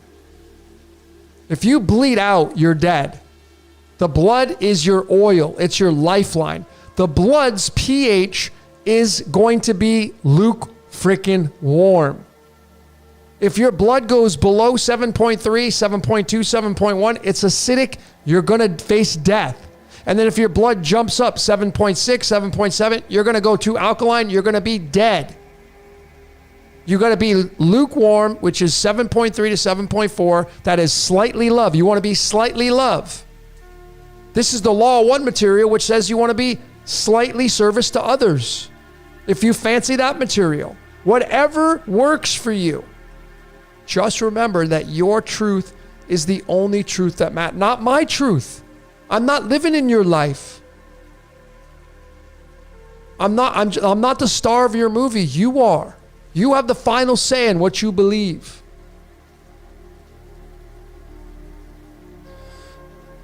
All right, ladies and gentlemen, that's a wrap for tonight, man. I'm hungry and it's late. I really enjoyed this one. This one was deep. This, out of all of them, out of all my what's your questions, this one was really deep. And the information through the tarot was bar none. I can see what's going on. At least, I thought I had the interpretation. Some of you probably had some other interpretations that were even more detailed than what I have. Some of you that are practitioners of the tarot. I love listening to other tarot readers. I'm always looking at tarot card readers online because I love seeing perspectives and what they see. And there's so many layers to tarot, and then combining it with the numbers, especially doing it this way. This is called the Ophiuchus reading, 13 cards, the bullseye, the Stargate, the great beast above is the 13, okay, which is the portal to get in and out of here. But anyway, ladies and gentlemen, I am going to leave all of you with a really cool song.